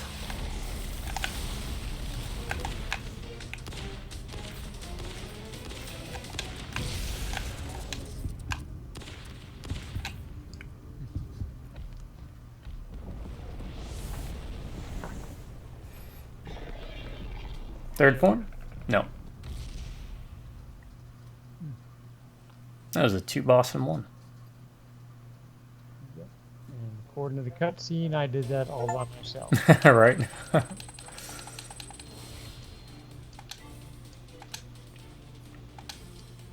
Alright. I'm gonna continue playing real quick just to see the mission select. Okay, so right, yeah, at least 7 is might be the last level, so which is 1, 2, 3, 4, 5, 6 more levels. So, all right, the book I am going to recommend you read is going to be the first Doom book. Okay. And the book I'm going to recommend is something I've recommended before, I think. The Ball on the Cross. All right, bring it with you when you show up, and trade books, and we'll read them, and then take it from there. We'll do a book report. A book report, yeah.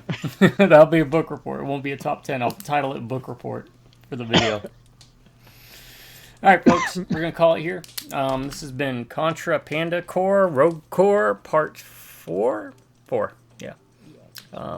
There's some hiccups. You'll have to wait until the Ryan's rating system or the Heath's, did he enjoy it? Was I entertained? That's it. Was he entertained? Until the very last video. So thanks for sticking with us. And to my subscribers, you all stay awesome. You have an amazing day. Or if you prefer, stay amazing and have an awesome day. Drive by Redneck Computers. We'll catch you next time. Until then, you all have a good morning, good afternoon, and a good night. Good night, everyone.